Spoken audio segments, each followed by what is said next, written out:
in my sexuality. I can appreciate beauty in all those sorts of forms. You know, so yeah, I just recommend just sitting down and having a meal. I agree. I think that's fair. So I'll talk about sitting down and having a meal with the gay community. One time, when I was like early 20s, I was working for a nonprofit organization called LAYN, Los Angeles Youth Network, and we raised over $2 million in Beverly Hills every day, just soliciting, loitering in front of Trader Joe's. We'd be those people like, hey, we need your help putting kids in the homes. And we break down the stats. Did you know every night there's 80,000 people sleeping on the streets of LA? 40% are kids. 40% are women and children. 12,000 of the 40,000 are just kids. And then 4,000 out of the 12,000 don't have parents. I used to say that every day. So I was doing that here, there, everywhere. We hit the market. You run into different people. And one person said he was a theater producer, this gentleman. So he gave me his card, because I was into acting. We ended up having, I think I already told this story in this space, where I went to Yard House. He wanted to meet up at Yard House. He drove an hour from LA to meet up with me for what I thought was a business meeting. Halfway through the meal, right, longer story short, dude ends up proposing to me, making a proposition, a sexual proposition about how, like, yeah, you could come live with me, stay with me.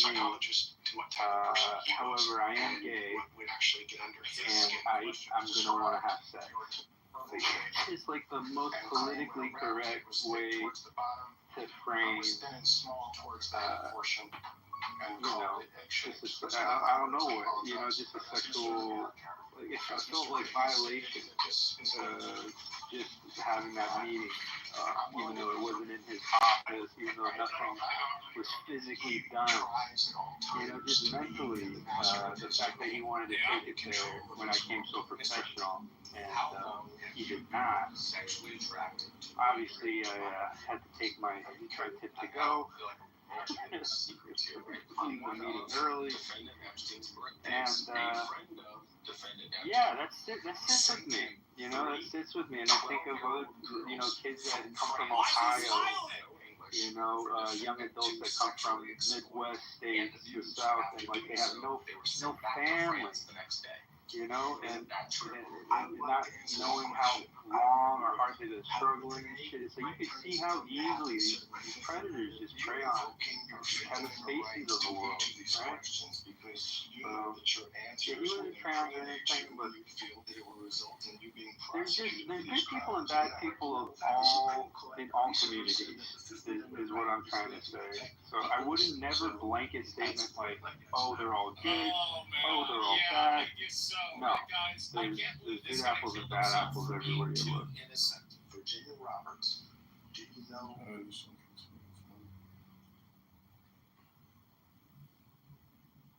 Like, have lunch with a trans person because you love the person, not because they're trans. That's fucking weird. I'll do lunch, but I will not call it a date. Okay? I will call it a date, but we'll have lunch. Okay? So have to be a plus one. So, because I feel very fragile. If I'm gonna open up and be honest, I'm fragile, right? Because my brain, it's like when I start, interfacing and talk, my brain just shuts down. It's like, I don't know what to do. I just try to leave the situation. It's just like, I'm not trying to deal with it. Like, that's really what it is. But again, I know it's an uphill battle. I know I need to confront it and deal with it because I'm that type of person. This is probably one of the hardest ones. And that crying game jacked me up. They didn't tell me what the story was about. I got the surprise too. I think I was too young too. So, I don't know. I'm going to rest on that. Pat, I took the Yard House meet. Will you stop it? It ain't that serious. And I read your comment, Jennifer. It's very real. You gotta speak up. You see something, say something. You know. They need a regime change in Hollywood as much as the government. Yes, Pat.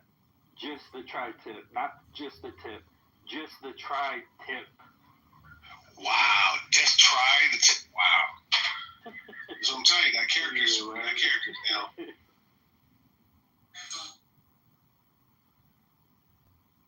I could joke about it. I could always joke. That's a crazy story, Water.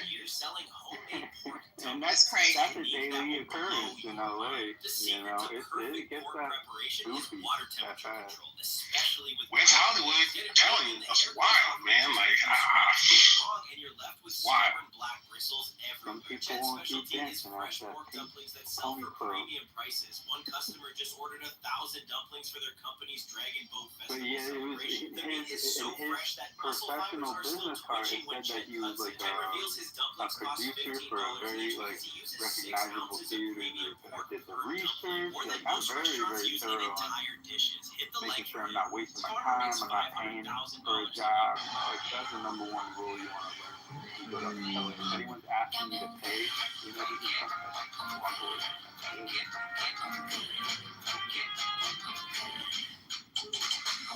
But I have, it's not all bad. I have good stories I could share another time. Like, I have Clint Eastwood give me advice and shit. Yeah, I met Todd Lee, you know, Michael K from SNL. I had really good.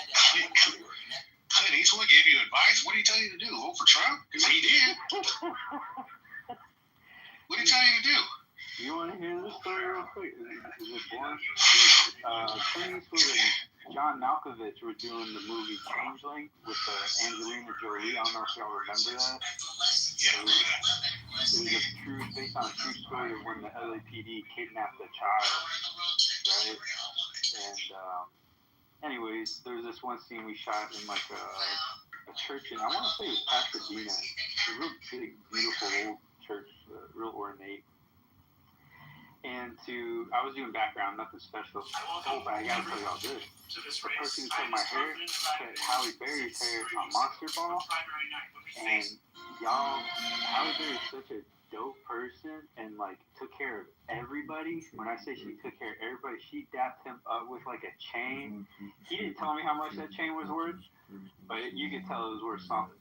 It had a big piece, and she won the Oscar for Monster Ball, so she got on that chain and stuff. She is such a class act. I just wanted to say that about Halle Berry. But oh yeah, she really rates is. rates go up when you get that Oscar. Rates go up. Man, and then the haircut he gave me was the best cut of my fucking life too. To this day, I remember like he did such a dope fade. They cut my hair like 1920 style and shit. So I was feeling fresh. I was on set. I bumped into John Malkovich first at the craft table, but he looked so different and fat. I couldn't even recognize him. But I did, like, just his weirdness, though. Like, we, like, you know, got stuck in each other's way. But then I'm sitting in the pews, right, of the church, and in between me and, like, half the people were spaced in between them were blow-up dolls, believe it or not, like to save money on extras. So it wasn't like a church full of people. It was like person, blow-up doll, person, blow-up doll. Wait. So you're saying Hollywood and blow-up dolls? That's about right. Sounds about right. The story checks out. Yeah. Checks out. So I'm sitting there, like maybe like the first, second pew. I have an Onion newspaper, right, like a comedy one. So I see Clint Eastwood walk by, like pretty close. He's looking at the paper too, like seeing what I'm reading. So I think he knows what it is, you know, comedy paper. And Clint Eastwood, if anybody knows about his directing style, he's really chill. He's really, really cool. He does it different, where he won't even say cut. He'll just be like, he'll say action, you know, go ahead, and then and when he's done with you, he'll tell you you're done, but like kind of like casually, he'll just be like, all right, like that's it, like to kind of just So like it's one big conversation between you and him. It feels like I don't know. Like I think it was really interesting how his approach, his intimacy. So, anyways, longest story short, he comes by. Oh, and John Malkovich and him are like both walking down the pews down the aisle, and they stop right in front of me, and I hear this exchange where Malkovich goes like, "Oh, Clint, I really enjoy the pods. I really love the pods." Like just being weird, not just saying blow up doll, like John Malkovich would. And then Clint's confused as fuck. And he's like, what? And he's like, the pods. The pods, I really love them. It's a nice touch, like the pods. And Clint's like, oh, yeah. And then, like, I'm just thinking to myself, like, I wanted to get a joke in, like, yeah, I'm just wondering what God thinks of me with all these sex dolls. Cheers. But I didn't say shit, and he just looks at me and he goes, oh yeah, it's Lars and the real girl. And he meant to say Oscar and the real girl, because that's the Ryan Reynolds movie where he's like with the blow up doll and shit. So then Malkovich had to correct him. And it was just really awkward. It's really fucking awkward, and he walked away. That sounds wild, yeah. Smash Cat homework, this is the part where he gives me advice. So he comes back to like, I think he wanted to show me like he's not senile. And he comes back and he goes, yeah, if you got a niche, go for it. And that was pretty much it. And it was like that was the extent of the advice. Yeah, it wasn't just me. It was to all of us in that area. But it was advice to us. It was advice to me. I took it. Got to go for it. Well, I guess it paid off for you, right? You're doing. Yeah, here I am. The rest is history. Yeah. No, I'm thinking about going back down. I ended up skipping Hollywood altogether and went up to Sonoma and learned how to do farming and shit. But Hollywood ain't going nowhere, and I needed to get my mind right. I needed to work on my emotional trauma with my family falling apart and stuff before I started, making a lot of money really fast. Like, because I wanted to know what I was going to do after I retired, get out of there. I didn't know what I was going to do. So I think I would have crashed out, like, just like any other stereotypical story of too much too soon. Let's go. So if you go back, are you going to go back to Atlanta? Or would you go back to LA? Because I know, or New York, because those are the three hot spots right now. I have a best friend in a writing department down in LA right now. He's doing like a weekly tour at Barney. Congressman, what would you like to tell us today? If I Congressman. I just like to read some Bible verses, if I may. Oh, look at you. Would you like to read one? We'll let you read one, brother. And then you're going to have to wait for a little bit. Okay? We know that for those who love God, all things work together for good. For those who are called according to his purpose. I am the bread of life. He who comes to me will never go hungry, and he who believes in me will never go thirsty. God will meet all your needs according to his glorious riches in Christ Jesus. I can do all things through Christ who strengthens me.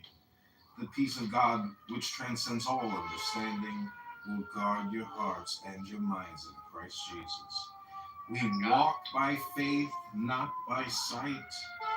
Be strong and courageous. Do not be afraid or discouraged, for the Lord your God is with you wherever you go. Well, that's awesome that you quote these. It would only be great. Bye.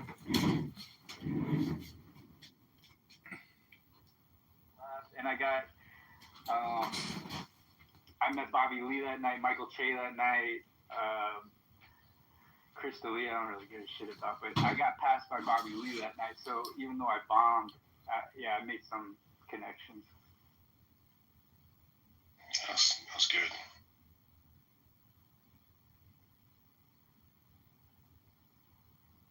Yeah, there's never too late, y'all. You do it whenever you want.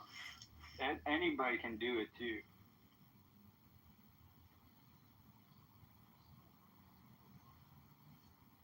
Well, just so I can put a cap on it, do whatever you want. Just don't be a pedophile that has a RICO company and international RICO company that's embezzling money and destroying the lives of political people and Americans. Outside of that, you can do whatever you want. Yeah, sure. Yeah, that's a good amendment. Sure.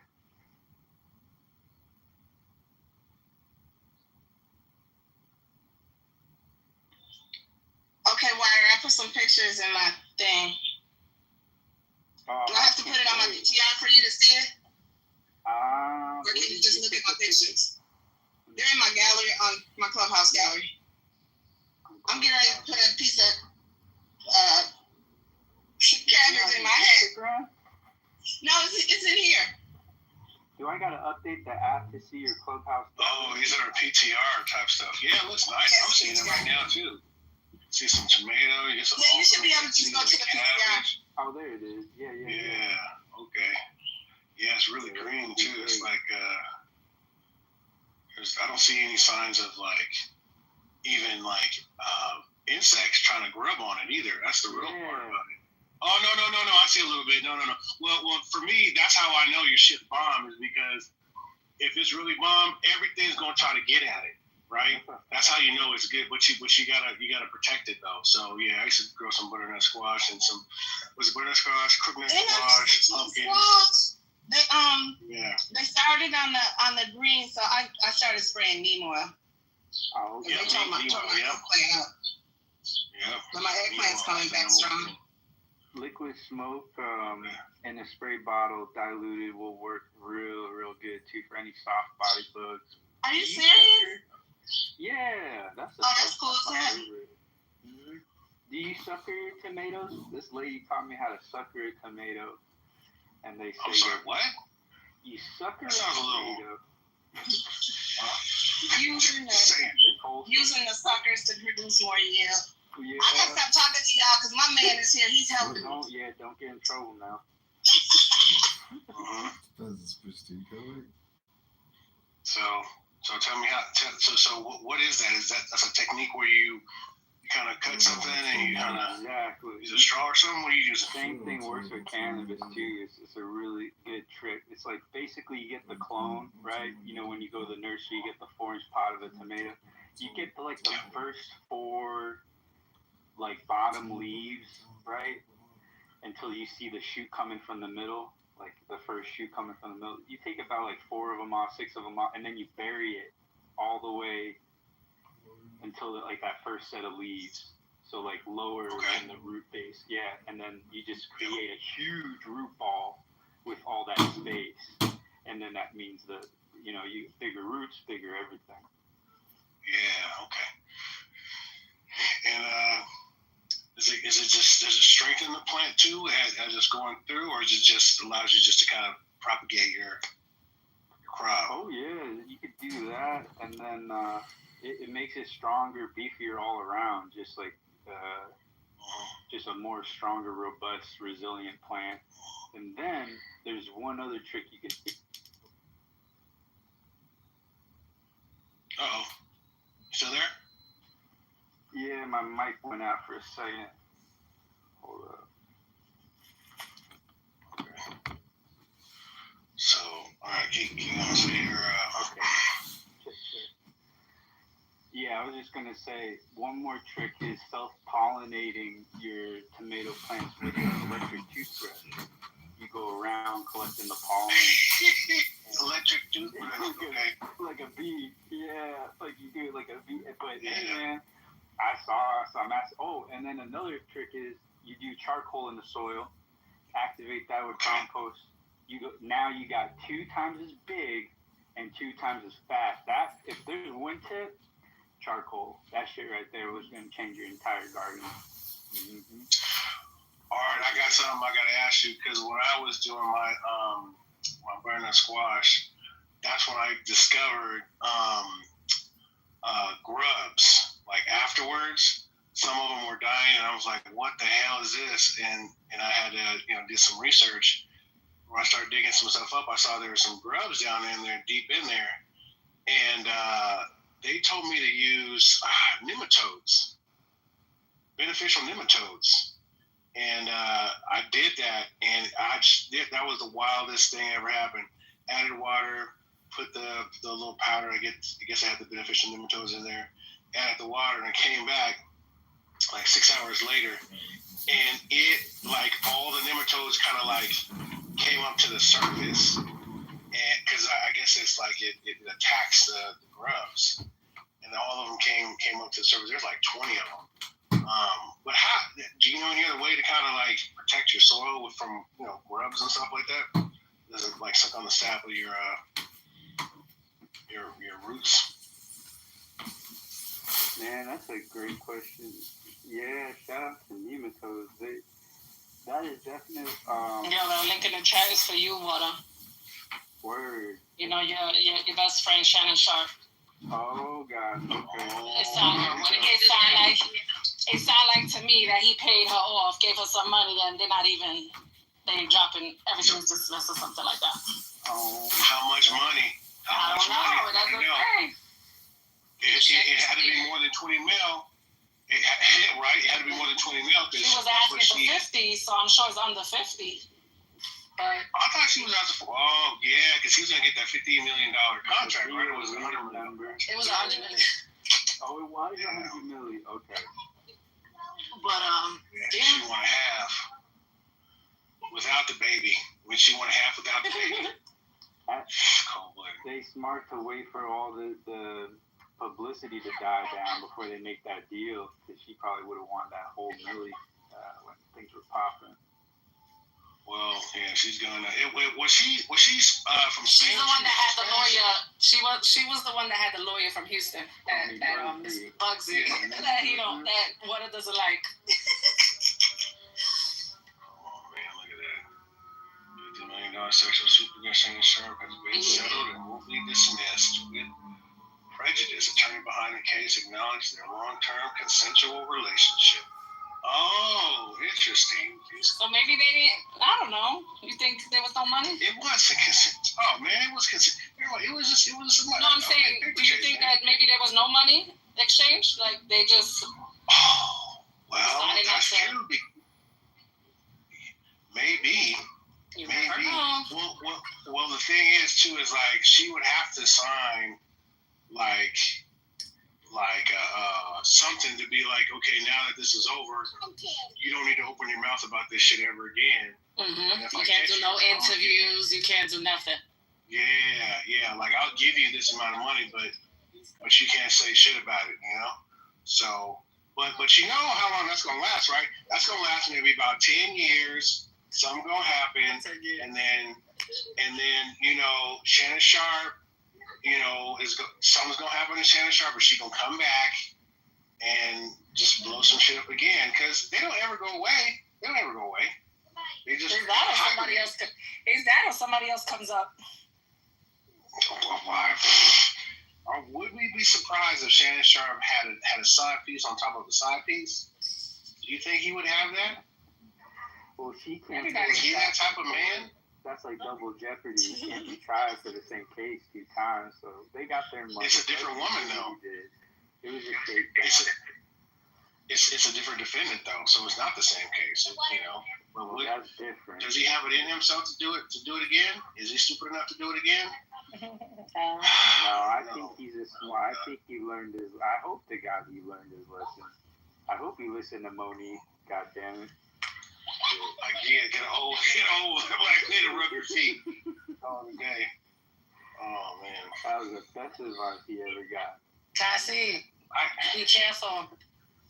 I just hope it teaches other people to not do shit like that. I mean, everybody's getting caught up.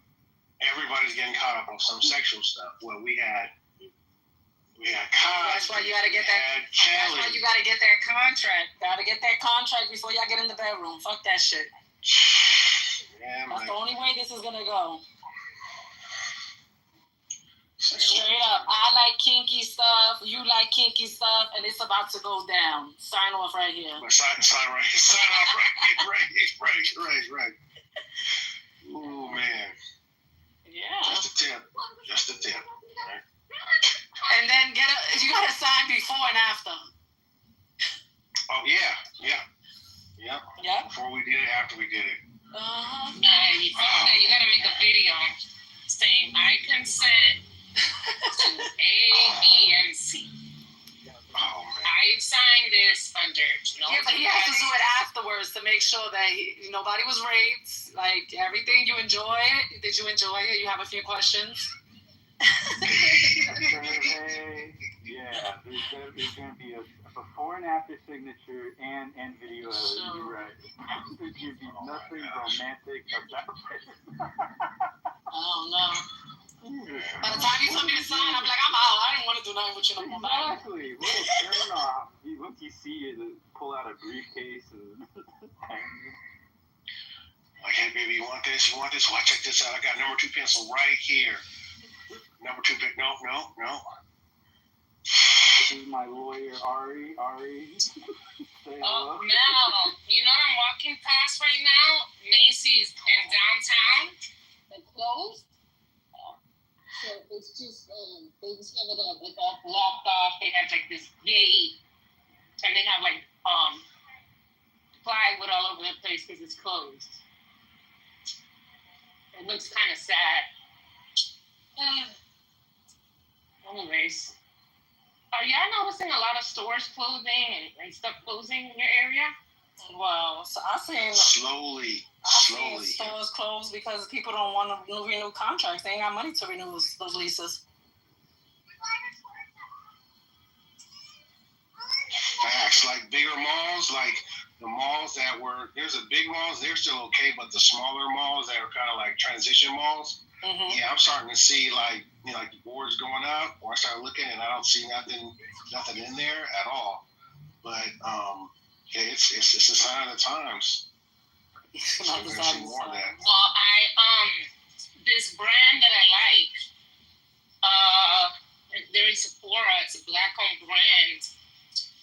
Amy Collet, the founder, just announced that she wrote an article that she announced that the brand is closing, and they were saying a lot of brands like Sephora, like these higher-end brands, they're not gonna make it.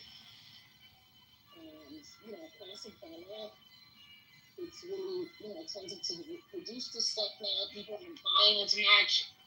So a lot of brands that are good are not going to make it. So, I don't know. It's kind of sad. It's very sad, actually. You work hard, you build something, and then, you have to shut it down. Anywho. Sam, why are they gonna go out of business or stop selling? Amy Collet, she wrote a whole article. The founder, she's from Harlem, and she has like a Senegalese background. I didn't get a chance to read the article. I'll read it, but it's. It's hard for it was like a small brand, like an indie brand. And so it's really hard for these brands to make money, right? A lot of these brands, they rely on influencers to produce content for them. Yeah, and they have to send a lot of free stuff. Yeah, and it's these fucking influencers are basically pieces of shit. On one hand, the big ones, you have to pay them X amount of dollars. These people are getting paid to push your product. And, other smaller brands, especially black-owned brands, get ignored. So, it's a shame, really. So, anywho, I'm sure she'll be all right. She's talented and everything. But,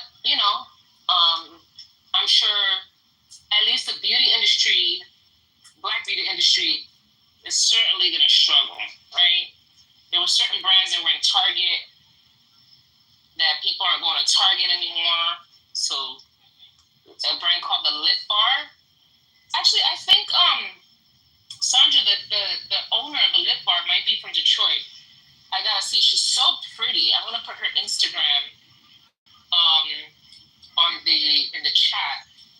But yes, ma'am. The Lip Bar was born and raised in Detroit, Michigan. They have their flagship store there too. So it doesn't bother me that I don't go to Target anymore. And their awesome. Red is so beautiful. That's my favorite lipstick. But yeah, so they got sold out by Target. Yeah, but I can't Target has been locked in. But that's the only red that I could wear. Yeah, because it's got so much blue in it. It doesn't turn orange on you. Yep, it's literally the only red. But I don't like wearing red. I feel like I don't know, it just doesn't suit me.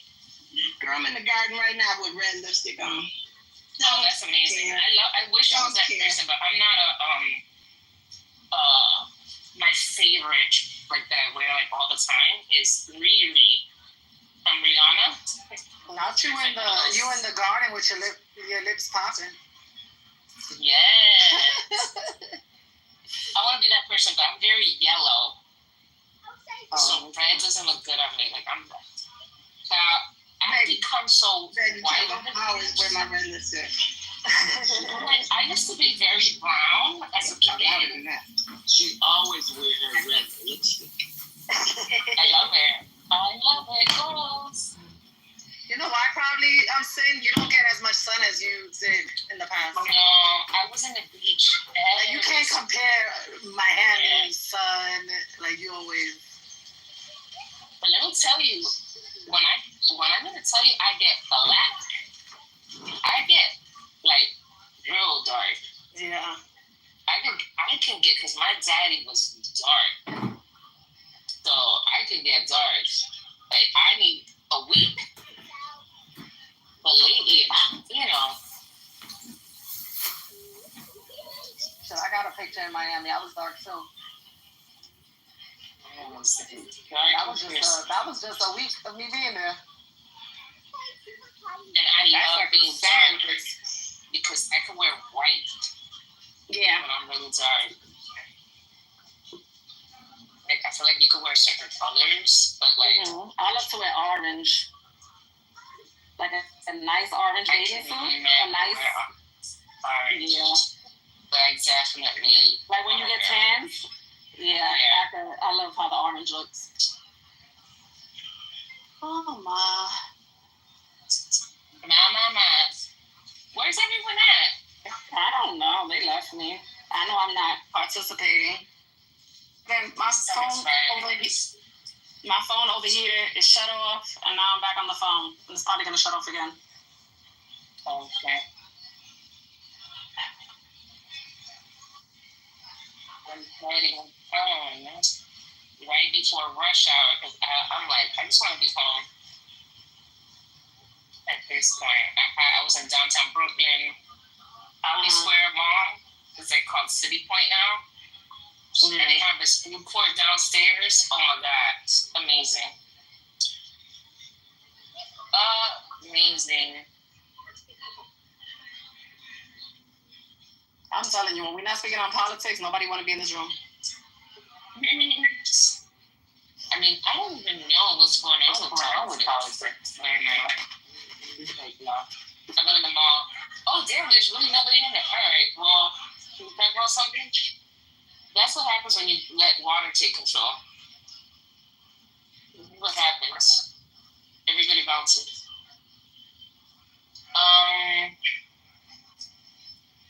Let's see. You heard about the Stephen Colbert Late Show? It was canceled. No. You heard about that? So. Oh, I'm sorry. What? It was canceled. Yeah. That was like the Late Show, right? That was a Late Show. Yeah. Starting at the beginning of the next month. He must have said something really bad about Trump. So what he said was, okay. CBS is canceling the Luke Show with Stephen Colbert next May, bettering a decades-old TV institution and Canadian media landscape moving to air one of President Donald Trump's most prominent and persistent late-night critics. CBS said Late Show was canceled for financial reasons, not for content, but the timing, 3 days after Colbert criticized the settlement between Trump and Paramount Global, parent company of CBS, for the 60-minute story led two U.S. senators to publicly question the motives.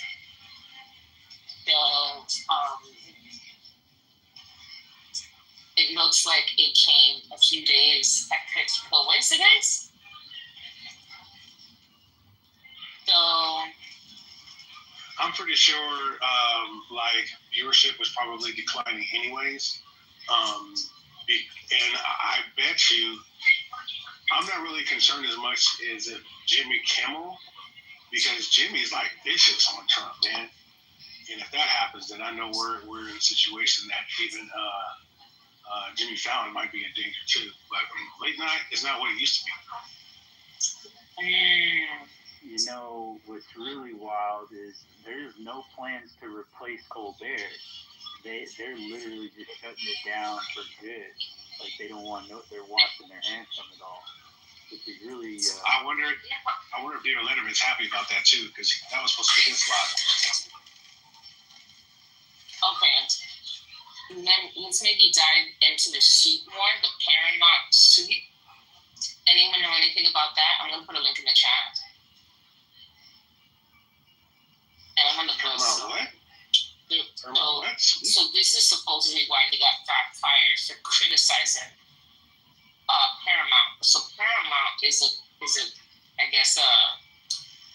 derivative of CBS. What did he work for? CBS? Hold on. CBS. So by criticizing Paramount, he's basically criticizing CBS, right? So it says here. I can see that. Paramount will pay $16 million in settlement with Trump over 60 Minutes interview. I think this is. Let me just read it. In a case that became a closely watched test of whether a corporation would back its journalists and stand up to President Donald Trump, Paramount Global decided to pay Trump $60 million to settle a lawsuit regarding editing at CBS story 60 Minutes news program. After effects of the deal are likely to linger. Journalists are infuriated Wednesday, and the senator wants to investigate whether bribery laws were broken. The company was hoping to put the issue to rest as it seeks administration approval of a merger. So Paramount, which owns CBS, says the money will go to Trump's future presidential library to pay his legal fees, and is not apologizing or expressing regret about the story. The company announced the deal overnight before a Wednesday morning shareholders meeting. So it's like the case highlights decision by editors and putting news shows together. So at issue is the broadcast editing. Harris was given. You didn't think Kamala Harris was given. It says she was given 2 different answers to a question about Israel by correspondent Bill Whitaker on 60 Minutes and Face the Nation. Both responses came as parts of a long-winded answer that Harris read to Whitaker. Editing, for brevity's sake, is commonplace in television. What was jarring was hearing different words from Harris directly after Whitaker spoke. Trump said CBS was trying to make the opponent look better. CBS said the claim had no merit in trying to get the case thrown out. Many legal experts dismissed the president's claim. But the Trump-appointed head of FTC launched an investigation, a complication for Paramount as it seeks administration approval of its proposed merger with Skydance Media.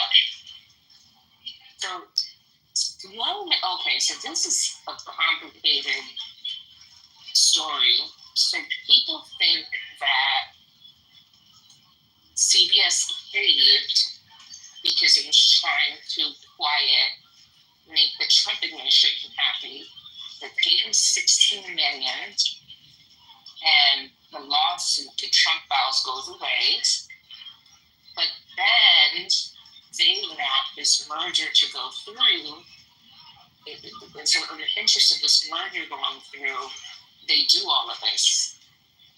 But I think the FTC, like Trump's like the FTC on them anyway. So I don't know what's going on with the merger at this time.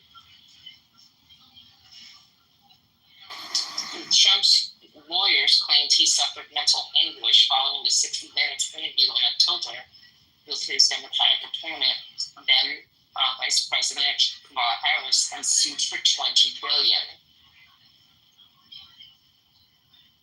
Hey, how are you? Good. Are you familiar with that story? I am. I'm very familiar with this story, yes. Maybe you could provide some insight. So let me just back up a bit. So Stephen Colbert's show got canceled 3 days after that. He said something about Trump, about Paramount paying $16 million to settle the suit for Trump. And so that's what we were talking about, but it's connected to that lawsuit related to the Kamala Harris Trump debate. Cool. Yeah, so there's likely two different things occurring here. So the reason they paid Trump the $16 million is not as a bribe, but to make the lawsuit go away, because you can't enter into a merger if you have a liability pending like that, a legal open case. So they did that so they could get this merger complete. Now, the Colbert thing is a bit different because they probably, and whether they talked with Trump about this, someone in his administration openly about this or not, they would recognize that like Trump is vindictive and he may have ended up being petty over approving the merger. So I see them as slightly two different kind of motivations there.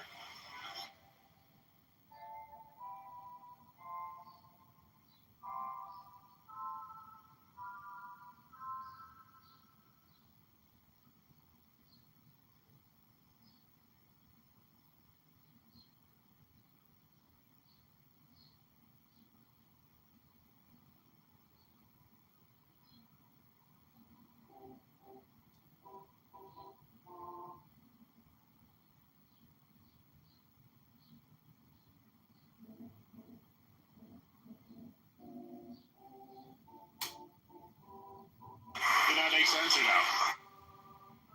Yeah, that makes sense. Did you hear something about the Trump administration sending the FTC to investigate the merger? Because I heard there was some retaliation anyways. Like Trump accepted the money, but he still sent the FTC to investigate and potentially F up the merger. Well, I mean, the FTC is going to investigate a merger anyway. I don't know what that means. Do you have any more context around what we're trying to say about that? Let me dig a little deep. Because the FTC for the last several years has been much harder on mergers. So we're going to investigate it thoroughly anyway.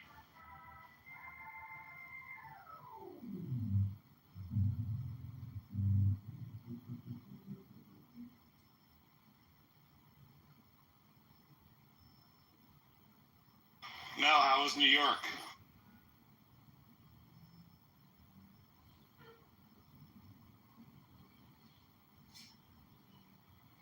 CEO, New York is New York. So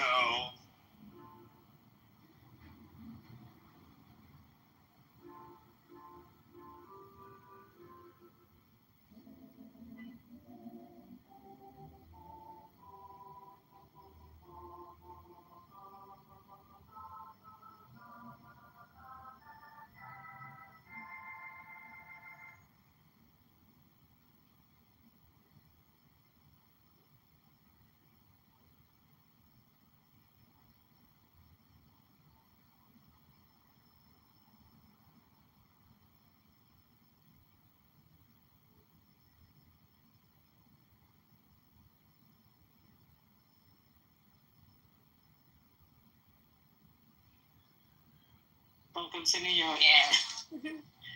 Yeah, I came back fast. I didn't stay the whole 5 days that I was supposed to stay. Sunday I came back home, so it was Friday to Sunday. And yeah. Oh, that's crazy. So you didn't miss like seeing a huge rat or smelling like No. garbage? You didn't miss No. things at all? As soon as I got to LaGuardia, I was like, New York City. Well, I didn't want to see a show because Buena Vista Social Club is playing. You know, like shows. Like, I'm a rare breed. I don't know what breed I am, but I'm a rare breed. Not too hard on a rotten apple. Not too hard. Yeah, that's fine. Yeah, I'm not into like Broadway shows. I'm not into that. Okay. My husband's like, "What's wrong with you?" I was like, "You should have got with an older woman." What I don't like is Straight This Away. That's what he went there with his ex, and I was like, not into I don't like Cirque du Soleil. I fall asleep. I've tried. I've gone to Vegas. And like, it's so bad. I can't do it. I cannot fucking do it. I can't do ballet. There's certain things I cannot do. I could do opera.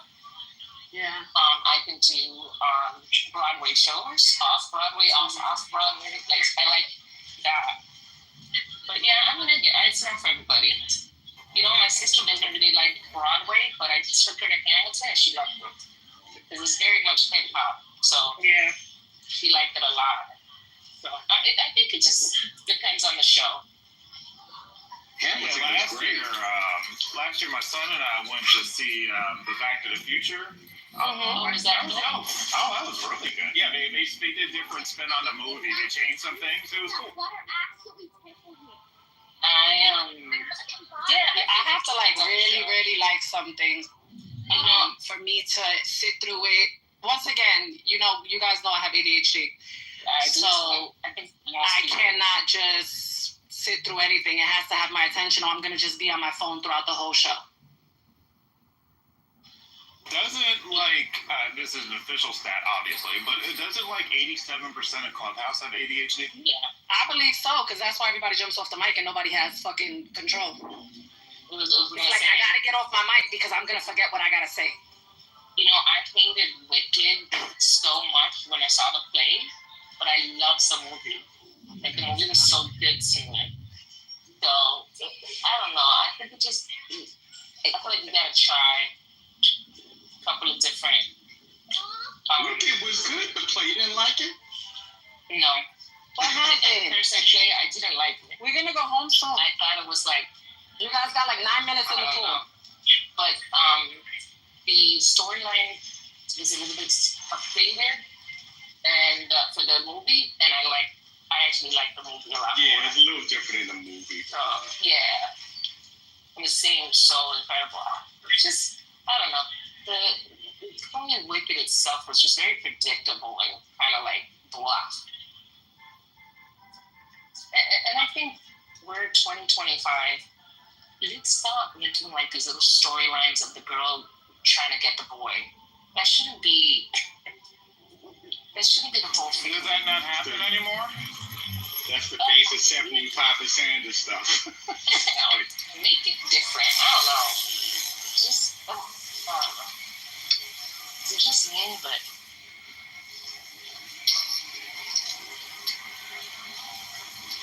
it was just a bit dated for me.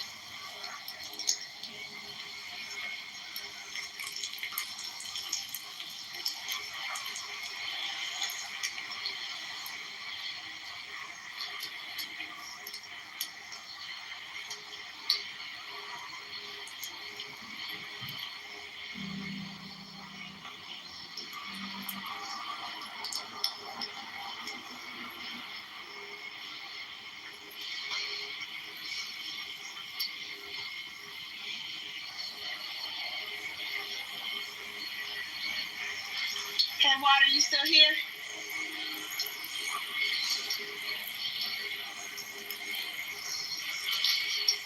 Yeah, what's up? Hey, the cabbage leaf trick really worked. Hey, rock and roll. That's what's up. What kind of hat you rocking? It's a sun hat, but it's a baseball cap. It's a sun hat, but it's reflective on the top to push the sun away. That's wild. I ain't never tried it. No, I can't. Now I gotta do this. I got a big one too. A big hat, but this is one I wear just to throw on. But yeah, it really works. Oh, that's so it works cool. better than the reflective stuff on the top of the hat. That's wild. When I was a kid, we would be at, the amusement parks like Universal. My pops would just take my hat off, go over to the water fountain, and just soak the son of a bitch and throw it back on my head. I'd be walking around, dripping wet. But yeah, that cabbage. Yeah, I felt a huge difference as soon as I put it back on. Oh wow, that's so cool. Yeah, cabbage, that is a powerful, powerful food. You make kimchi with cabbage, you make sauerkraut, that stuff, man. The Russians know something. The Russians knew something like that.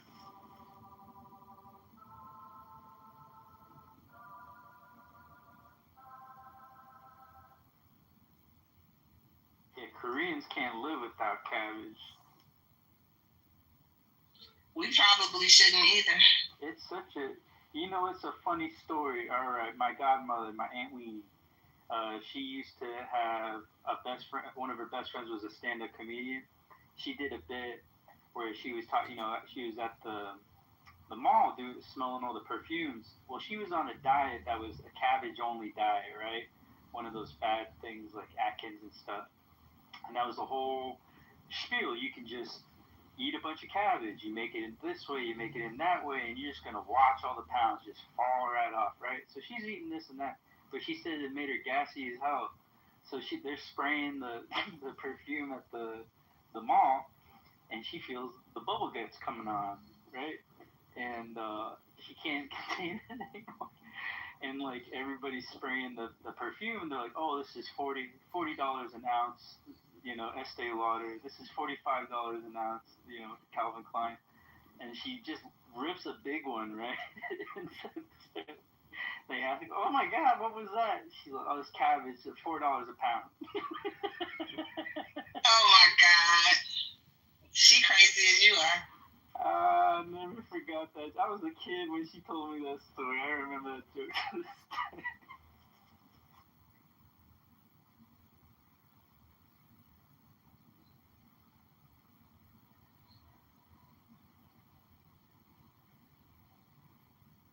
Yeah, I'm looking more into this Paramount Skydance stuff. I don't know if y'all want to know, but they're doing a probe. Just basically what you could probably already assume. Skydance is under regulatory scrutiny as the proposed merger with Paramount, CBS's parent company, triggers multiple investigations and controversies. What investigations are underway? FCC News Distortion Inquiry. The FCC has launched a probe into CBS 60 Minutes interview with Kamala Harris. The complaint filed by the Center for American Rights alleges the show was deceptively edited to favor Harris, which could violate FCC rules, distortion rules. So, I guess that's rooted in the settlement outside of court, the bribe outside of court, whatever you want to call it, with Trump. And then it says the political legislative pressure. Senators Markey, Lujan have sent letters to the FCC demanding full blah, blah, blah, blah. Number 3, shareholder lawsuits. Oh boy. Demanding access to documents challenging the fairness of the merger. That's all just Trump's bullshit, though. But it's all Trump's bullshit because when they did the live show, they made it seem like she said something that she didn't say, and she kept telling him, no, go back, show the film. And when they did, they showed the real film. That's what Trump is mad about because they were supposed to make her look bad, and she demanded that they fix it, and they did, and then it proved that she was right in the first place. So I don't understand what that bullshit. And Trump is the only one that had anything to say about it. He's just mad. He's such a crybaby. Oh my God. So, did you watch all the footage, the unedited footage, Sandra? Did you watch all the unedited footage, Sandra?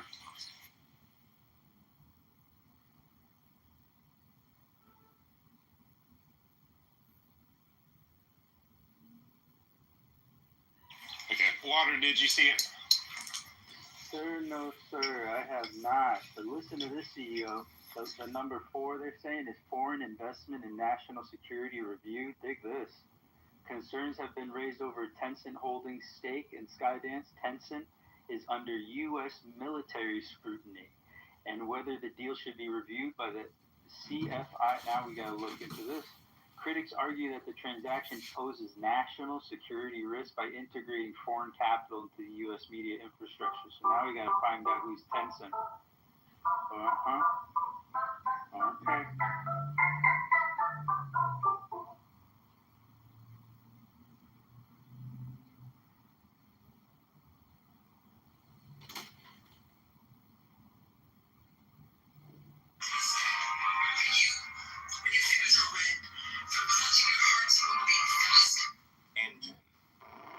You remember though, CEO, the interview, what was omitted and what they put back? Or?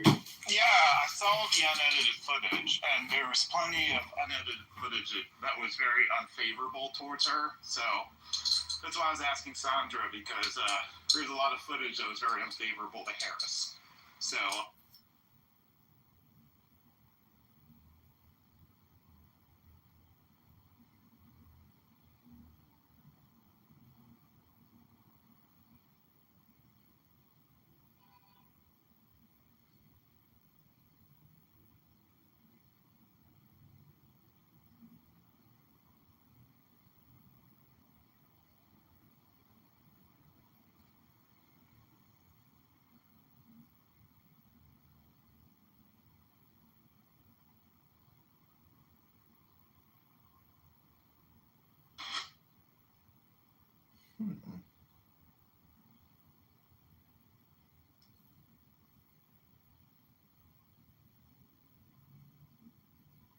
I wish I could say.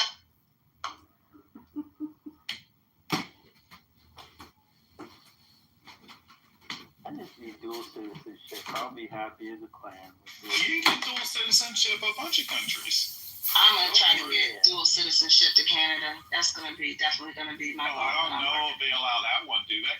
Well, they're not gonna do it right now. Yeah. Oh no. That's so sad. Sandra, just go to a country like Vietnam or Thailand that's like super cheap and just go for a month. Give yourself a break. By myself? Yeah. You never solo traveled before? I did before I lost the use of my leg. I mean, I'm a little crippled now, so you can like blow on me and knock my ass down. So, I don't go too many places by myself. I got you. I am an easy target.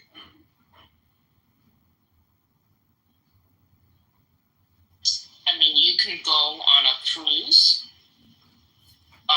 They have like month-long cruises, or at least a week or 2 long cruise, like to Alaska. I heard those are really fun, or somewhere farther, but just maybe start off slow first. But at least you'll be with a group. There's travel groups that you can join too, so you don't have to be alone. There's a bunch of them on Facebook. You can find. Yeah, I joined Sisters Traveling Solo. Nice. So, because my man ain't going nowhere. He ain't going nowhere. He's so stuck. I met this girl on a cruise. BP Travel Bandits. It's like Travel Bandits. Let me see if I give you her info on. She got ready to say she didn't even fuck with America anymore. Yes. That's a good suggestion in a cruise line. Yeah, there's I'm gonna put it in the chat. But I met her in person. She's lovely person, and she is like, she's a traveler. really traveling. You ever heard of Norwegian Cruise Line, Sin? Yeah, I mean, Yeah. I like them. I mean, like, they still got newer boats, and then they got this freestyle kind of format where, like, there's no real, you gotta sit here, you gotta do this at this time. You just do what you want. And I had a good time with my brothers and my mom. We went island hopping in Hawaii. It was a really cool experience. We saw the volcanoes from the shit, active volcanoes at night. It was really unforgettable. nice. But if I had time, I'd go on one of those. My friend just came back from one of those Virgin cruises. She went to Greece. Oh, wow. So we had a cruise book for 10 days with my mother-in-law last year, but my father-in-law passed away, so we had to cancel it. And yeah, thanks. So my dream is to go to Spain. So we were going to go to Spain, France, and Italy. And now it's like we have the money to rebook it, but it's like now we got to do this. It's like it's really hard now to find the time. And I had everything planned. I had all these excursions. I had all this shit. Now to start from scratch, it's like a pain in the fucking ass. Yeah, my dad had to do the same shit with COVID. They had all the money saved up to go to Tulum when COVID hit, and they just now came back from Tulum all these years later.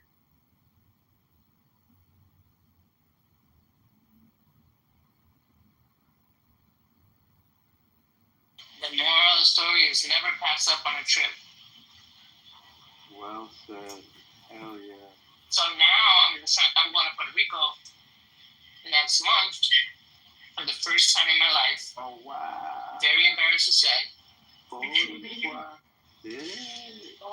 Don't be 25% voted. Wow, the first time for Sin? I'm shocked. I know. But I don't have friends like... I do have cousins there, actually, that I don't really, I'm not close to. Yeah. Anyways, I'm excited to go. As you should be. That's what's up. See Bad Bunny. And then want to see Bad Bunny. That'll be cool. Conejo Malo. So it's time for this. I will try to. The thing is, I have a wedding in Jamaica next year, January. I would like to go to Europe in the summer. I mean, in the winter, like for Christmas time. My mother-in-law's a Christmas baby, and we were supposed to go to Europe last year, and something happened. We couldn't. So now we have an opportunity to try again. And so I might try. The thing is, I really don't even feel comfortable traveling with this whole truck thing. You know what I'm saying? Girl, that's why, where you think I'm at home? I don't want to go. With my husband with his accent, they end up taking his ass. Yeah, you see that lady, I think she was Chinese. I'm not sure. That left for a business trip and now they won't let her back in the United States. I read that this morning. Yep.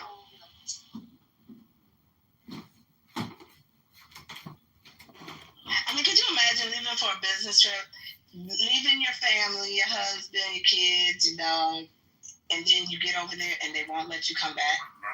That is some crazy shit. And then I heard you're looking at people's phones to see if you got controlling Trump. I would have definitely have to take a burner. I make it back. I would have to get a burner. Ain't no way. I wouldn't take my tablet, my laptop, nothing. So I had to put a lock on that shit. So the wedding I have to go to because it's one of my best friends is getting married. I'm very excited for him. And so that's in January. So I feel like if I calculate my vacation days, I feel like I have enough vacation time to take off for a week and to maybe make a quick trip to Spain. So I do want to take my mother-in-law to Spain, even if it's just us two. It's good that you're that close to your mother-in-law. That's a blessing. What happened? I said it's a blessing that you are that close with your mother-in-law. That's really good.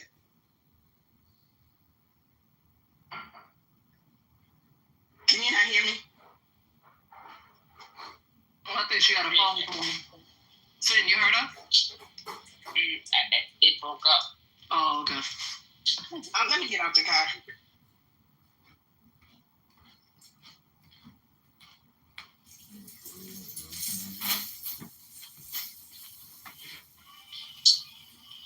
That fail.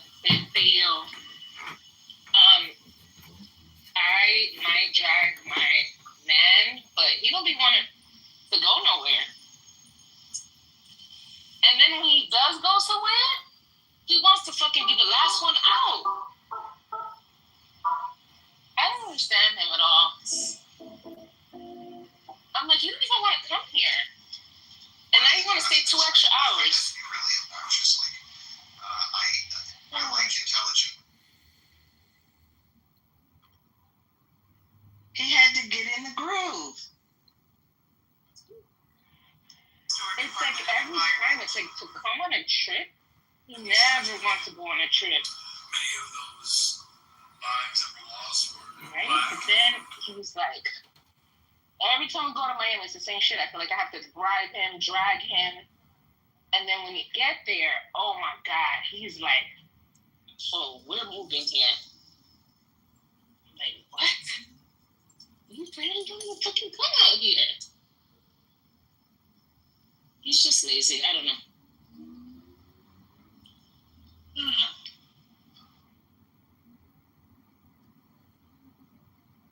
been to Peter Luger? Yeah, I've been to Peter Luger. Okay, I haven't been yet. And I'm about to pass by you right now. I still ain't been. Yeah, I went on a double date with my sister's ex-husband. Us 4. Nice. Oh my God. I definitely gotta go. I don't know if you ask people, they have like an Italian place across the street. Is this Fictitious? I've been there a couple of times, but I don't want to be like Luger. I pass by it like almost every day.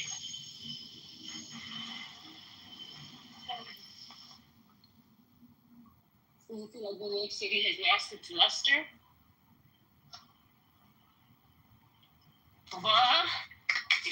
Do you feel New York City has lost its luster? No, it's just gentrified. It's not the same. Racism. Once it got gentrified, it's just not the same. Yeah. It's not the same vibe. Mm-hmm. It's a different type of vibe, and I don't like that vibe. I understand. I don't like. Some places more than others. Yeah. Yeah. Like Williamsburg. I don't. That's like where I was at, and I was like, "This is a vibe over here, but I don't like this vibe." I don't like it. Yo, this girl comes to us. Listen to this. So we're by Domino Park. She's like, "Hi, can you do me a favor? If I could record you, and if I could record you saying happy birthday to my friend." That's not New York shit. That's weird. But we did it. Oh, that was nice of you. Yeah, we did it. We was like, "Happy birthday, Tina." That's a good sport. No, you. Yeah, we did it. Me, my sister, my nieces, we got loud. I almost got shitted on by a fucking pigeon. No, Now that's New York, right there. When I was in Bed-Stuy, I prefer Bed-Stuy 10 times as much. Everyone's like, "Oh, you're super lucky to live in Williamsburg." I'm like, I don't like it. I don't like these people. I like my block, right? Because I know a lot of people on the block. I like my bodega, but I don't like it here. I was much happier in Bed-Stuy. Much happier. But I understand, my mom wanted to. It was my black. It was my black. So I felt just comfy there. Here it's very white, very expensive. And I've lived in areas that are more white than this. Because in Chicago, I lived in a fucking white ass area. But I think that's what it is. I'm not used to that many white people being around that many white people. That's exactly what it means. Good Shabbos, Rabbeinu Shalom. There's no sefer place then. Incel would say. That's exactly what an incel would say. In cellular. In cellular. Jacob, when was the last time you caressed a beautiful woman's legs? Dude, all the crazy people find each other. I'm just saying, Shabbos is the safe space. And if you want to be safe, you got to be in Shabbos. That's what I'm saying. If you want to be a friend of mine, you better get down with me. If you want to be a friend of Randy's, you have to believe that it's okay to kill children. That's Culture. It's sick, Barbie Mattel. What kind of projection is that? You're a sick That's person. what he just told us. He told us that long ago. So you're telling me that you're repeating his projection back to him, Barbie Mattel? Are you sure about that? Yeah, why not? Are you a doctor? I'm a congressman. Sure. You sound black as fuck. How could you be a congressman? Look at me. I'm the mayor now. Black people aren't in politics. Are you kidding me? Do you suffer from a lisp? Don't make me laugh. Black people are not in politics. Excuse me, but my sister is a lisp expert. She's a speech therapist, and I think you could benefit from speaking with her. I think you might be suffering from what we call in speech therapy a lisp. Am I accurate in diagnosing you, Barbie Mattel, with a lisp? No, sorry. Not accurate? That's my pussy. It has a lisp. Can she fix that? You have a pussy that has a lisp. I've never heard of a pussy having a lisp. Is it like a queef? Is it like a queefing effect? That's bad people. Is there such a thing? No, I shouldn't impress anyone. Even bad people? Even people who are trying to kill you? Yeah. Is that oppression, or is that trying to get rid of the people or give justice to those who actually are bad? Just not impressed. Who's this Congress John Kitover? He sucks. Really? Okay. Sam's just projecting on me. Oh, there you are, Congress. There's something inside of Sam that he's not happy with, so he Stop projects it getting on me. Congress. The problem with Congress is he takes over rooms is loud and annoying. It's so Well, cool. it's Shabbos. I'm relaxed. I'm with his Shambra Bona Shaloiloim. Shechina's here. Come now. Love is the law.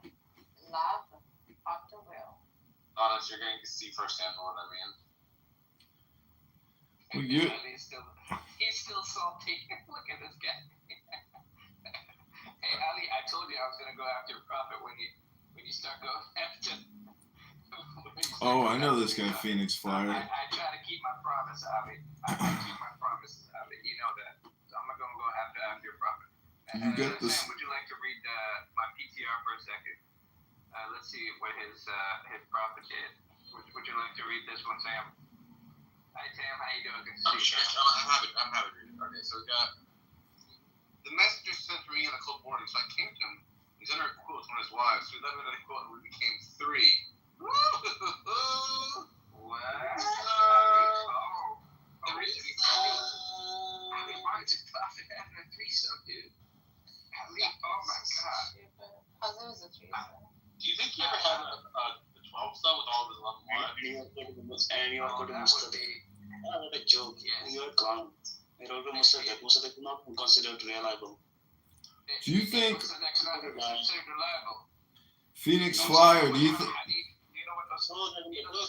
Do you even know how signs of hadith is done? Do you even know how that is done? Yeah, I know. Yeah, nobody cares about it.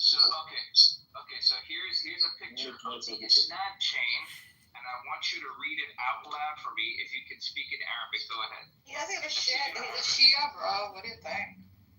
Yeah. And many even Sunni scholars doesn't consider Musaddiq al-Sahihan as reliable. They see it as a secondary source. As for the abridgment of Zahabi, like they say it's just abridgment. He doesn't care about whether he authenticates or not. And nobody gives shit about the authentication of Hakim Nishaburi. Really? So who are these people who are on the isnad chain over here? Are there? By the way, the Sunnis take this as authentic, as far as I'm concerned. I actually checked that. They care more about the 6 books than this book. They care more about Bukhari, Muslim, Tirmidhi, Abu Dawud, and all this stuff. Why do Shias always go supporting the Sunnis when it comes to? I'm not supporting Sunni. You are supporting the This clown, this is like the prophet is not the prophet of these guys. They need to stop. No, it's the same prophet. It's not. God is one. Whether it's for Hindu, whether it's every time when you speak, so here is the isnad chain, and I'm going to read it to you. حدثنا أبو عباس محمد بن يعقوب ثم محمد بن سنان وفزاز ثم إسحاق بن إدريس ثم محمد بن حازم ثم هشام بن عروة عن أبيه عن عبد الله بن زبير عن أبيه, and then it says right there هذا حديث صحيح الإسناد. This is from Imam al-Dhahabi, who actually authenticated this as well. So if you have a problem with your Sunni brothers, this is as authentic as it gets according to the Sunni science of hadith. Now you're saying you're not a Sunni, you're a Shia. But if you want to defend your brother, I have the isnad chains to show it to you. It's right there. It's on my screen. It's fabricated. How do you? It says isnad al-sahih. How do you think they made sure that the goat fat was hygienic enough in order to have anal sex with a slave girl? Why do you defend your brother who has completely ruined the entire image of this prophet, which is completely different from your Shia paradigm? Why do you do that? Why do you not let whatever Phoenix or whoever it is expose it? Let it be. It's necessary to do so. I think Phoenix Flyers, PTRs, if you go through them all, they're so strange. Each one is a piece of art. Some are upside down. It's like Phoenix Flyer. Just clean it up, create one master sheet of all the greatest verses with all the citations, and let's organize this. Yeah, well, the one that you were just reading about the anal cream. This one is from Tafsir al-Tabari for chapter 2, verse 223. It says Abu Darda was asked about a woman having intercourse in their anus, and he said, "Can anyone do that but an infidel?" Ruh said, "I witnessed Ibn Abi Medika asking about that, and he said, I wanted to do it, quote unquote, do it with my sex slave yesterday, but it didn't work out. So I used some fat or cream to make it go smoothly inside the anus for the slave girl." Ooh, we're talking about 7th century lubes up in here. Oh my gosh! Oh boy! Do you know how Bedouins brush their teeth? Using the miswak or the siwak, whichever you want to. Yeah, but what is that? So a miswak is like a little toothbrush, it's a branch, it's a very small one. A siwak is a massive one. It's as long as your arm, okay? And those things can hurt. They're not only used for cleaning teeth, but they're also used for whipping your sheep, or if you're if you're herding sheep or camel or stuff like that, right? So it's used it's multi-purposeful, and also beating your wife too. So a siwak can be used also for beating your wife. So these are the many things that is used for. Isn't that amazing? All that from just wanting to brush your teeth. Fucking unbelievable. Yeah. Well, that's what you get. I have this. I bought some kind of product on eBay, like some musical instrument or something, and they sent me a Bedouin toothbrush, which is basically just horse hairs, like in some kind of like fluid or something. So I guess you chew on the horse tail in order to clean your teeth. My favorite girl. I mean, other than Nagus. Sorry, I didn't mean that out loud. I and I share. You can share us. We share equal like love. Thank you for that, but we allow you to share. I'm saving it for marriage. I'm saving. Oh dear. I'm saving it for marriage. I think my virginity is very important to me.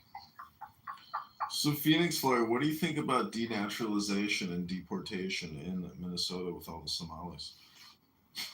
What do you mean naturalization and deportation? I don't know what you're talking about. Denaturalization. Wait, are we descitizenizing yeah, people here in the United States? Yeah, you decitizenize and you reverse their citizenship to deport. Where, in Minneapolis? Yeah, Minneapolis. I didn't know we could do that. That's awesome. You don't think you can denaturalize just as you can naturalize? I mean, it's just words. Well, not according to the... like, if you're born here, you cannot be denaturalized. Yeah, but in the 90s, I guess, because of the war, Bill Clinton brought in, 30,000, 60,000, and now there's like hundreds of thousands.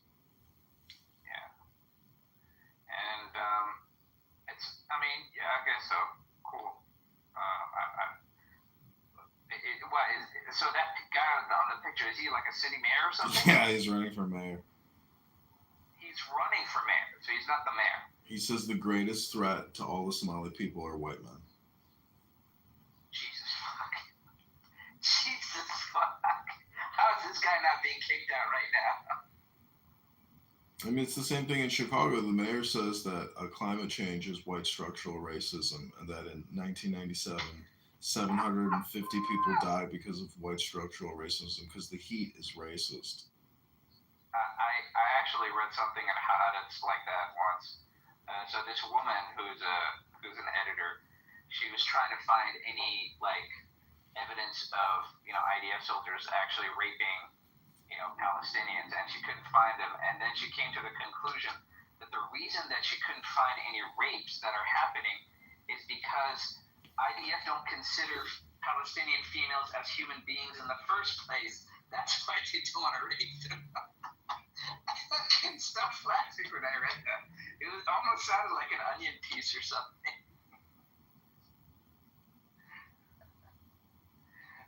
So, hey, Ali, I'm gonna have to go after your prophet, or after Ali himself. If you keep talking like that, I'm gonna have to go to the cafe and find some really nasty stuff about your prophet. Actually, I remember reading this sniff test. It's a different kind of book. It's not a test. Well, there was one that I read from when I was at university, and it wasn't from that county, but it was one of the other books. I think they're the four main books, and then one of the books that talks about a scratch and sniff test for if you want to choose a wife, you gotta smell her, and you gotta. It was weird.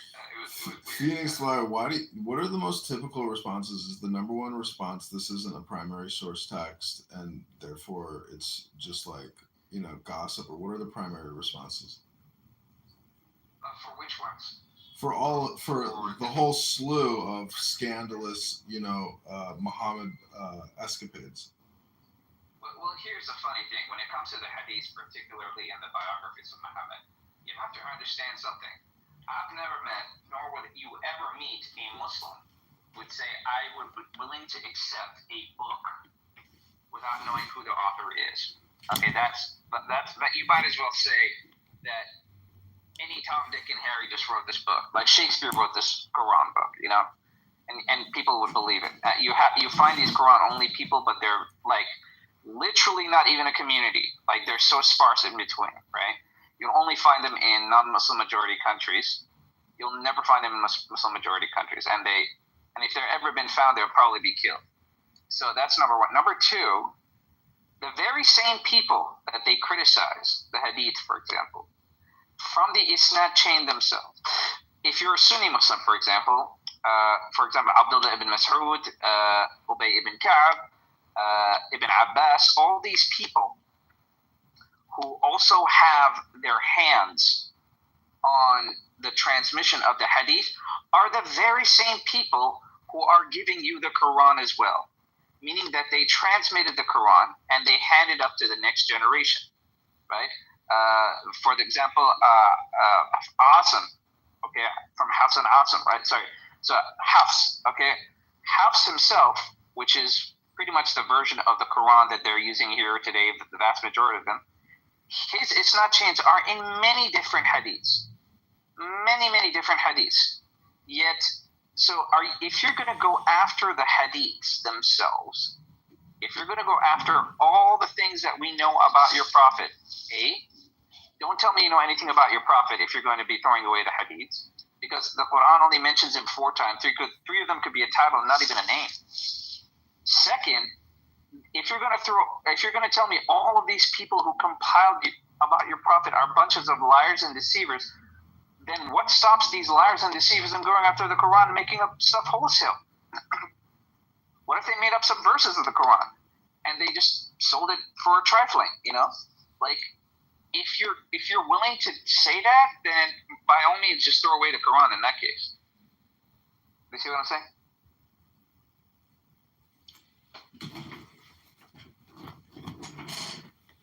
Yeah, but I mean, didn't that previous speaker just say that this isn't like a primary source, meaning it's not the glorious Quran, therefore it's irrelevant? Yeah, then in that case, then throw away the hadiths. If you're going to throw away the hadiths, then throw away the Quran as well. Because the very same people who transmitted the Quran are the very same people who transmitted the hadith as well.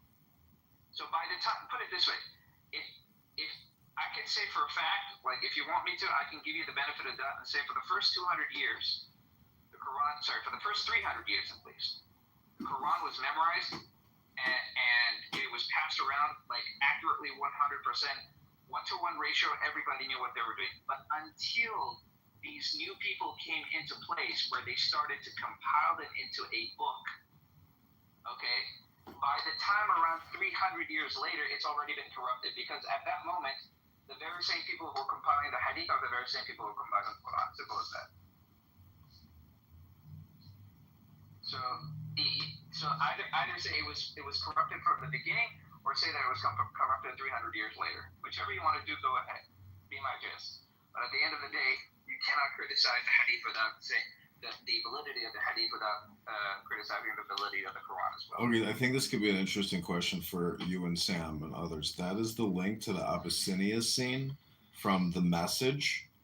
And I'm just curious, if you analyze the communication in the scene where he goes to the Black Christian king, and he gets like a social, like the way that they frame it, I think is kind of interesting and maybe like in hindsight really ridiculous and totally logically flawed why this Black Christian king accepts this testimony. Najashi, Iris, come on up. Oh, you son of a bitch, you left.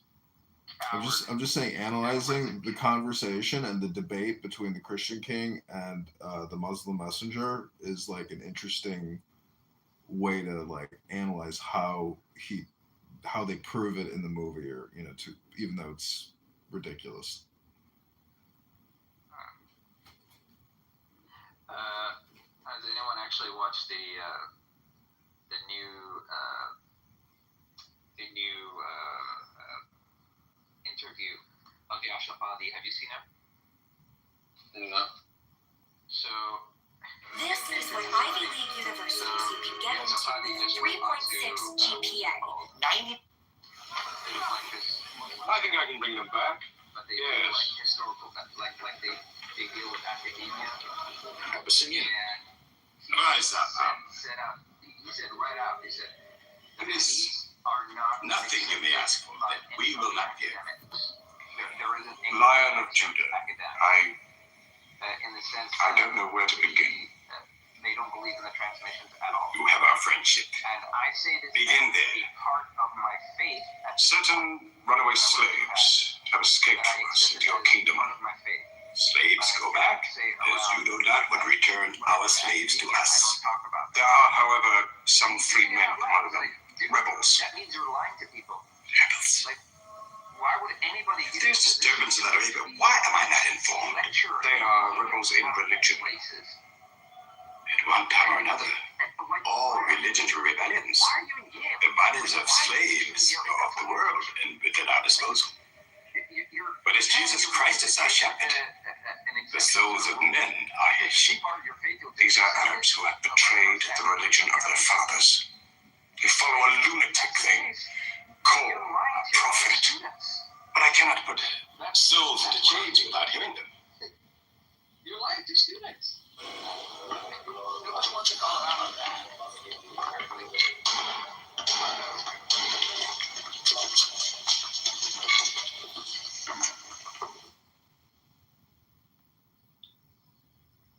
If you get a second, watch that Abyssinia scene, because I'm wondering like how they frame it. If it's like a ridiculous interpretation of the situation, you know, because it looks like. Are you talking about the king of the Najashi king? The Abyssinian Christian Black King. It's like basically it's like what's that Disney movie? Wakanda. It's like literally the Muslims come into Wakanda and they're like, we want you to accept that the Prophet Muhammad is the new messenger from God. It's a ridiculous scene, I'm telling you. Like I think they manufactured this bullshit for the movie. Like it's not historically accurate. Well, the story goes, Muhammad's people were being oppressed, so Muhammad sent some of the people to the kingdom of Ethiopia for protection. But even his own enemies went there in order to get those people back, in order to face justice. So they went to the King Najashi's court, demanding that they would be handed back to them for justice. And the others were saying, no, they're going to kill us and they're trying to oppress us because of our beliefs. And then they say, oh, what's your beliefs? Like, oh, we believe, in Jesus and Mary and all that sort of stuff, right? And then the Quraysh are like, no, they don't believe in what you believe in exactly. And so they went back and forth and were in the court arguing and debating. And so he ripped the part of the Quran and left out the last part where he said that Jesus, that do not say free.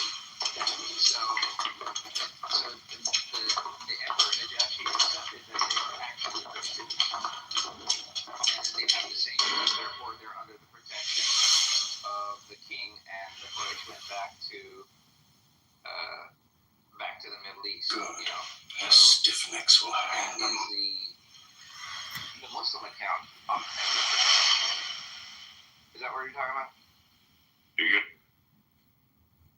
Yeah, but in the movie they frame it that they come to make a case. You just gotta watch the YouTube link I posted, because I think a lot of people operate off of this movie. Most people are lazy, but I think that the way that they made the movie is probably laughable and totally not accurate. But they do make it look like the Kingdom of Wakanda, and the Muslims come in to debate the Christian king, and the Christian king relents. So it gives a social proof of validity and credibility to this messaging. Is it that old movie? A really, really old movie?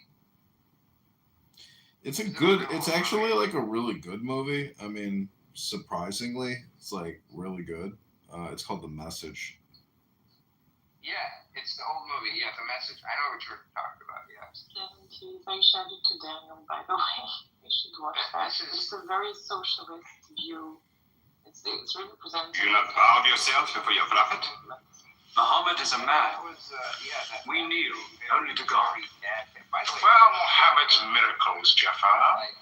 If he were a prophet, he'd light the sky with miracles. Indeed, this is true. God has given his prophets a sign of miracles, that we may recognize them. The miracle of Muhammad is the Holy Quran. A book written by an illiterate, attributed to God. I think the emperor has had enough. I'm mindful of Pentecost. When God sent down tongues of fire upon the heads of Christ's apostles, so they could speak the many languages of the world that they knew not before. But do such miracles happen in our times? What judicial system, even in the 70s, would say, okay, I've heard enough. believe this. You've made a poor case. Government's like, I don't care. This has nothing to do with us. What, you know? You can make your own version of the Shia version. When we suffered persecution in Mecca, Muhammad told us, go to Abyssinia, the land of a righteous king, where no man is wronged. What they call persecution was fair punishment. That is order there. Why did your prophet send you to me? Because you believe in the book of the one God as we do. He sent us because in your heart God will protect us. Talking with them is like drawing water from a mirage. But they've now laid a duty on me to listen to them, my friend. My grandfathers who became Muslims from watching that movie. Like, there are not 3 generations of Muslims because of that. Go on. Of that movie. Like, it's so... And this is when I... For years, we worshipped wood and stone, images of our own manufacture. We lived in ignorance of God. We had few earthly laws and no heavenly laws. The rich neglect the poor, and the natural pity of man, whereby he lifts his brother up when he is fallen, is described by them as upsetting social order. It's not possible.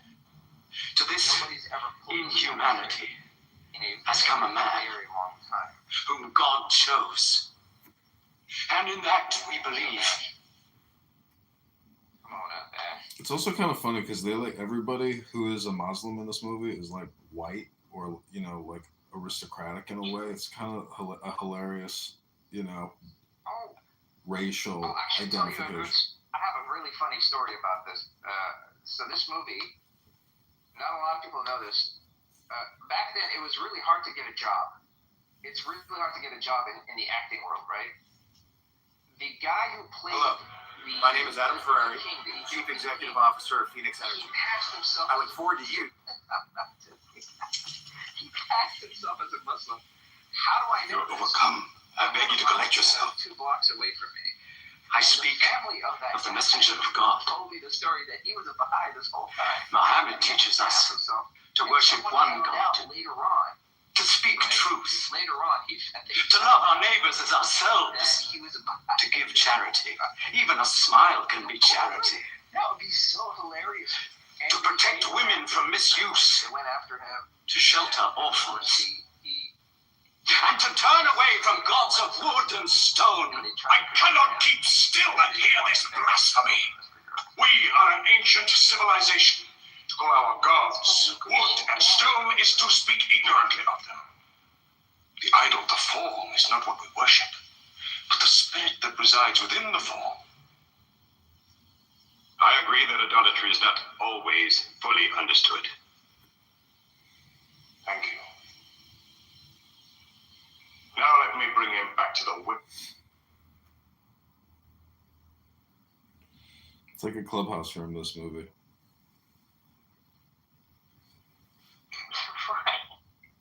Because like they're in their hall or a room in a house having a debate about, you know, philosophy, God, and religion.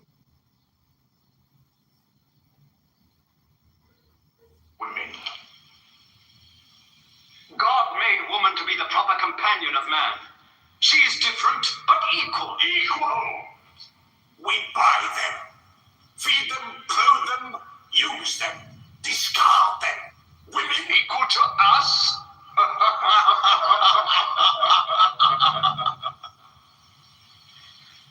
God created man from one male and one female. Now, you must respect in all women the womb that bore you. Why are your 300 gods so tongue-tied, while his only God is eloquent? God has spoken to us before, through Abraham, Noah, Moses, and through Jesus Christ. Why should we be so surprised that God speaks to us now through Muhammad? Who taught you those names? They are named in the Quran. I knew Muhammad when he was an orphan minding sheep. And we knew Christ as a carpenter. Christ says and what your Muhammad says is like two rays from the same lamp. They are lying to you. They deny Christ. You worship three gods, they say. Father, Son, and Holy Ghost, they say. What do you say of Christ? They say God cannot have a son. Christ is not the Son of God. Speak to me of Christ. We say of Christ what our prophet has taught us. That God cast his Holy Spirit into the womb of a virgin named Mary, and that she conceived Christ, the apostle of God. The apostle, he says, not the Son, not the Son. What? That's your miracle. Your Quran. Say of the birth of our dear Lord Jesus Christ. May I relate the words? Okay, yeah, you told me that you were in Mayfair, right? I was in Mayfair. Come closer to me. At that point when I was speaking, but then I went all the way to Tower Bridge. Right now I'm in Whitechapel. In the name of God, most gracious, most merciful. Oh, I've met Mitch. Relate in the book the story of Mary. How she withdrew from her family to a place in the east. How we sent to her our angel Gabriel, who said, I am a messenger from your God, to announce the birth of a holy son to you. She said, how shall I, Mary, have a son when no man has touched me? And Gabriel replied, for your Lord says, it will happen.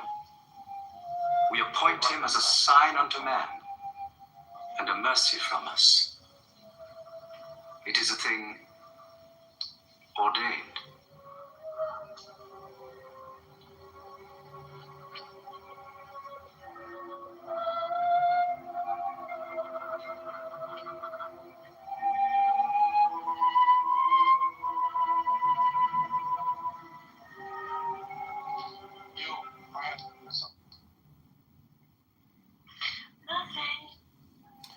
So I don't know if anybody watched that clip. Sorry to bring it up again, but at the end, I just watched the whole thing. It's like a 10-minute clip. It goes into this like hypnosis mode, and he is talking to the Christian king, and he goes into this hypnosis mode where he cites from the Quran by memory and convinces the king that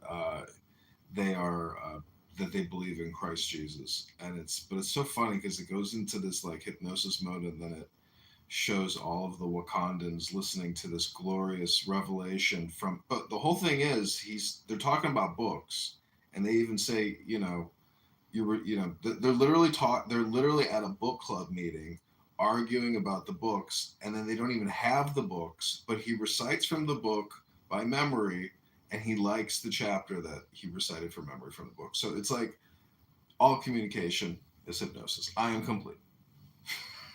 How do these guys speak with so much certainty, right? As if they were fucking standing there when the book was written. I was there when Allah was writing the book, and I know exactly what was written and how he wrote it and what he said, and it must be true. And then come and try and, shove it down our throats. I were in the room earlier on when Nasi was speaking. Oh, what happened? I had a difference between us Maybe sometimes she seems open-minded, but she can really trigger an energy. She goes into these khutbahs for like bloody hours on end. Yeah. She doesn't stop, non-stop like chatter, right? Not for a mountain of gold will I give them unto you. Point, like, you've even forgotten what the first point was. You may live and never see you in peace but it doesn't make for any as sense. long as you wish. May God's blessings be upon you on your return. She has like a fanatic side. Straight from her positions.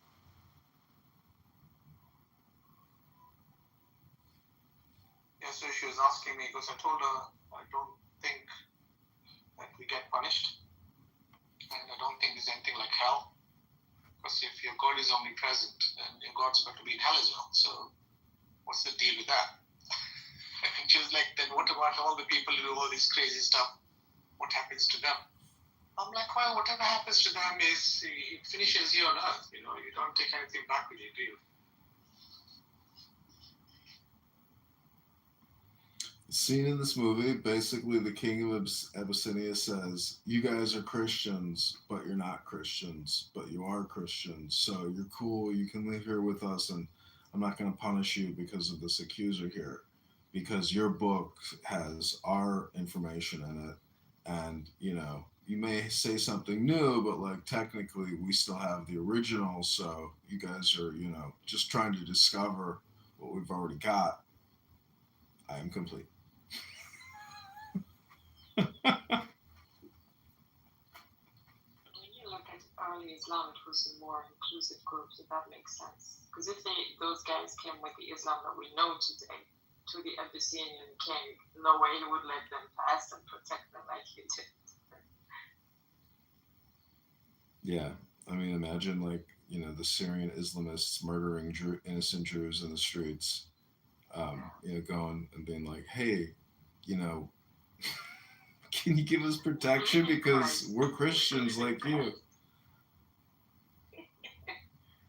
I mean, the Pope calls Benjamin Netanyahu and is like screaming, end this war, end this war.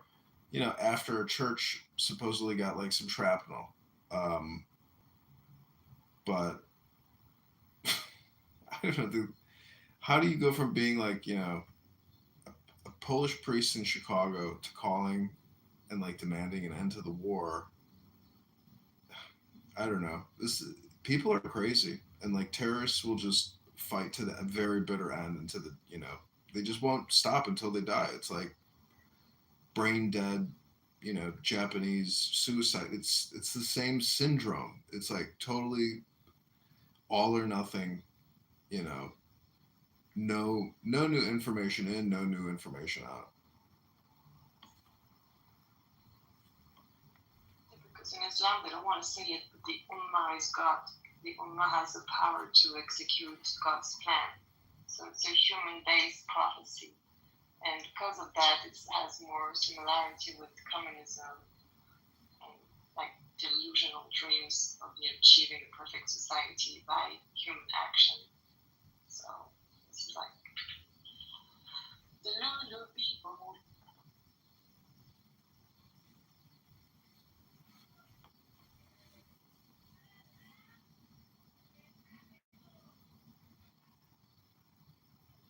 So there's something that Nazia said, right? She said God sent somebody to go and tell, was it Jacob, right? Something. That this is what you should do. But the guy never listened. So I asked her, so Nazia, you're telling me this God that knows everything told his fellow to go and tell Jacob something, and he knew that Jacob would not listen. That was not a dumb thing to do for God. Like if he knew he was going to refuse, why tell this guy go and pass a message to the other guy? This guy's really dumb shit, man.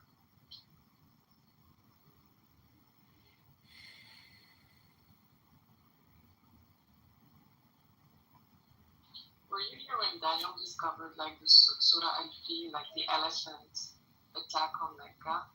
And I realized that it happened before Muhammad was born. So basically, you know about that story? No? It's the one that the birds came and fought them with exactly. clay. Yeah, okay. Yeah, this one happened like 4 years before Muhammad was born. So basically, Allah did this huge miracle in flying animals and everything to defend a pagan temple full of idols. So I'm like, guys, I think this story really, I think Allah is a pagan and it isn't true religion. That actually, the point of defending that place before it became Muslim, it's with our paganism. Systems that are ultimately responsible. It's still crazy that they say everything about like, we can't have any idol worship. But hang on a second, you guys turn towards the stone and bow towards the stone. What's that all about? Is that idol worship? You say, you can't look at the idol things and decide things based on religion, the stuff around you. But hang on a second, you're going to break your fast depending on when you see the moon. How does that work? These are the disciplines the prophet puts upon you. You may not harm a woman, a child, or any other person.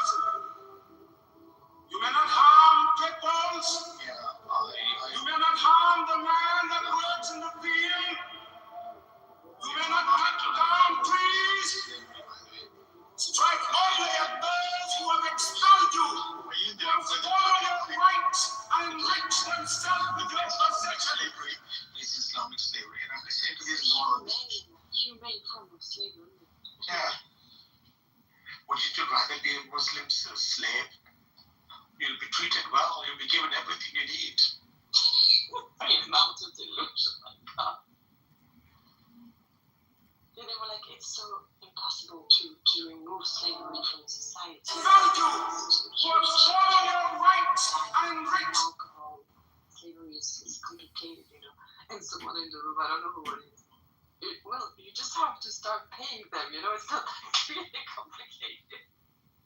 Oh, and the other one that Muhammad abolished slavery. Islam abolishes slavery. Yes. Yet your own prophet traded 2 for 1. Yeah, he died owning slaves. Like, I think he didn't really need slaves either, because if people really supported him and loved him, like, he would just be their slave. I posted another link to this movie where they discussed the disciplines of Prophet Muhammad, and the last sentence about after all these disciplines and ethics is the only time you're allowed to kill people and commit terrorism is when you're expelled and your rights are taken from you. And that's the rules of defensive jihad. And I think it's Bilal on this video. Yeah. The black slave. Yeah. It reminds me of my childhood. We used to watch that every Ramadan. Oh my God. It's like, you know, they're panned out with the camera. It's like, imagine it's like he calls a meeting and all these people like gather in the desert and he just randomly starts screaming out like just a couple little bits about ethics. That's it. Then it's like, and if you get expelled, it's like this generalization of expulsion. So I just find it interesting how they use that word expel, you know, in this movie as well. Hey, yesterday that conversation you're having with Mahdi and Lobian, right? Plonka.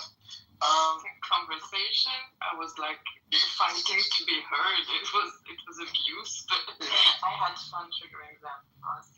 Yeah, so the guy goes, when they say the Shahada, they bear witness. What are they bearing witness to? Because I find it do you know God?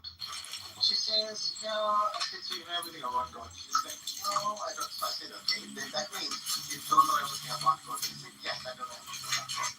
So then I asked her, so when you bear witness that you know about God, okay, it means you know God, so you can bear witness about His God.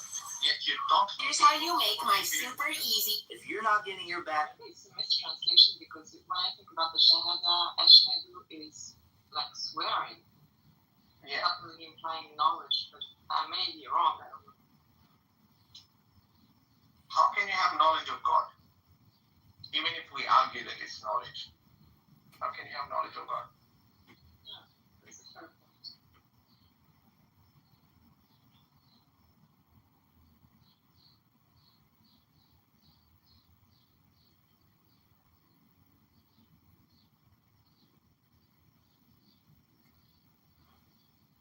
You know, there's also this place in Mecca, like talking about paganism, Marcus. There's a place in the pilgrimage where the Muslims have to throw stones and and run up the mountain or something. Yes. This is like the most pagan thing to do. Is it they'll throw it on one sort of like mountain and then run to the other side and then throw other stones the other side? I don't remember exactly. There's a place where they all throw rocks. It's all about rocks in this religion. Bow down to the rock, throw rocks, wipe your ass with rocks. That one I just don't get. I won't be surprised. You know what? I won't be surprised in so many years. Like, you know, you get all these people who do this massage business, right? And then they do these hot rocks and they put the hot rocks on your body. They're going to claim this was in their books.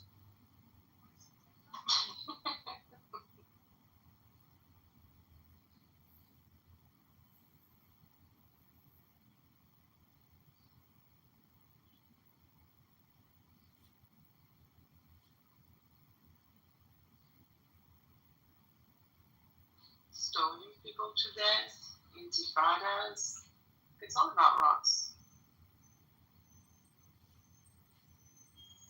Yeah, this is like the esoteric belief that all of these black cubes are related to Saturn.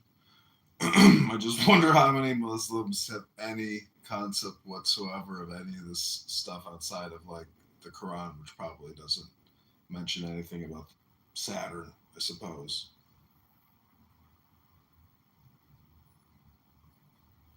You can ask Mahdi, who will make his way to thinking that Satan is quoted in the Quran. He will find a way.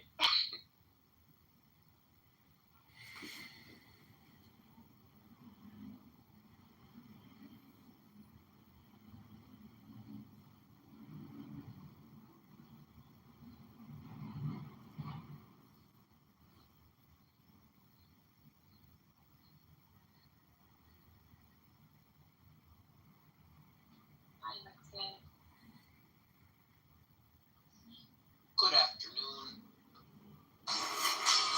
I'm looking at all the people that I know. Who's both the Kaaba in Mecca, the focal point of Islamic pilgrimage, holds profound symbolism beyond its religious significance. Today, we explore a fascinating connection between the Kaaba and the planet Saturn.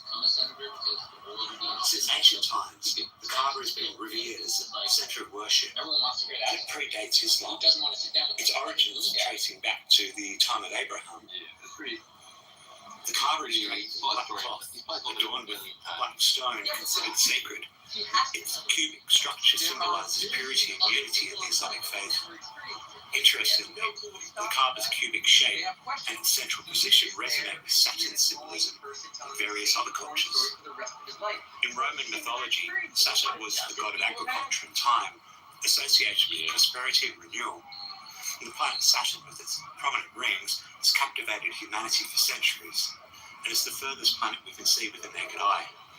Astronomically, Saturn's position in the heavens has been a marker for navigation and timekeeping. Its celestial movements influence ancient calendars. Saturday, the seventh day of the week, is named after Saturn.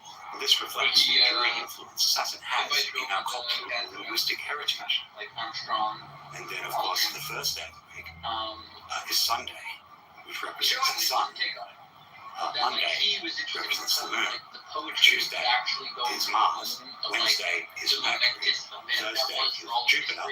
And Friday is Venus. And every year they have this massive pilgrimage to Mecca and the Hajj, and the pilgrims that circle the Kaaba, and that represents and symbolizes the rings of Saturn, and they circle the anti-clockwise. Saturn spins anti-clockwise.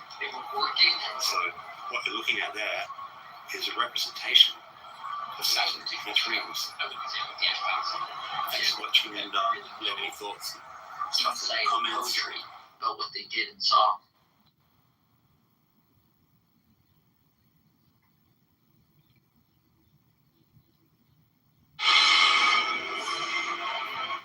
This is a double Leo in the expansive age. Watching videos of going on the moon. It's such a bad camera back then, it's like kind of blurry. Returned with help from the Jewish tribes. So you think we should go with back? an army of 10,000 warriors. Yeah.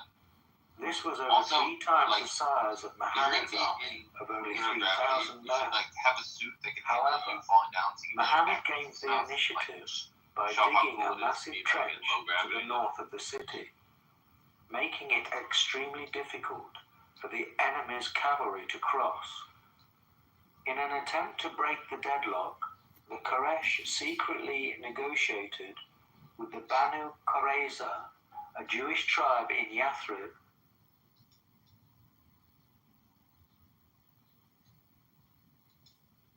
to attack Muhammad from the south.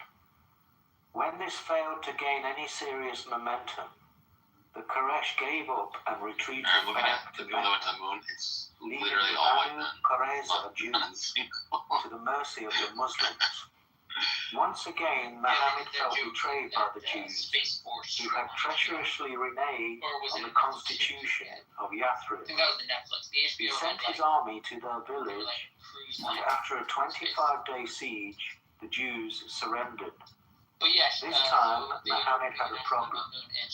He knew if he banished them from the city, like he did with the other Jewish tribes, they might join with his enemy and come back later to attack him. He decided to hand over judgment to an independent mediator who found the tribe guilty of treason and sentenced all the men to death. The women and children were spared, only to become slaves to the Muslims. All 800 men were eventually put to the sword, although the deaths of the Jews was not based on race or religious grounds. So I'm watching this documentary that I put in the chat. When the Jews surrendered to Muhammad, do you think that they were like offered peace or survivalship, and then Muhammad? It says that Muhammad appointed his court to determine the punishment. Then they killed all 800 of the Jewish men and kept the women and children. So do you think that they were essentially lied to? Yes. Is that what? Is there something in the Talmud or something about any of that history, or is there any history? No, we don't have a history of that because they were killed. Have you ever read a history book about the history of that is from the Muslims themselves? I came across this thesis saying that it was like a very distorted version of the Masada massacre, that it was like completely mistranslated, I don't know. I can find this for you if you want. The knock-on effects created deep divisions within Muslim-Jewish relations, which it could be argued has never recovered. Following on from the Battle of the Trench, a truce was declared between the two opposing sides. However, in 629, the Quraysh broke this truce by attacking one of Muhammad's allies. This set in motion the beginning of the end for the Quraysh. A few months later, in 630, Muhammad gathered an army of 10,000 Muslims and headed south for Mecca. The Meccans put up a resistance, fighting for months, but eventually were overrun by the Muslims, who entered the city and triumphed. Instead of putting his enemy to the sword, Muhammad declared an amnesty and forgave them all. Do you love Muhammad? When the city was safe, he made his way to the Kaaba, walked around it 7 times before removing all 360 idols, which represented various pagan gods, leaving only the black stone, which is still there to this day. At this point, he declared that there is only one true God, Allah. In the ancient pagan world of star worship, many idols represented planets, stars, and constellations. It is an interesting coincidence that there were 360 idols in the Kaaba. The same number of degrees the Romans, the zodiac. the Persians, they were the And dominant the act world of powers. circulating the And they looked Kaaba at the Arabs 7 times before what removing are the these? idols These are like animals. They could live have out some in the desert. metaphysical Being significance got nothing to to the 7 we ain't planets even got of the ancient world, colonize the 7 like let's be Sephiroth to their own shit. in the Kaaba They do as everything tree good. of life, We are the world the power. People Sephiroth of victory, ruled of by Venus. respect, like high respect. So By Arabs 631, were the regarded last as pagan low class, stronghold like fell to the barbarians, Muslims, innit?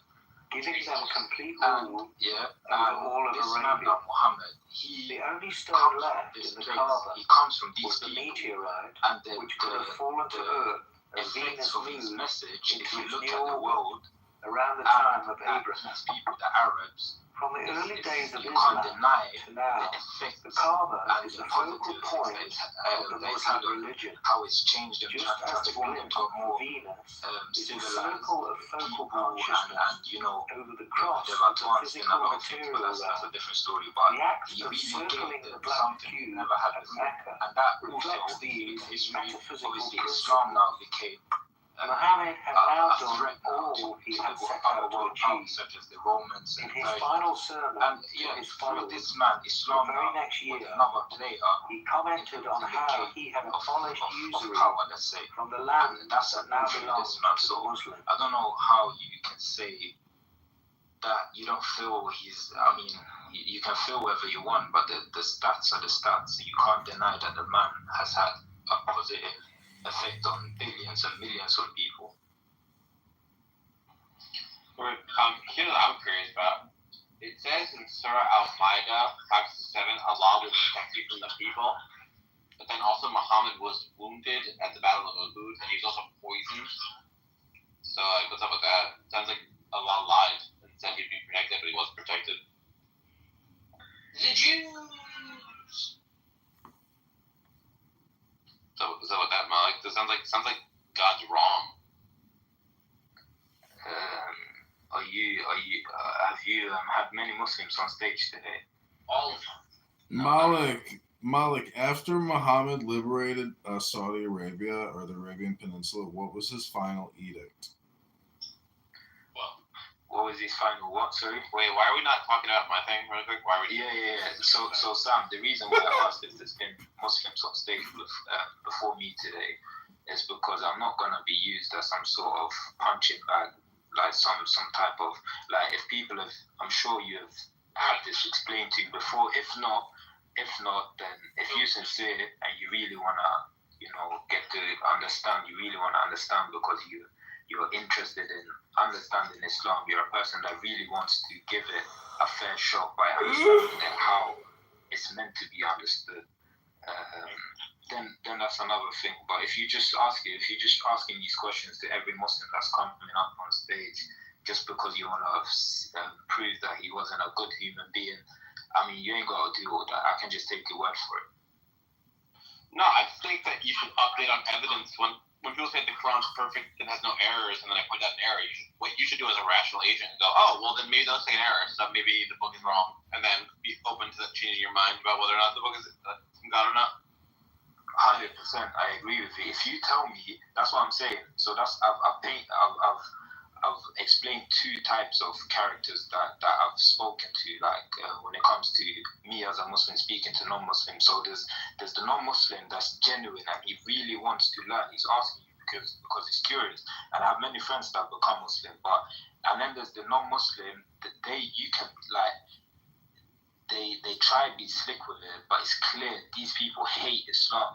And this is the reality. This is the reality, and this is a subjective experience that you can only feel if you are a Muslim. So obviously it's an anecdote and that, but it's a very true. It's like me as a black man. I can tell you stuff that black people generally feel when they're in certain predicaments or certain situations with other races, how they feel, or like at work or anything. I can tell you generally how black people feel. So similarly with Islam and me as a Muslim, I can tell you generally what type of people we come across. So it's very accurate, Malik. That's very accurate. Yeah. So if you genuinely have an error that you're struggling with and you've tried to understand it in different nuances and different perspectives, and you've tried that, now you're asking me the question because it's something that's a legitimate issue that has not been dealt with before. Because now, let's be honest, like if you really want to know something, just go on ChatGPT. You'll find a detailed answer or any other LLMs. So, explain your claim. Are you still doing this, Barbie? You ain't got anything better to do on a beautiful Friday. Who are you? Oh, look, it's Blackie Blackerson. Look at me. I am the mayor now. Kitover, how are you doing? I am good, Yakov. Palestine exists, but it's just that in what context? Is it, it can exist as a geographic territory like the Sinai? There are no Sinaians. There's not a people called Sinaians, but there is a Sinai. You are allowed to now have shawarma shops, but no more rocket launchers. Like we have areas in the country that are, geographic areas like the Sierra Nevada So it's on a Fox is not. It's just fresh breaking.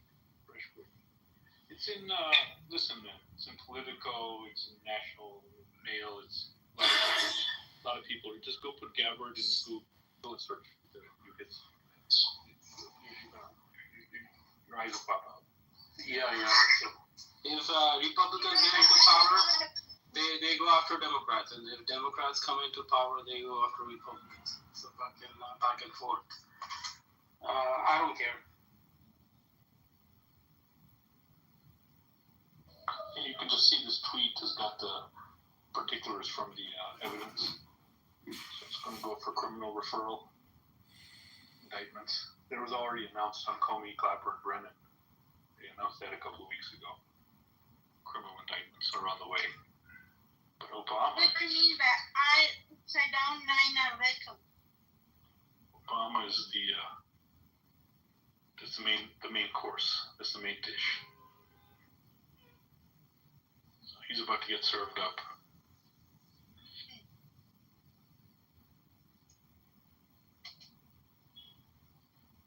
He could run to Kenya, run away from this. I don't know about Obama anything. You should know about him. I don't know about Trump anything.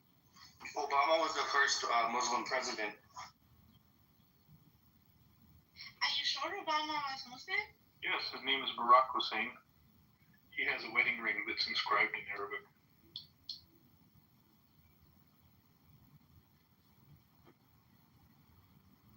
Angels is feeling so proud right now. No. He was a community organizer, just like Muhammad. I never saw him that way. I did not know that. He was a community organizer, a Harvard lawyer, a fake Columbia University student who worked for the International Business Corporation, aka a CIA front group. Right in Indonesia. It's a CIA family.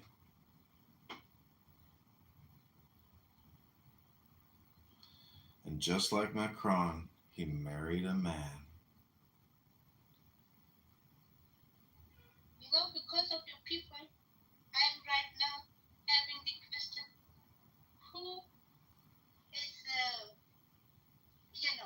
about who I'm talking.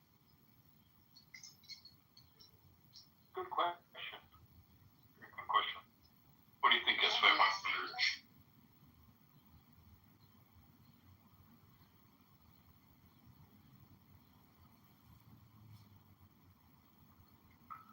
Who's the six? Is the 6 our gang? Who's 6? I think he means with He's talking about the planets, eVTOL, but he forgot there's 7, not 6, you schmuck.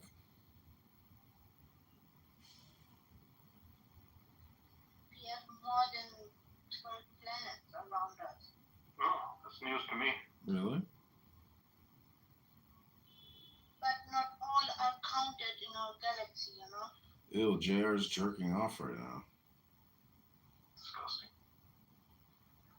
Yeah, there's actually 8 But planets. 9 the rest are planets. There used to be 9 when I was growing up, and now they say 8. The 9th is just a rock, apparently, not a planet. Pluto.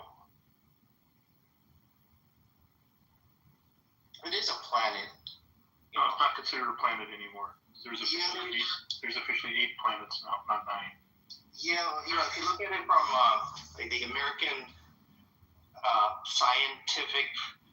the American scientific community's perspective, it's 8 planets. If you look at it from the Hindu scientific community, it's 9. Yeah, but they use Rahu. That's what you're missing there. You've got the phantom planet Rahu. Is one of them. Yeah, it's also 8.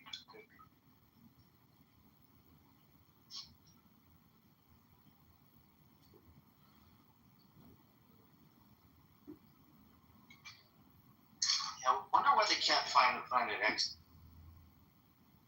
Should be relatively straightforward. You know, the outside planets, they don't affect the planet Earth that much. That's why maybe... Yeah, Uranus and Neptune are not counted in the Vedic system either. go for the moon. And there's 2 Rahu and Ketu. So those are three bonuses. But they're more important than these distant planets. Thanks for the compliment.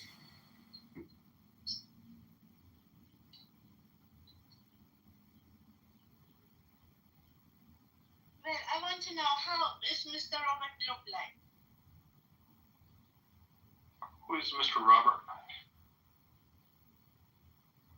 He's the guy that offered her a buffalo.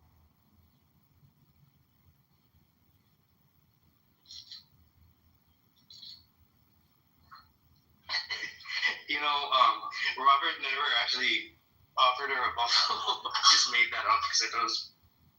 Yeah, I know the buffalo is made up, but still, I don't know who the person. Who is Robert? Why did you mention Robert just now? How would that be important to us? Why did you mention Robert? Because yesterday, the conversation we had yesterday, I don't know. Somehow he has this kind of place to get in my mind. Yeah, but we never discussed Robert yesterday either. That's what I'm befuddled with you. There was no Robert discussed yesterday. Then I don't know why he's doing it.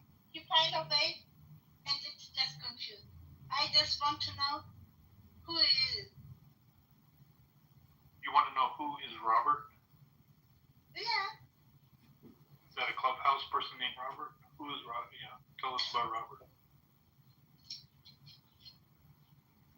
He was a guy in Scott Booty's room. I don't know if you remember him. He was going through a divorce back then. His wife took most of his money.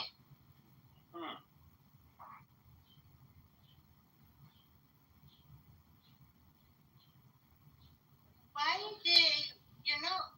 I don't think that Robert is, I think he is to be smart enough to avoid that kind of happening, How do you avoid? It's possible that 2 people. The smartest people in the world cannot avoid. You can't avoid them taking half. Even Jeff Bezos could not avoid that. They always get half. I think when people marry them because they're loving each other, and there's no way they're gonna get divorced. Yeah, that makes sense. That sounds like reality.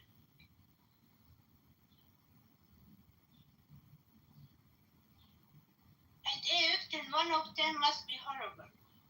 JR, are you here? JR is loving this. JR finds this stimulating. He's in a stroke session, he says. Disgusting.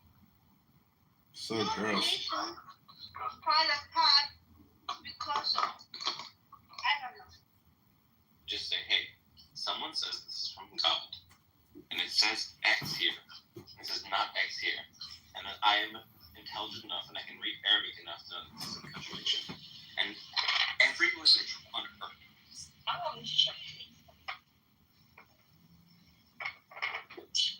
going through a storage. Oh, okay. Sandra, real quick, how things up in Dearborn? Eyewitness. There is only one God. I don't care how things is in Dearborn. You can try to find a conversation and somebody else. Everything's good. Did you say that you getting out? I'm out, honey. Are you done? I'm done. Yeah. Why did I say it not enough time to know that? It's okay to talk sometimes, guys. Well, congratulations, man. I didn't remember if you said you were getting ready to get out or if you were actually out, but good for you. Yeah, I'm done. I feel good. Did I leave you with a pen? Did you get a cake when you left? 30 years? I got a plaque. I got a Fisher Body plaque. Remember the well, you might not even know the carriage, the old Fisher Body carriage. Remember? Cause no, I don't know. Nothing from up. Okay, Fisher Body plant here in Lansing was 115 years old when they tore it down. It was originally a carriage factory, horse-drawn carriage factory. So the actual Fisher Body emblem was that golden carriage. So I actually got one of the plaques because they only had a few of them left from the people that actually started at Fisher Body. So. Oh wow! But I couldn't even post a picture of it because they were like, "Don't tell nobody." Oh. I haven't had my name put on it yet, but it's beautiful. It's got gemstones. It's gold. It's on a big wooden plaque, and it's gold, and it's got fake jewels in it, sapphires and rubies and emeralds, and it's real pretty. That's awesome. That was our original logo. That's awesome. I'm gonna sound like Goat and say, "What a blessing." That's awesome. Good for you. To be out of there and alive because one of my friends just died last Friday. He retired 6 months ago and died last Friday, and I'm so devastated behind that. So, yeah, I'm glad to be out and above ground. Is that why you said you might get you another job because you don't want to just be idle? Absolutely. And if I wasn't working in the garden, I'd be taking my ass to the gym every day. But I'm, in the garden right now. But once I'm done with that, I'm going to be going to the gym. Because I'm used to moving like at least 80,000 steps a day.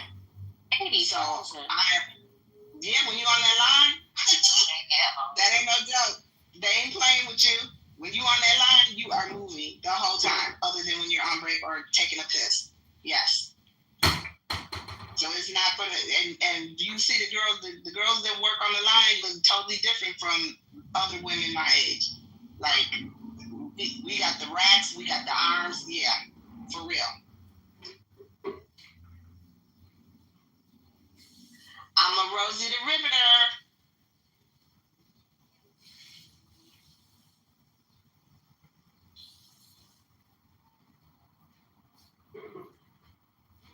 Well, excellent. Well, I'm gonna get out of here, y'all. Y'all can go back about your conversation. You know you don't want me dominating the conversation. I'm gonna get me a couple of vodka tonics and have a good day. Oh Lord, and you got to shut that throat. That's the question. Until it's crazy. Do you still go over to Mexico? I never do go to Mexico. I don't. No. So we went to Mexico. We were on a cruise and we went to Cozumel. We border Reynosa, and no, there was no reason for me to go to Reynosa. I'll be honest, it's not safe. It ain't safe for me to go to Mexico.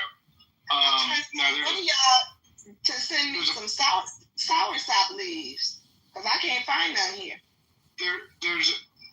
I'll just tell you, there's a park down here. If you ever come down here, Progreso is safe, and parts of Matamoros, which borders Brownsville, that's safe. So going on to Progreso is nothing, but we don't ever go. I mean, shit, I basically live in Mexico. But what are you looking for? What kind of leaves? I want some soursop leaves, but I can't find them here. And you can only get them. They come from hot climates, like in Jamaica. I know. I don't know. I just thought I'd ask. All right, Should saline have Effie in it as well again? Okay, clear. Dan, were you trying to say something? Yeah, like the soursop, as far as I know, they were like in the Caribbean. Like I remember going to the Bahamas, they were talking about soursop, and when we cruised to other places too, that's what they were talking about, soursop. So I've never heard of it come from like mainland Mexico or not. I was just thinking like the heat, the tropical, not tropical, but it's definitely coming from hot climates. So I thought maybe Mexico would have them. Maybe Cancun, maybe Belize. Yeah. But outside that, yeah. I think, damn, you probably gotta get it all the way down to Cozumel, the Yucatan Peninsula. which is like another 4 hours, 6 hours, no more than that, 7, 8 hours south of here before you can get that. And see, we don't have any more, like they say you can get them at Asian markets, but our Asian markets have most of them here have closed. Oh, really? Where? What city? Yeah. What state you in? I'm in Lansing, Michigan, but like we had a bunch of them out in East Lansing, and they're all shutting down because of the tariffs and stuff. Wow. What type of Asian? Were they just all strictly Chinese or? It's probably a mixture of everything. Probably like the one that I go to in South Lansing is Vietnamese mainly. That's their focus. But yeah, I don't know. I'm just looking for some. And I didn't want to order them off of Amazon because I don't even know what to get. I need to know what they look like first. So Trey, you don't go to Cancun either? I mean, that's like a hot spot. We just went to Cancun. Do we go normally? No, we just went to Cozumel. We've been to Cancun. Look, the reason why I see Michael in the chat. I live here. Like, it ain't like South Padre, where I live, ain't a whole bunch different than Cancun. Other than you have all you can, excuse me. Other than you have fully inclusive resorts where you can eat and drink all day. But because I live an hour from the beach and I can bring my own damn liquor, I can sit up in the hotel and drink and look out on the water. A vacation. And the last thing to do was separate the factor from the. Somebody can lose it. She'll be trying to treat patients. She gonna violate HIPAA laws. You're right, huh? Who's up in trouble? She gonna say, dang. Somebody's muted. Something muted. No, don't mute me. Shut up. You can have it. Don't mute me because I'm walking around. Don't you dare. I'm talking to this person in my ear. Nobody said nothing about HIPAA. Be quiet. Okay. I have to work 3 hours extra time. That's why I'm trying to listen to you guys and help with the room. So I'm trying to work. And that's why I tell you guys, Patty, Mill, Spin, Deborah, Sandra retired. But we come in here and open these rooms and we're working at the same time because we're professional women. And we try to do this and then people come in and just start disrespect us and all this kind of crazy shit. Keep in mind that we are working and trying to hold a space for you guys to have someplace to go. You don't want it? Open up your own damn room. And we'll come to your room and sit on the stage.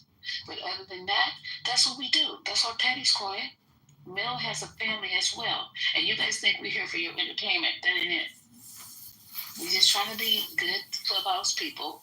Because I don't have to do this. You think I need attention? I get attention all day. I'm getting attention right now. From when and I was just protecting you, Lisa, because I didn't know what you might say, and I didn't know if you knew your mic was open. Oh, no, not you. I know it was open private. How we sorry? They don't have the microwave here, girl. So damn, yeah. For us, like an actual vacation is Jamaica, Aruba, or like the Caribbean. But like Mexico, not really. And the part that, like I said, the part I live on, like for Reynosa, it's not safe. There's actually no travel because of the cartels fighting. They don't make travel in between Mexico and Mexico City. So you wouldn't want to go to Mexico right now.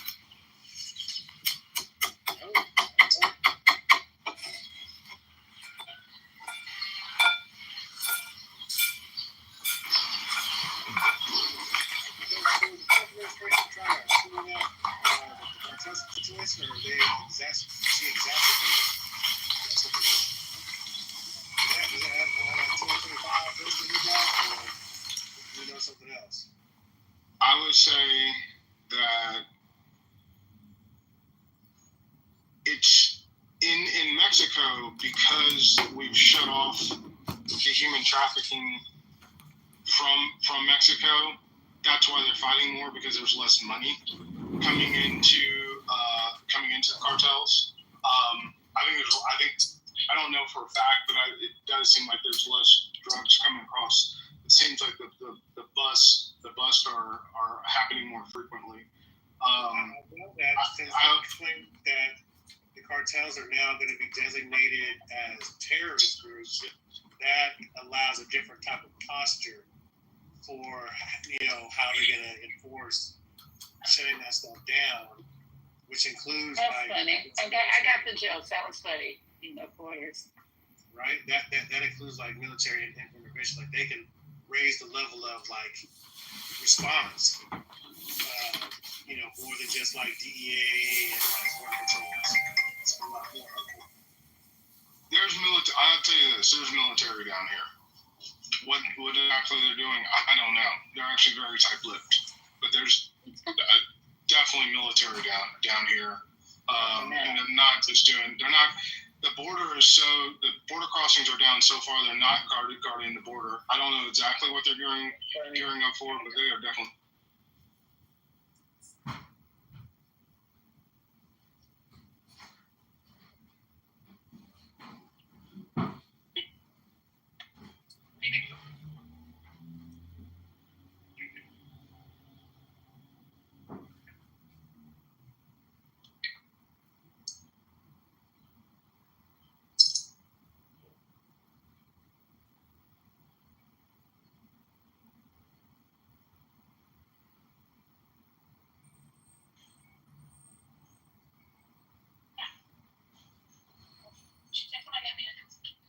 Yes, they do. You'll be all right. Damn, in the chat, I'm going to put this guy or this channel on X. If you watch that channel, and it is gruesome and it is graphic, but as far as probably the best and most, I don't even know how they get all that information. As far as the best and most updated information on what's going on down there, that's the channel. They are very good, and they talk about the different factions. There's been a truce recently between the Gulf Cartel and Sinaloa, I think. There's almost like the Crips and Bloods. They're like coming together because the violence has gotten so bad and they're killing so many of each other that they realize that they've got to coalesce and figure out something. Because I do believe the Mexican federales have become more aggressive. So I don't speak about it too much because not my place to talk about it. But if you want to follow somebody, follow that up in the chat.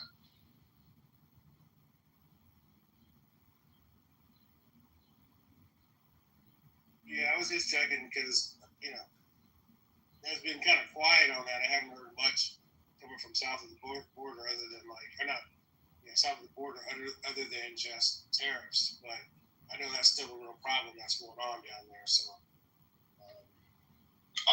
our side of the border is as quiet as it's ever been.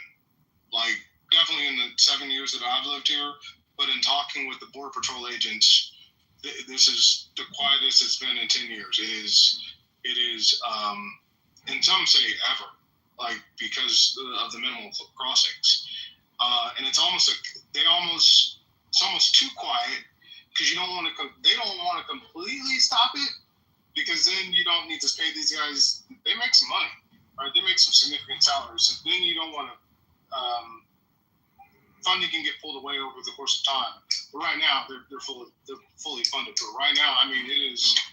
If there's one thing I'll give Trump high marks for, it's not a lot, but I will give him high marks on shutting the border crossings and making an extreme difference in like literally overnight.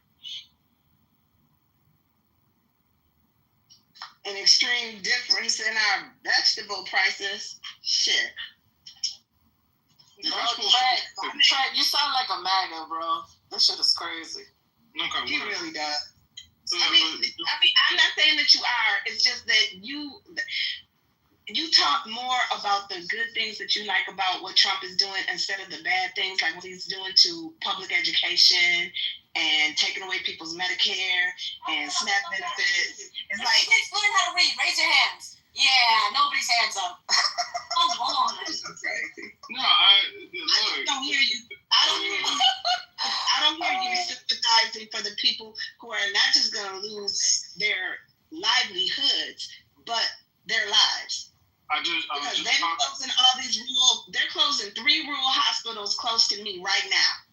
Well, you know, my wife's in that. I knew when they cut Medicaid that obviously rural hospital program closed. It's actually going to affect Republican states more than anything. It's actually I knew that was going to happen. Okay. It's dumber than fuck. It's dumber than fuck to close some of these rural hospitals. That's going to backfire. We know that, and we empathize with those people, especially if they're farmers. Think about it. If they're farmers and they're 150, 200 miles away from the nearest hospital. If they get hurt in a farming accident, they're not going to make it. Yeah, well, but the biggest thing for me, and when I was just actually talking to my grandmother's and grandfather's friend, she's in her 90s, a great lady named Glenna in Columbus, Ohio. We just talked, and what is starting to happen, even amongst his supporters, is these ICE raids on workers and just on workers, on regular people, landscapers, people working in restaurants, people working in hotels, people that some people know in particular, like you know. And now that they're seeing it themselves, and I knew that this would happen, when the video started getting shared of people getting put into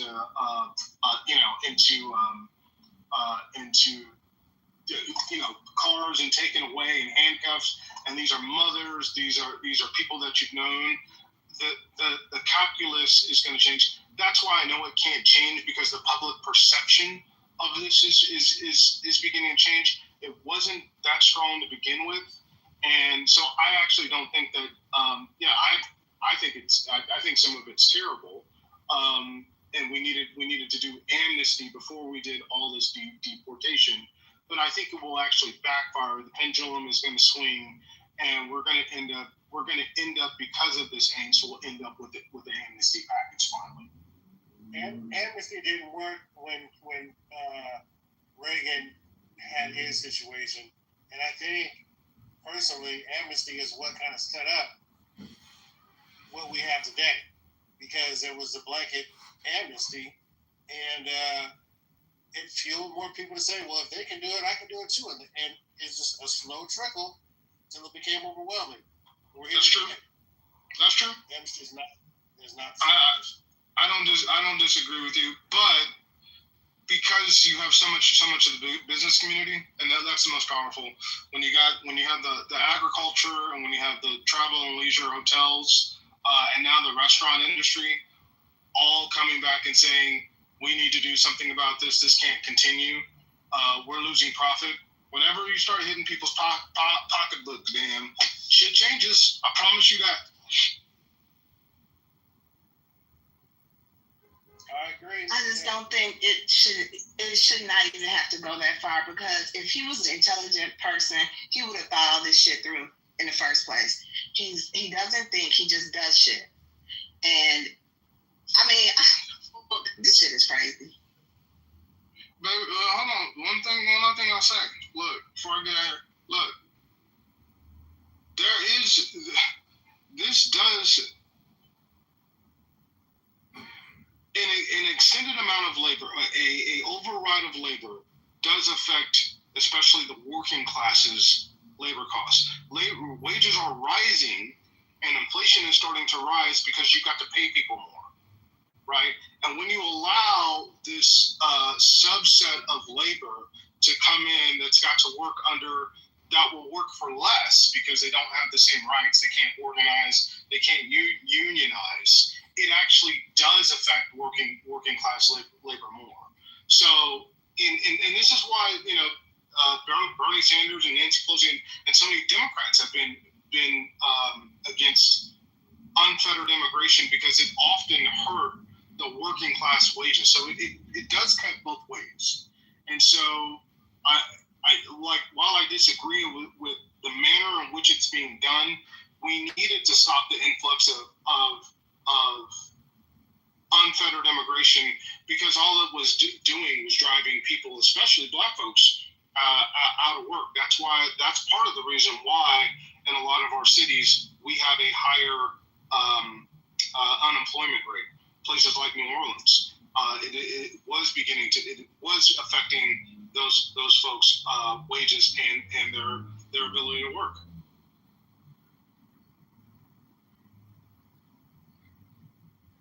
Anyway, that's it. I'm gonna go drink. I'll see y'all later. Yeah, please go have a drink.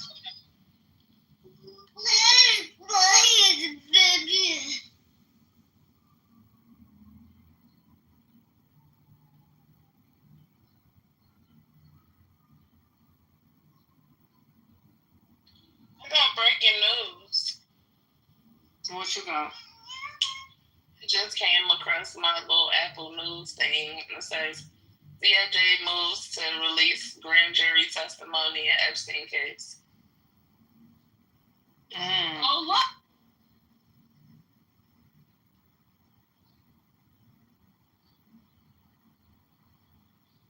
I wonder what that means. Let's see.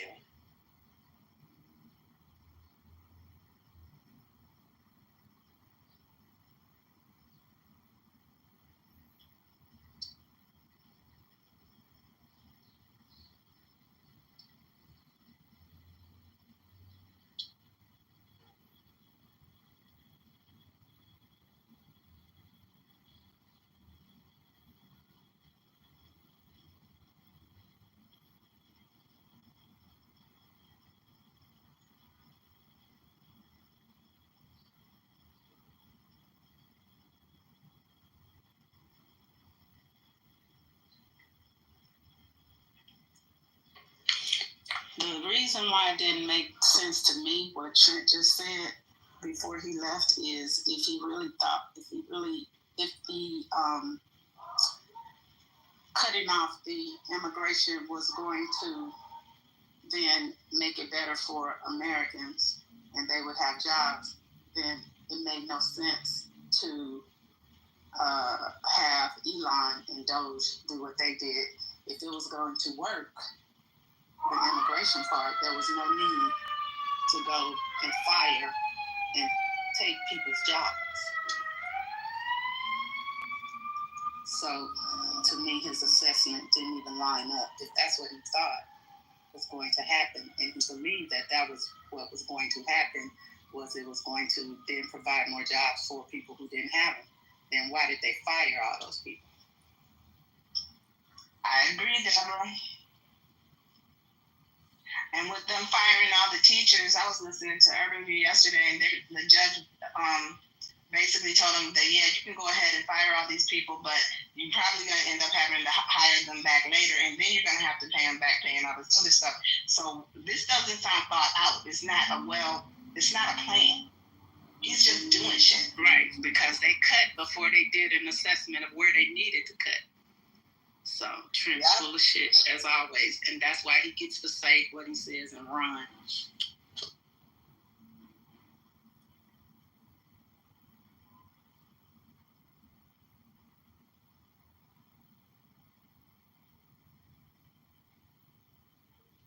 If he took the time he spent playing golf to look at the situation and analyze the situation, it would probably be better, but he doesn't think. And he doesn't listen to his advisors. That's another thing.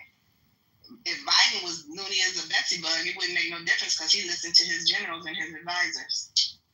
He didn't just make stupid ass decisions on his own.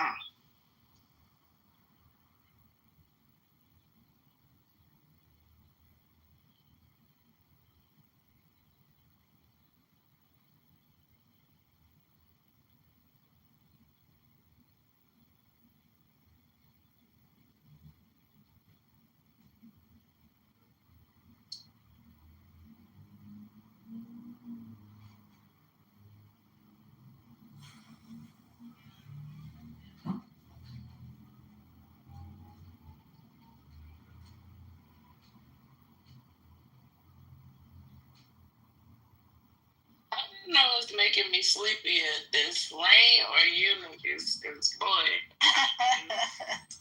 about to doze off. I'm in the bed too. I'm like, this bed is feeling good right now. I'm sitting in the car though, because it's raining so hard I can't even get out. But y'all just making it worse, Jesus. Did y'all talk about something? I done run 20 topics and tried to just won't go. Go. God damn it. Shit. Yeah, I was listening to Trent talking shit. I'm like, this motherfucker, he sound like a fucking MAGA. He's annoying. He is annoying. I'm like, sir, my daughter was like, is he KKK? Is he part of the KKK? Damn. That's crazy. I'm like, I don't know. He's bugging.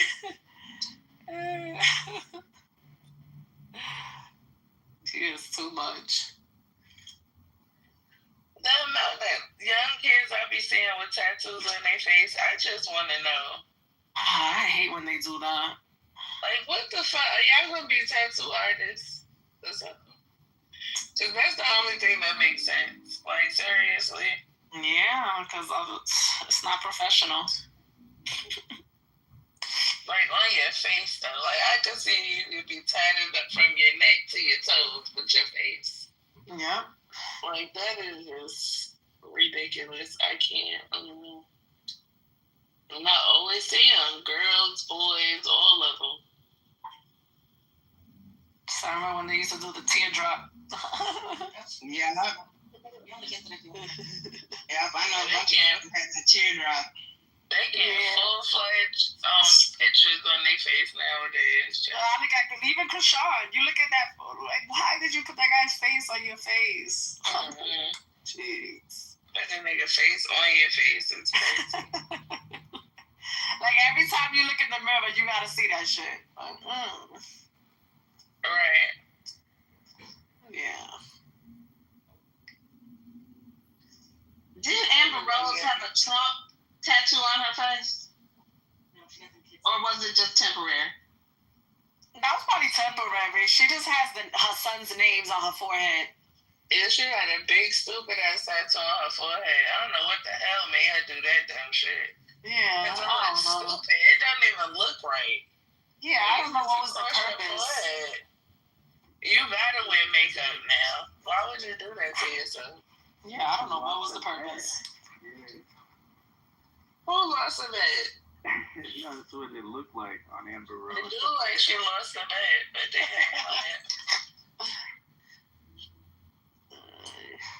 I just want to go in here and get my food. When we was in the pool, Cassie's like, that grandma got a tattoo. It's big. She had a tramp stamp. I was like, yeah, they were not. They just turned grandmas. They weren't grandmas forever. They were young before. Just like mommy. When I get old, I'm still gonna have my tattoos, and your kids are gonna look at me like, grandma got tattoos. My aunt, she said, don't ever get a tattoo because your palm tree is gonna turn into a weeping willow when you get older. Yeah. My daddy didn't want me to get no tattoos, but I got them anyway. I was determined. And I'm thinking about it, I want some more. The fuck? Yeah. He did not want me to get no tattoos. I remember being 14, being like, Dad, I just want a tattoo. He was like, no, you never gonna get no. Like, you be doing, I used to be like, my father used to be doing too much. Like, you just need to chill out. What the fuck wrong with you? I was so happy when I got to the age I could just talk to my parents like regular.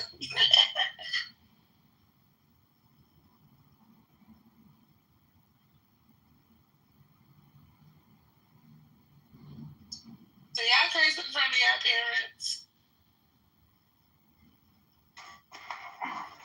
You got good parents. Some people can still not talk to their parents like they're, grown up. No, it's like when we had 18, we was no hoes, we grown. Like, that's how they did us. We was grown. Everything that we did in the dark, we brought to the light at 18. I know a lot of people that their parents so strict still. They grown as hell. They got kids of their own and they still can't do shit around their parents.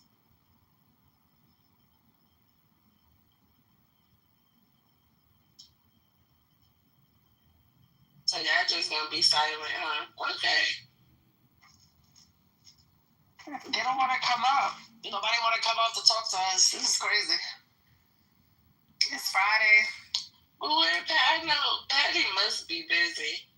Yeah. And Deborah and Lisa got to be busy too, but normally she on mic any other goddamn time. Now she want to be on mute.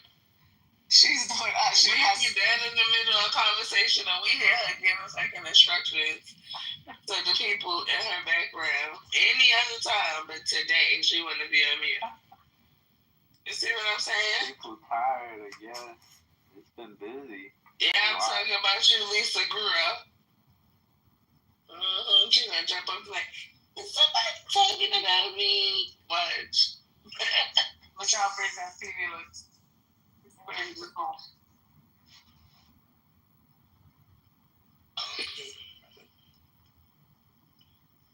I need to be in a contentious argument real quick because I gotta wake up. I got shit to do and I'm just sleepy as shit.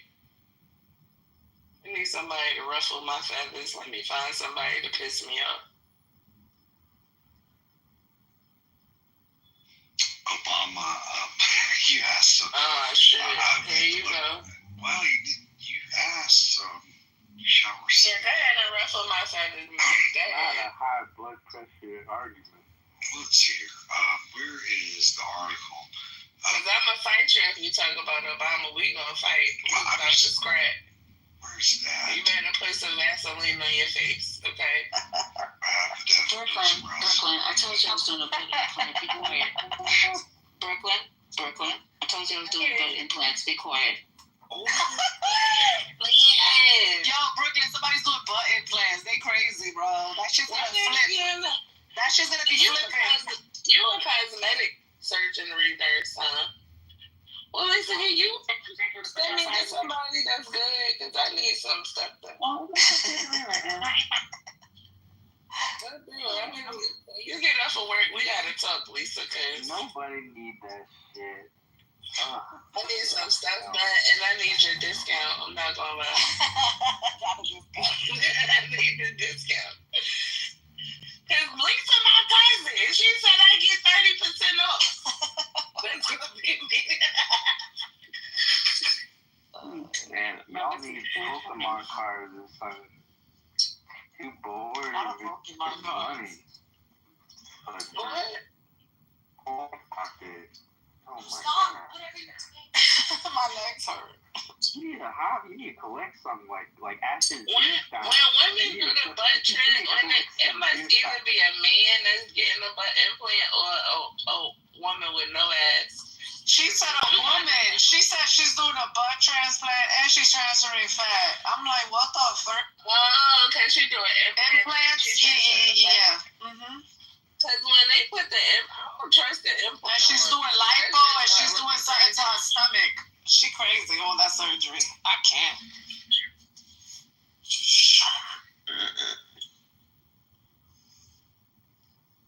I was speaking to my sister. My sister's about to go back under the knife. What she about to get done? She already got a BBL, right?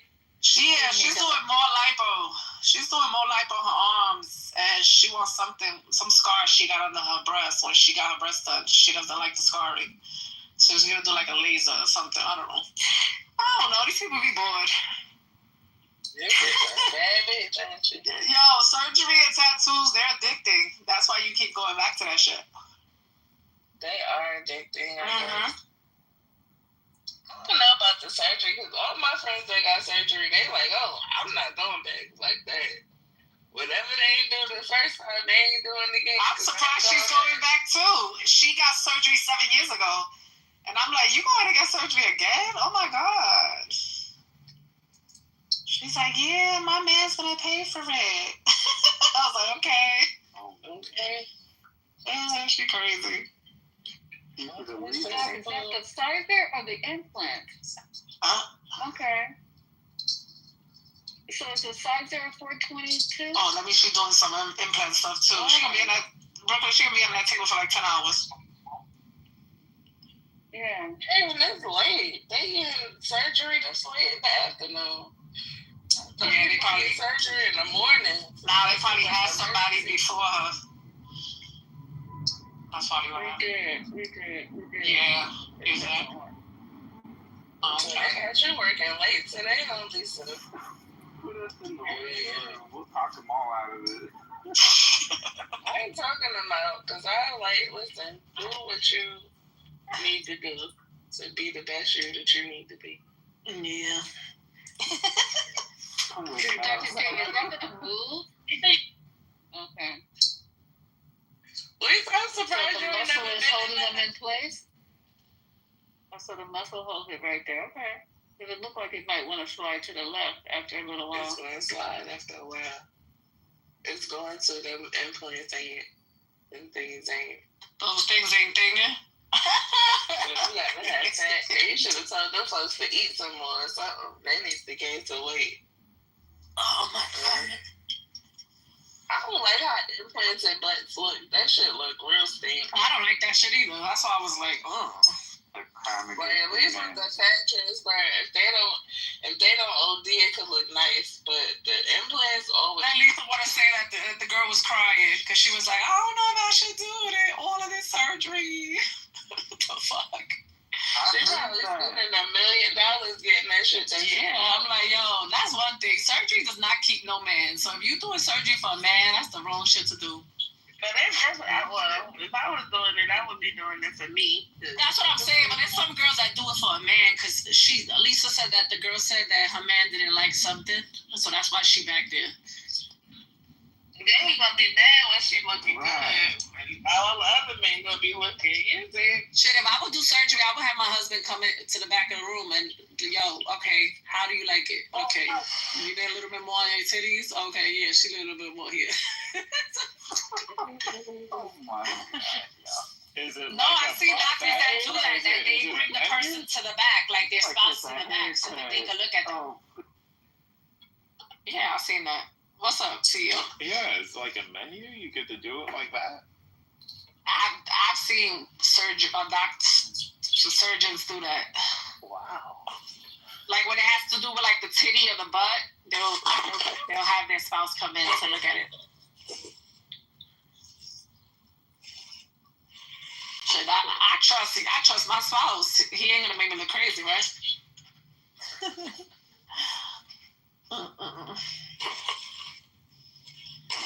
Oh man. If you married to Trent, I don't know. He said his wife got surgery. Just be taking shots. Deborah, he said his wife had surgery. I know she had surgery. You could tell. But yeah, she said she had surgery. That's gonna work, man. Yeah. Mhm. She probably went to Mexico. She went right next door.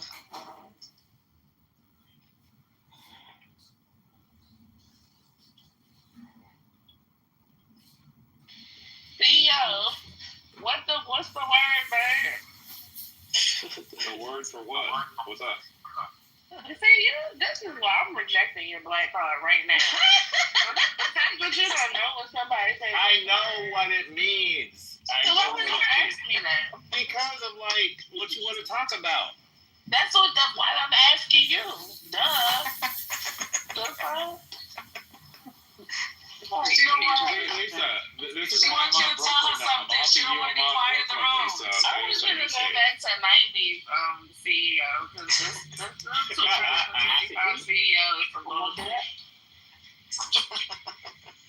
We need to go back to the 90s, buddy, because you just got old and just out of touch.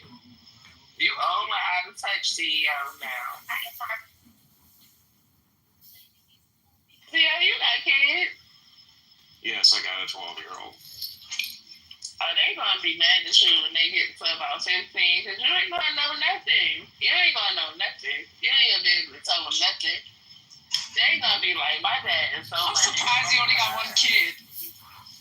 Why are you surprised about that? It's much easier to manage. Oh, yeah, of course. I know that, but I'm just saying. Yeah, that's all he knows about, though. Are you going with your baby mother? That is very wild. Isn't that his wife? Yes, that's my wife. It's not his baby mom. I didn't know he was married. You married for married? No, I'm married for fake. I ain't know. I bet you was out here. These married men on stage. I bet you was out here dropping, you know what I'm saying? Dropping loads and shit. Trent married, CEO married, Roy you married, Matt is married. Who else? Dan is married. Aleph, I don't know. Sometimes he be sounding married, sometimes he sounds single. I'm a little confused about Aleph. And he will never talk about his wife though. Why you never talk about your wife? That's why I know you was married. Bro Mac is married to the game. My wife has her own clubhouse life. Oh, okay. What type you want? 15 round? He said his wife got her own clubhouse life. What now? Why you don't talk about your wife, CEO? Because you don't never say that. I said she got her own clubhouse life. So. Oh, she do. Yeah. Oh, she on here. Yes, she is. Right. So she might be in here anonymous. No, she doesn't come in this room. She got a totally different life. She does like Marvel, Star Wars, all that stuff. Oh, okay. Is she black? Oh, he hesitated. No, Matt. My daughter's laughing. Hello. My wife is a member of Alpha Kappa Alpha sorority and an HBC and went to an HBCU. Okay. Yeah, I said yes. But you haven't asked the question. A lot of non-black. Who said that, Sandra? Good job. No, that was Deborah. Good job, Deborah. That's a good one. Good job. So what was the answer? I didn't get the answer. As Ron Burgundy would say, she's African and American. Oh, she's African. Oh, no, she's African American. I'll just be like, you haven't watched Answer. I thought she was going to say she was no, she's black. She's black. She's a black. I thought you were going to say she's Caribbean. American. Oh, my. She's not Caribbean. Trent looks like he Caribbean. Like he could be like Trinidadian or something. I'm not trying to see did y'all see Trent's wig? CEO's not taking your women, Matt. Is that why you wanted to know? When I lived in Hawaii, I took his woman. Hey. Oh, no. That was my early 20s. Oh, no. In fairness, there was no black women in Hawaii, though. So There's white or Asian. There's white black women in Hawaii. Literally, there wasn't. Like when I was there. Okay, Brooklyn, I'll tell you like this. Do you know There's what Puerto Ricans in Hawaii. Do you know what Black Planet is, Brooklyn? Did you know what that was? Okay, so on Black Planet in Hawaii, it was all Asian and white chicks. Oh, okay. Because they were looking for a black man. Because white women don't be outside trying to date y'all. That's why. They don't No. Everywhere else in the country, it was mostly black women on Black Planet, except for Hawaii. I have like 3 cousins that live in Hawaii, and they black women. Honolulu. And maybe now, but this was 2004, so this was 20 years ago. Well, I have a newfound respect for you since you married to a black woman. I don't got as much beef with you as I used to. You do just you've always had a natural level of hate. Yeah, and then you was ridiculous with Finley. Like Finley and I literally had the same political reviews, and you was just like sucking up to him. And I'm like, this is what I say. It's not.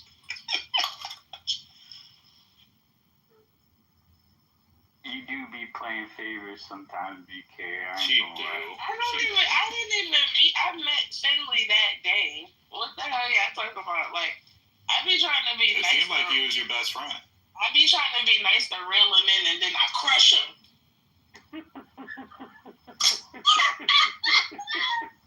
Sounds good. That's That's funny, Brooklyn. And Brooklyn, if you look at my PTR as a picture of my wife, I just updated it. I'm taking it down in like 90 seconds.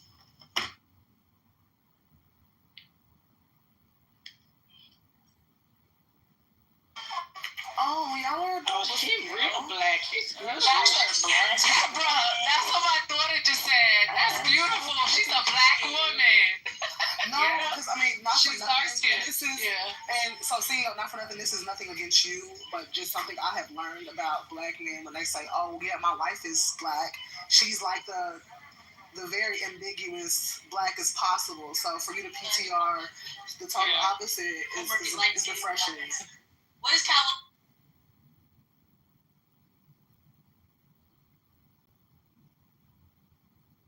Water said that's a photo that came with the frame.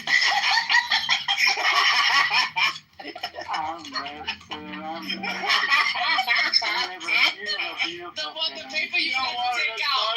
That's good. That's good. I like that. That's crazy. I can see that too. Beautiful family, little family. Yeah, that's funny.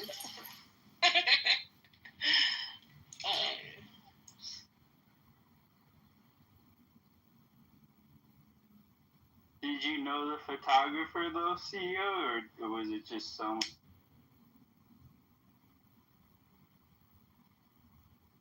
That was on the cruise, so we did a cruise wedding, so it was just the photographer on the cruise.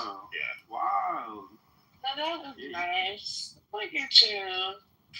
Was it a bunch of y'all there? Like your whole family came? Or? So I was purposely very strategic about this. So we did a cruise wedding because the people who was willing to invest to be on the cruise would be, so the wedding was very affordable. Pretty genius. That makes sense. Yeah, might as well get the ceremony done there. Have a reception on shore if you want another reception. Did you have the reception right there on the ship? Yeah, right there on the ship. Right? Yeah. That's fucking cool, actually. What was the cruise line? Oh, that was it. I can't remember. Carnival, probably. And we went to Jamaica, Grand Cayman, and one other place. Yeah, that was Carnival. Oh, wow.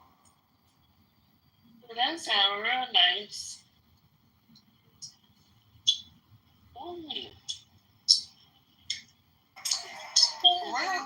Royal Caribbean wanted to hire me during the pandemic. Well, right before the pandemic hit, actually. I'll never forget. The day I had my second interview with my recruiter, I was in my home office watching the news, and they were talking about the Carnival ship being in quarantine off the coast of California. So during my interview, I asked my recruiter, like, you know, how does this look for you guys? Because, I mean, totally different company, but the industries are the same. And this was March. This is like late February, early March of 2020. And so he was just like, oh, well, you know, we've pretty much taken quarantine measures. And he was telling me how no one is able to get off or get on the ship. So, yeah, long story short, I did not take the contract. And my granddad actually told my mom, he was like, yeah, tell Oasis she can find another tour somewhere on the land. We don't know what this thing is, so she does not need to be on that ship with the people. Wow. It was funny. And, like, my recruiter took it even a step further and was like, oh, my God, so we have this ship called the Oasis, and all of the whole team was saying how you'll be a good fit for it. And I was like, no, thank you. I'll decline. And then they tried to circle back, like, later on down the line when we thought, like, the U.S. was going to open up for a little bit, but all the governors were just like, actually, no, thank you. So, yeah, no, the cruise ship life has always been very intriguing to me.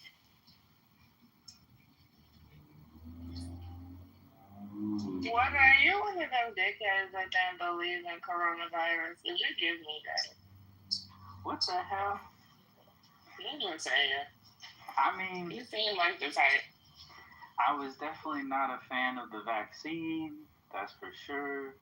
But I was the first to start looking at, what the hell is this? How do I combat it?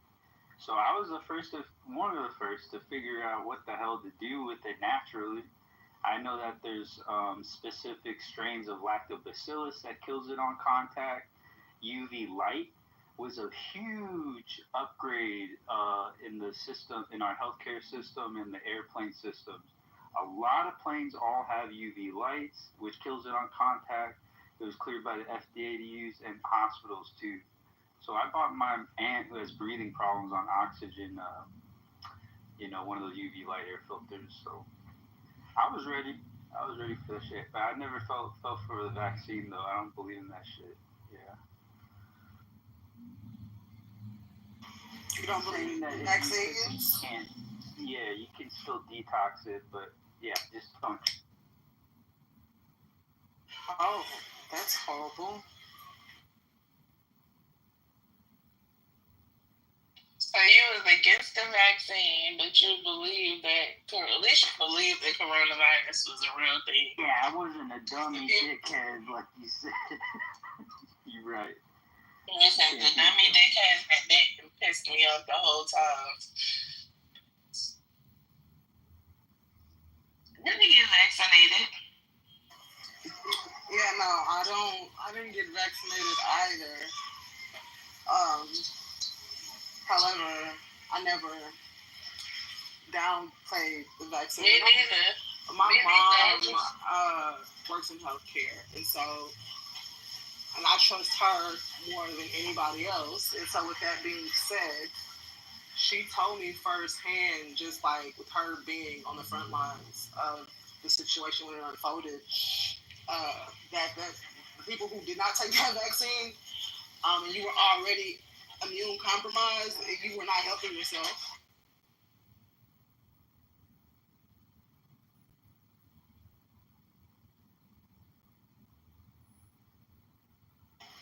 And as far as like when people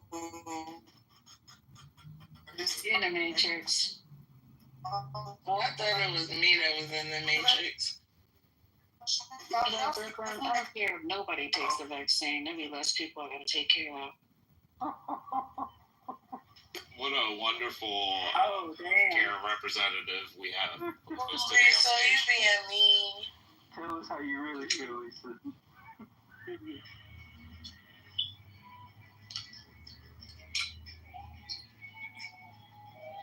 No, what happened with me was like January when that shit hit real bad. My cousins was like, go and get a flu vaccine. And it took me like a week or so to actually go and do it, but I went and got a flu vaccine. When I tell you I didn't get sick not one time, like normally I get like sinus infections and all of that shit. I get the flu. For the whole 2 years that we was in the house, like I was in the house because I wasn't even in the house. I was breaking all the rules. I didn't get sick.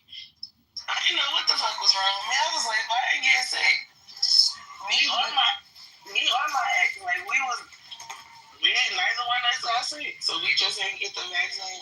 No, same. Likewise, Brooklyn. So my sister was living in my downstairs bedroom, and I waited on her hand and foot. She caught COVID at the very beginning of it, and I never got it. I ended up catching COVID 2022 when I flew out to South Carolina to prep for a tour. I was getting ready to get on, but the whole from 2020 up until that point, I had never had COVID. But the moment I decided to fly somewhere, I got this shit. I mean, that was a whole rule breaker. Yeah, I didn't have no mask. I didn't wear no gloves. I just did everything that I wasn't supposed to do. I don't know what the... Yo, check out those... Check out that link in the chat. Look at those badass ass jobs. I can't with that. That's disgusting. I'm driving. Water, look at that link.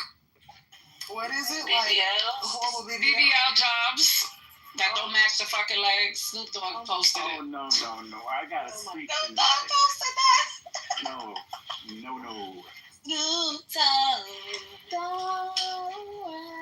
Have you seen that video of that little girl on Instagram? Like every time her parents turn on Snoop Dogg, how she gets riled up. It was so adorable. Yo, they look like stick figures. Not over Snoop performance for Trump, y'all. Y'all don't even know how that hurt my heart. Yeah. I'm still not over it because Snoop Dogg was like my grandmother and her sister's favorite person. Like, they loved him to death because they said that he reminded them of their daddy. So all I'm thinking that Snoop is the reminder of my grandmother. I can't hold it against him because I'm in the industry as well. Like, I was Ted Nugent's lighting designer a couple of years ago. Did I wanna be that man's lighting designer? Absolutely not. Was that check fat enough for me to look the other way? Absolutely. And so the same thing happened. The same thing happened with him. So I'm all for because entertainment is very can be convoluted when it comes down to that. If you don't know how to appease both sides without like selling a gimmick. However, I don't hold it against him negatively because I can understand like not only that, but the good he has done. It's kind of like the scales, if you will. And there's a big difference between doing the campaign versus doing the inauguration. At that point, that is the President of the United States. So that is the office. It's not the candidate. I guess. Oh, but the way nobody cared when he decided to be a pimp. Okay, you keep on. So, all right. What difference does it make? Where did pimp come from now? I'm trying to. It's not where it come from. I was trying to figure out the correlation. I'm just saying he asked his wife permission because he wanted to try his hand at it. He wanted to deeply investigate it. She allowed him to do it, and he enjoyed it very much to the point where he didn't stop for like a whole year. Who wants to be a pimp?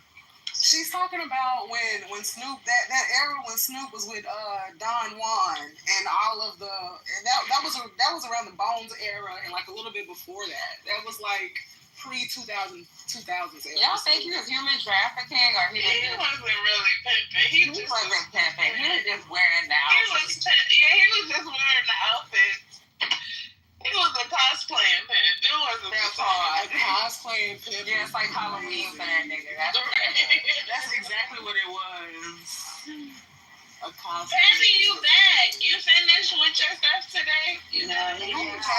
No, he was really pimping Brooklyn. Thank you. He was a real pimp for 2 years. And now I'm selling no women now. Listen, but having a 2-year contract on pimping is crazy. Like what? I think he didn't want to experience. He didn't have like an extension clause or anything. He just Can you do like pimp internships now too? I guess. Human trafficking will have your ass locked up. Okay, very fast. Yeah, I don't think he was real truly pimping. And I'm with Brooklyn. That nigga was playing Halloween for a couple of years. Like Peter Nygaard was really pimping. Okay. You know that's that girl on here that used to fuck with Peter Nygaard? Yes, I do. I've talked to her. Yes, I do. Yeah. Yes, she's it's insane. Yeah. You talking about the old white man? Yes. Like the greasy looking old white man? Yes. Yeah, she's the fucking y'all know that was one of her tricks. Yeah, that was one of her tricks. So y'all know that his like genitals were like got deformed because he had an STD that he did not get checked, and so like his genitals do not look. His dick was in pain, and he just let it hurt. Yes, basically.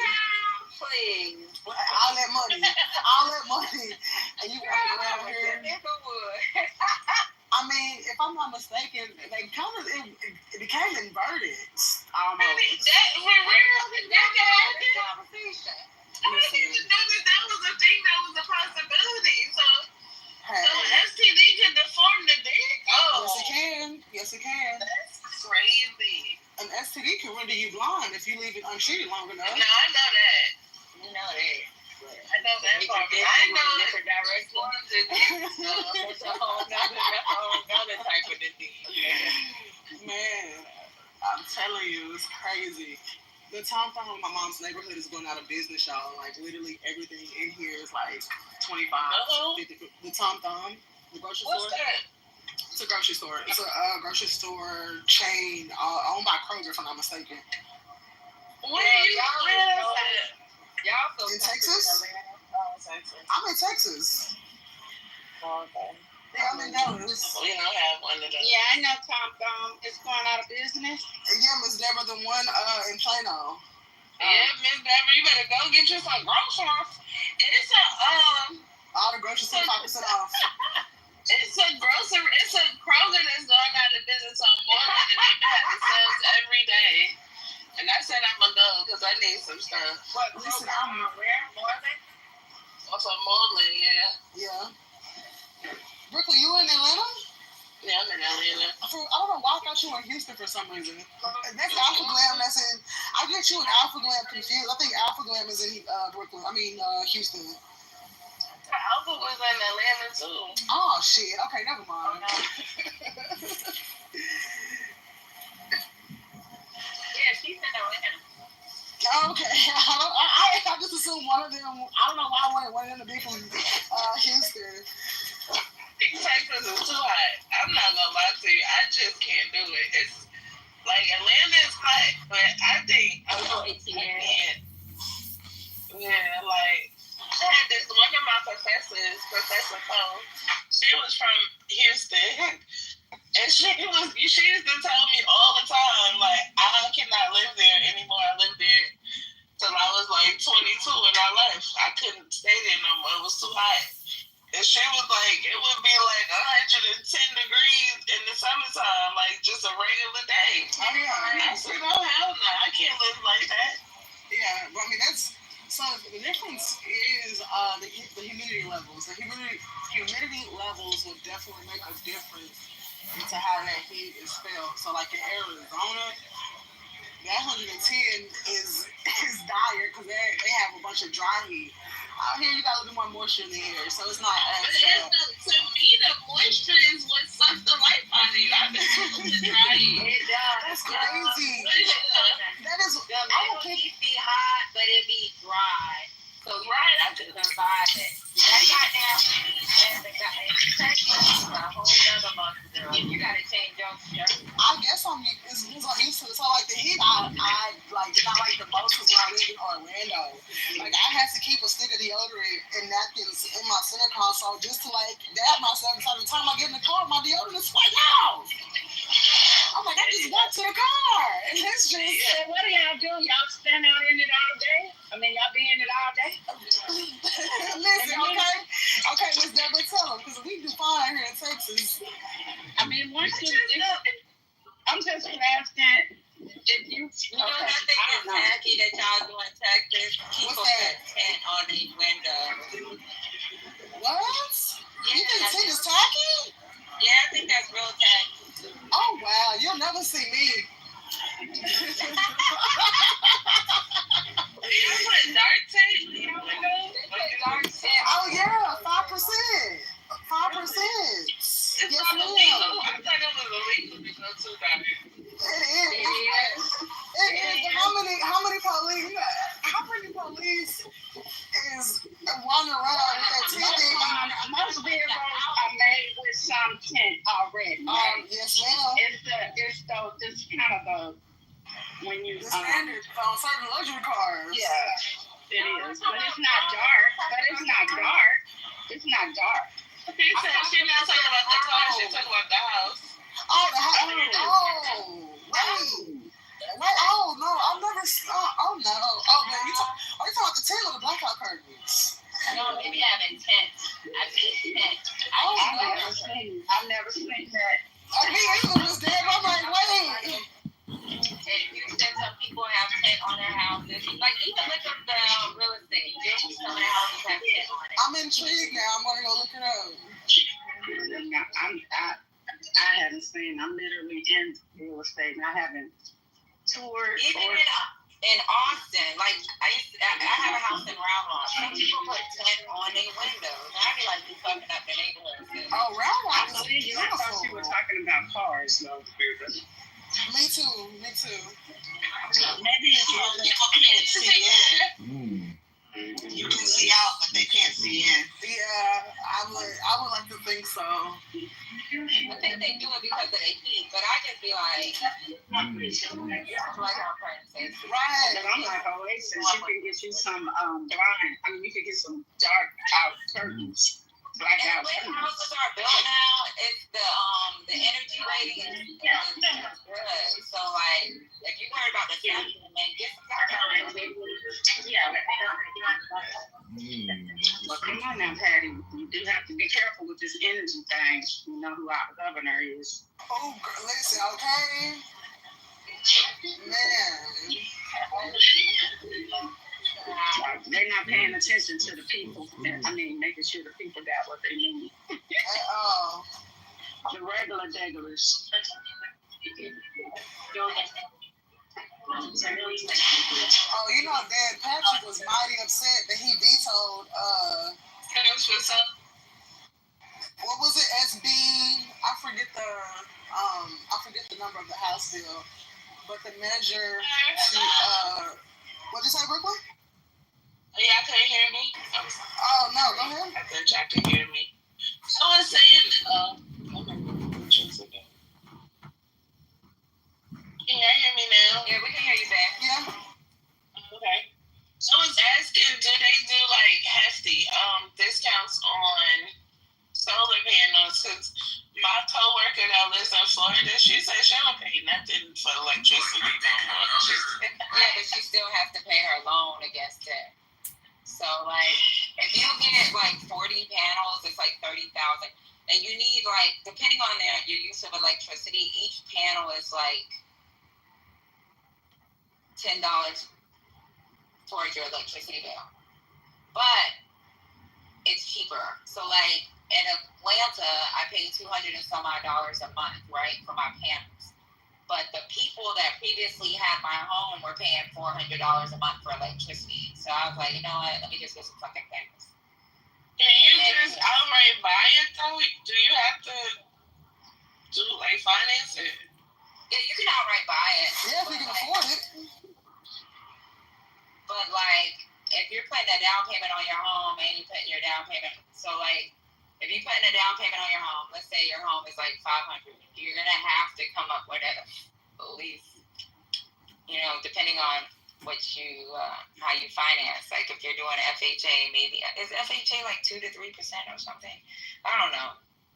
Which is not much, but if you're doing like a regular loan, it's a 10%. So you're gonna have to have the $50,000. Then you're gonna have to have the $30-something thousand, depending on what you get. That's just the panel. The batteries cost money too. And some people get one battery, you need 2 batteries. One battery is not gonna last you a day.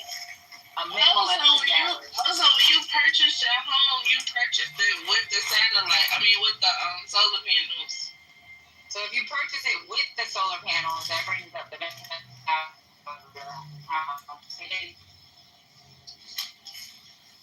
you purchase it with. Oh, that's cool. Or you can lease. People lease their house too. I wouldn't lease them.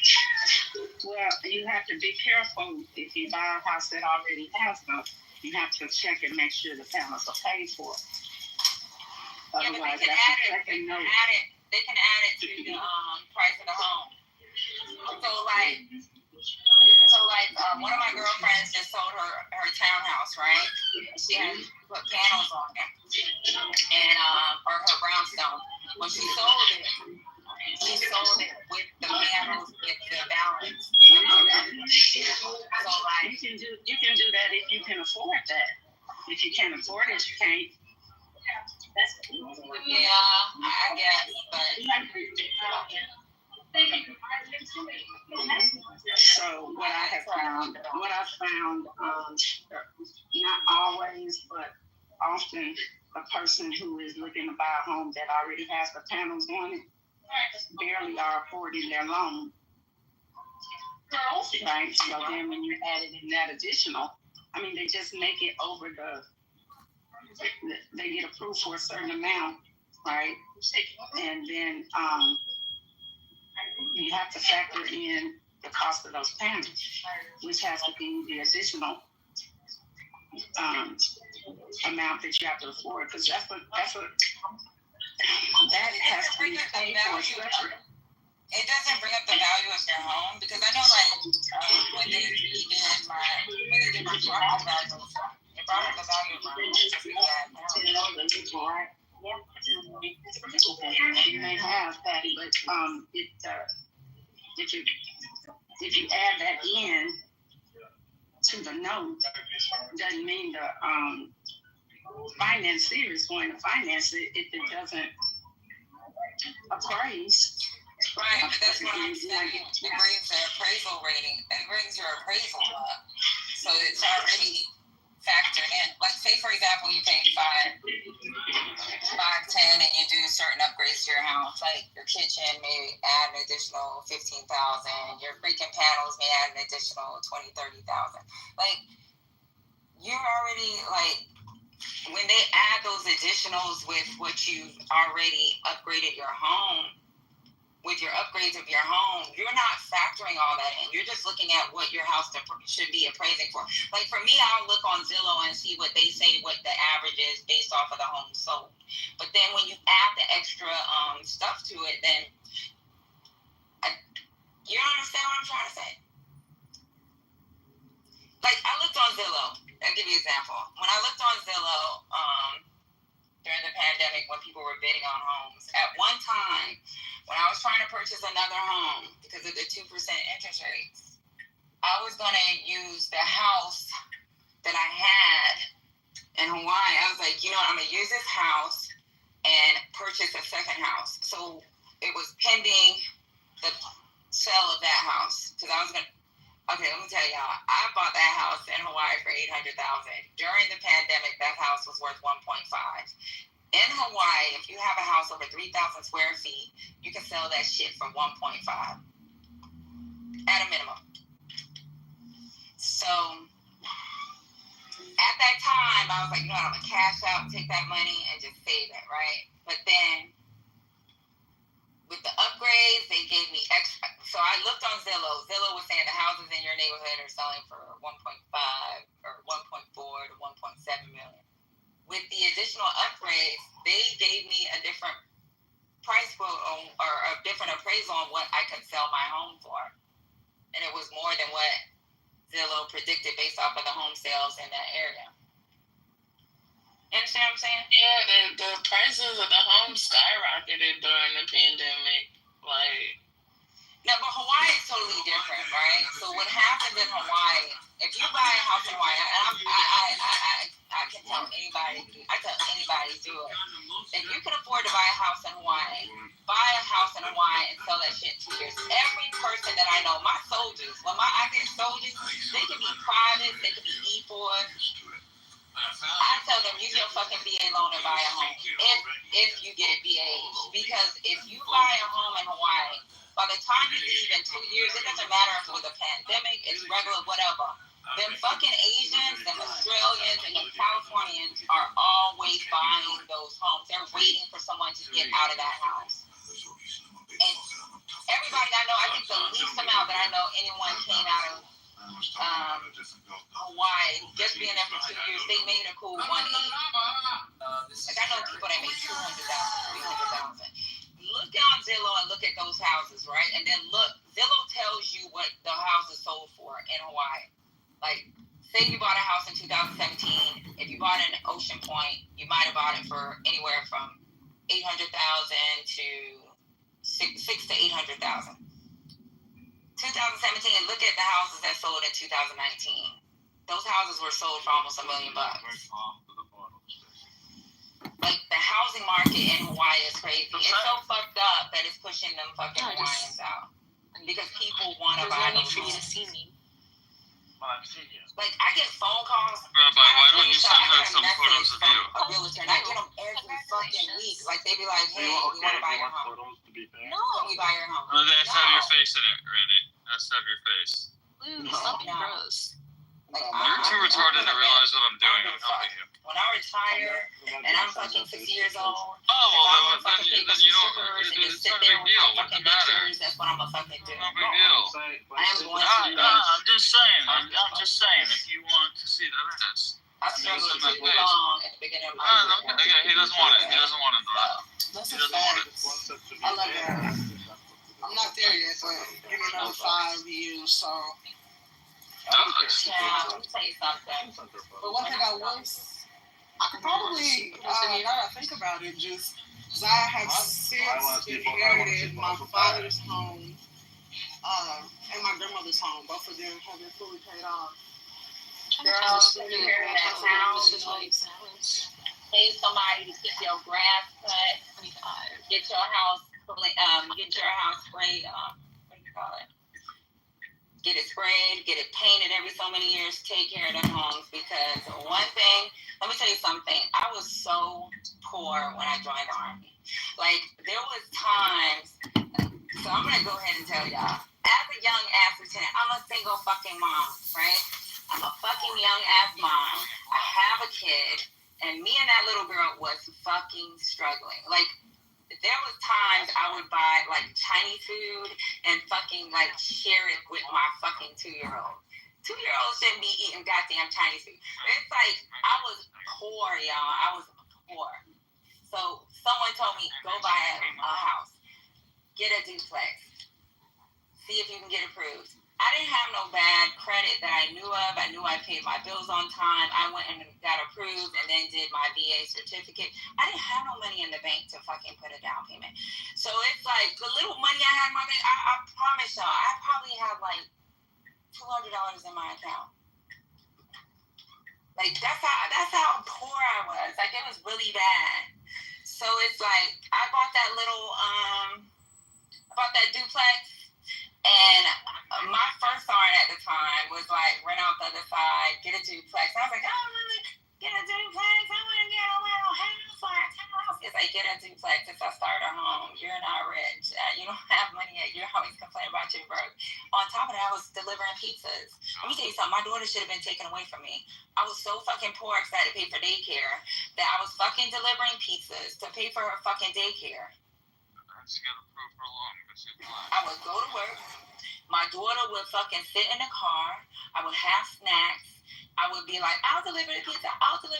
Like, that's how desperate I was. Is that before you went to the Army? I mean, to the military? No, this is when I started off as a lieutenant. So when you start off as a lieutenant, at the time, I think I was making like $3,000 a month. My Lord. Right. Isn't Patty's story like so good? Like it's like you see her on the stump speech running for Congress with them.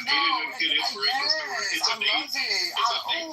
That is yes. Well, you got to remember during this time, this is right before they got all these major pay raises. They were like, you have people going to Congress saying like, hey, the Army is suffering. These people aren't making money. And for me, it was like, okay, I can stay on post for free. Or, I mean, it was like really bad for me. So, Patty, may I ask whose administration did you come under? What was in office when you started your career? It was the end of George Bush going straight into Obama. Okay, all right. So that puts some perspective in because I want to say it was Obama that signed in that federal wage increase, right? So George Bush did at the end of, so when I first came in, they were saying we're going to get our first raise in July. And that was Bush. Then Obama came. When Obama came, we had all these additional raises. I promise you though, that first year, like daycare for me was like I think it was like $150 a week. It was $150 a week. I was making $3,000 a month. I didn't have a car note. My dad was paying my insurance still. My mom and dad was paying my insurance. They were paying my phone bill, my cell phone. Because I was living off post and I didn't want people in my business. I should have stayed on post. But I lived off post. And living off post, let's say my rent at the time was like $1,000. That's already $3,000 minus $1,000. So then you got groceries. I don't qualify for food stamps. I had to pay for like kitty food. It was just bad. Like girl, I would be getting paid. And I'd be like, shit, payday need to come. And instead of like eating the food that's in my refrigerator, it's like, I'm going to save that food just in case. And I'll buy Chinese food because I know I don't, like, rice gets me full and I can eat the rice for 2 days. And let me tell you how bad it was with rice. And you know I'm a real Asian. Like, even if rice gets a little hard, I'd add a little water to it and put it in the microwave. Yeah, we do the same thing. Yeah, I still do. It's like, listen, to this day, I made salmon and rice, and I put it in the refrigerator because I did not eat. I woke up the next day, put a little water on it, open a This is so ghetto. I was so ghetto. Listen, we know how to survive. That's all it is. Survival skills matter. But it was really sad. And then, like, that little bit, and then when we got our raises, and then as I got promoted, and I swear to this day, that fucking first sergeant put me on the game. Like, I love him to death because when he told me to buy that, it freed up my income, right? And then he told me every time you PCS, just buy a house, rent it out. That's what me and my wife do. And I was like, okay. So when I was getting ready to go to my next duty station, he wasn't the first sergeant no more, but he was still working on staff. So he helped me look for home. And it just pisses me off. Where I was like PCSing to. He told me what would be the best price range for me based off of, because I didn't know like how property taxes would change going somewhere else. And he's like, no, property taxes are too high there. So this is what you're going to need to do. Factor this in. Let's call and find out what insurance looks like. So he did all that for me. And I was like, when I got to my next duty station, I was still in line with being okay. You know what I'm saying? So it's like, and he taught me how to buy a home and how to look forward and keeping the home. Like, I started to realize, like, I think by the fourth time I PCS, I had 4 homes. I was like getting my, I would like file my tax. My fucking mortgage file, bitch. Some kind of safety net, and I believe we should all have that, you know, something. And then to the other point, you know, like Ash said, is, you know, driving up the costs of the hospital, and that would further affect me because insurance is going to get even tighter. And, it's all around just like, for me, it just feels like all around just a bad thing. I guess that's all I'm going to speak on. Thank you, Mo. No, hang out for a while. So, Steve, I got you. Give me a second. Let me just say this, and I'm definitely being sincere. Been on Zap 5 years. So I just got into my crypto.com. Oh my god, I haven't logged into this for like years. In compliance with the Canadian law, we will need to collect additional information from you. So I'm gonna stand down. Okay, we'll do that later. Do what she's doing. I'm like amazed right now. I don't even know who this woman is. Before I get to see the Kool-Aid, I want to say hello to you. Yo, you're a piece, man. I love you. I gotta tell you, you're a real one. You know you my bro, man. Yeah, I love your piece. Your piece is the real. Yo, she's the real deal, 100%. I love this woman. 100. She's solid for real. She's 100%. Your piece. Did you want to chime in, ma'am? I just wanted to chime in on something that Ash was speaking, and that's true. I've seen Ash in a few spaces, and this is the first time I've seen her actually probably speaking out like she has been. I've only been in here a little while. But girl, you keep going. Use your voice. Thank you. But the thing about it is that when it comes to these staff benefits, you know, I'm kind of torn. You know, all these things that are changing. It's not that they're cutting the programs off. They're making a lot of the restrictions a little harder. Parents are going to the work requirements. They're saved. It used to be until your kid was like 5 or 6. You know, they didn't really crack down on you about working. Then why did you lie and say they were vanishing modes? But now they're like, I saved them. I have them on my camera roll. 2 or 3 years old, you can take your ass to work, honey. I know it's hard. It's hard. But at the end of the day, on the other side, where the rubber meets the road is, I think a lot of times people think, well, on the other side of that, people are rich. No, there are middle-class families that are living check to check, busting their ass, and they don't qualify for that, like myself. you know, going to the store, spending cash for groceries is just what I gotta do. If I gotta get out there sometime and get a part-time job, I got a daughter in college, I will do it. You know, I'm divorced now, but it's just disheartening when it's like people can just ride, and I get it. I'm not, and I hate when people try to break it down. Oh, white, black, getting more food stuff. It doesn't matter. Whoever it is, sometimes people do take advantage of this stuff. But I'm busting my ass, getting up, going to work every day, getting a part-time job, neglecting being at home with my kids, neglecting my family work balance. And you're sitting at home smoking. I'm not saying everybody. This could go for black or white or any ethnicity or race. You're sitting at home making more babies, smoking weed, just fucking chilling. That kind of pisses me off sometimes. So I don't think that they should end these social programs. No. Because there are people that have to utilize them as stepping stones. I have. But are there people that's abusing and being wasteful? Yes. And I think people forget about that. I'm done. Thank you. Peace. Hold on, Steve. Steve, before I go to you, I'm going to go to Full C, because he's been here forever and he won't shut up, and then I'll come to you, I promise. Full C, you got 30 seconds to ask your question to Miss Ash, and then I'm throwing you out if you get at him. My question to Miss Ash was, basically, I know the program she's talking about, and I understand she's famous for this, when they gave the legal immigrants the $10,000 for food. What about that actually going to American citizens? That program that they did, or those used, and the Medicaid they got, that could have been used for your students, for your things. And that's what I was getting at. And like the $80 billion in California, why can't they take care of the forest or have their own forest fire, fight their own forest fires better? Or the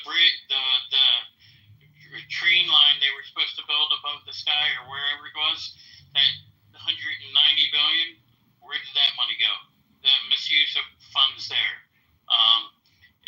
That's what I was getting at is, if you're going to take care of kids, why not? Why are we giving it to foreigners who come in here illegally? Great that question. Money could be used for the students and could be feeding the students instead of $6 a day, they could get 12. Oh my gosh, I love that question. Before we were giving immigrants $10,000 or Medicaid, which I don't think they were getting Medicaid, they just get emergency care, and then again, the hospital has to cover it because they can't receive Medicare. But before we were giving that, let's say it is $10,000, why aren't we giving that to the students beforehand? Why are we freezing money for their breakfast program right now? And why are you worried about California's forests when most of the red states in this country can't foot the bill, so the blue state of California is paying? And how do you know they're not doing what they need to do to take care of it? Are you a citizen there? Are you on the board there? Do you have the documentation to go ahead and show me? Because I worked during Hurricane Sandy, and I will tell you, nearly 8 years later, we still weren't completely rebuilt. So Rome wasn't built in a day, and I'll tell you that the state of New Jersey is a hell of a lot smaller than that area, and what was hit by Hurricane Sandy was a hell of a lot smaller, and let me tell you why. Why weren't we there 8 years later? Because FEMA is so underfunded, and what did we just do? We gave it a $0 budget. So if our government programs, again, if we're so worried about that 10 grand going, let's say it is 10 grand, I don't know what it is, so I can't speak to that. In New York, going to immigrant, why are we worried about the fact that no money was given to FEMA before we gave them 10 grand? And why are we questioning why it took 8 years? It's still being rebuilt, actually, in a state that does have property taxes, that is footing the bill for that. That in fact I had no trouble getting funding from the state, but had issue dealing with FEMA during that time. So my question to you is, why are we only worried about the kids when it comes to books? Right? Like bad books. Why are we really worried about the kids when it comes to other people getting money other than the kids, but then we still don't give the kids money, right? Like why is that when we worry? Why isn't it when these kids are sitting in school now because that $8 billion or whatever it is frozen, the kids in my state don't have their breakfast program at their school? Why are we worried now? That's fucked up. I agree. I agree. I live in Pennsylvania, right next door to you if you're in New Jersey. I understand some of the things. There are still, if kids are on SNAP or food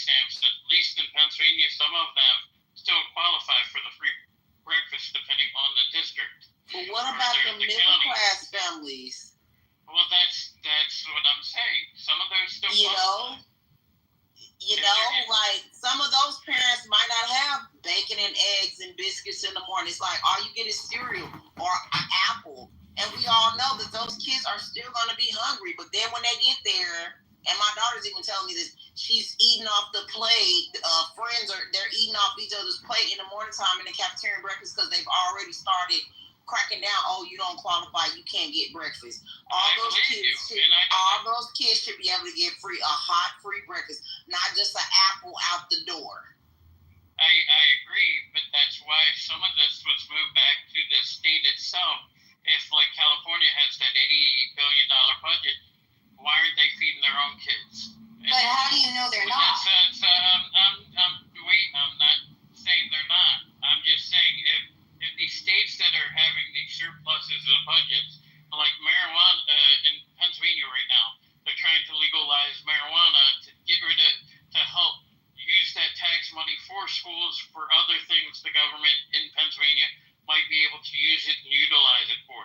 So right now, that's part of these things that are going on, and which is important for a younger program, younger kids, for families in need. That's what some of these benefits are. Like the lottery system, supposedly you get a rent rebate check if you're old enough in Pennsylvania and you qualify for it. So could I get in here real quick? These things are important to the community. Hey. And if we continue to give it to illegals or people who aren't here, like Ganesh. I hate that word illegal so much. I just hate that. I do. So here's the thing: is like if you do a quick Google search, and you could do it, maybe just go on like the California Department of Education's website and see if they offer free breakfast and lunch to any kid of any income. Just do a quick search of that. I'm sure that you'll find many of the blue states do. And in fact, a lot of counties, even in a state like North Carolina, that's pretty mixed, I even believe that they just started it. The only reason I know that is because my brother likes to call school districts and pay off lunch outstanding bills for families who can't afford to, and that's his contribution because he does not have children in the area. Do you know that's if your kid, not because if your kid has a bill with the cafeteria, they won't even mail their report card home. That's correct. You got a bill. That's crazy. That's Can I get in here real quick? Steve, I'm about to come to you, bro. Yeah, Steve, just hang tight 1 second. Let JB finish. Just don't. No. Well, the thing is, Steve is I consider him a friend. He's also a politician, and I'm not doubting him in one of the poor states in America. So his perspective is just going to be different, I think, than some other people. Yeah, Steve. Go ahead. Yeah, before what I had to say initially got twisted into something I wasn't trying to say. I wasn't trying to expound on the virtues of the military. And this is for someone and people that's never had to sit in a budget meeting where you got to take numbers and you got to make hard choices. And people can get on an app like this, say, well, we're going to do this, we're going to do that. I got people come up to me all the time as the city councilman, tell me what I can and can't do. And I have no idea about what kind of money there is to do it. My point initially, and I'll stand on this point, it wasn't about whether we had the best military. My point was this: if you're going to make decisions, there's going to be X number of dollars. Anyone that's ever had to sit in on a budget meeting knows this. You got X number of dollars you can do A, B, and C with. You got to make hard choices. And before you make hard choices, you got to get a consensus as a country, what we're going to do. I'm not advocating cutting people off of Medicare. That's not the issue. What I'm trying to point out to you is this, and this is lost in the conversation all the time because people don't have to deal with this. They think Santa Claus is in the federal government. They think there's a printing press up there that can supply all of their needs. That's unrealistic. Here's the fact of the matter is, any decision you make in a budget, whether you want to supply Medicaid, you want to supply free lunch programs, you got to consider what the pros and cons of everything is. And you got to make hard choices. It's easy to get on here and go virtuous about all this stuff. It's not so easy when you got to sit down and you got to look at the hard numbers. I got places in my town right now that needs street repair. We have a sewage problem from dilapidated sewers.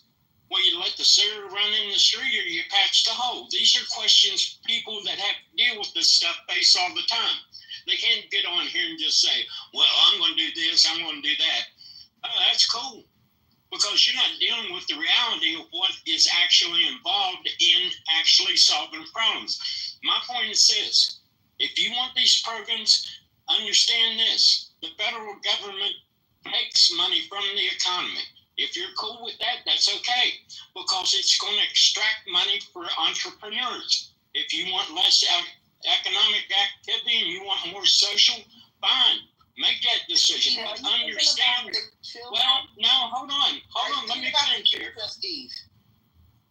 I'm thinking about everything. What I'm trying to tell you is in everything.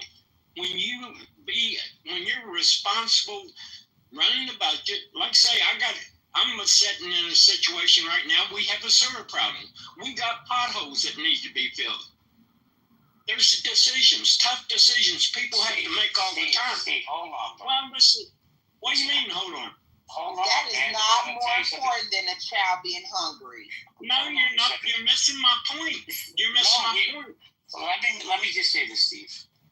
The federal government made a decision to cut programs and empower other programs like ICE, right?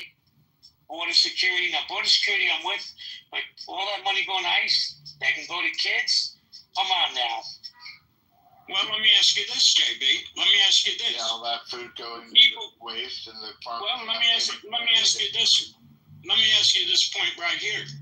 We had estimates between 10 and 15 million people came in this country during the Biden administration. Well, they just going to walk out on their own? Or do you have to have some kind of mechanism to facilitate that?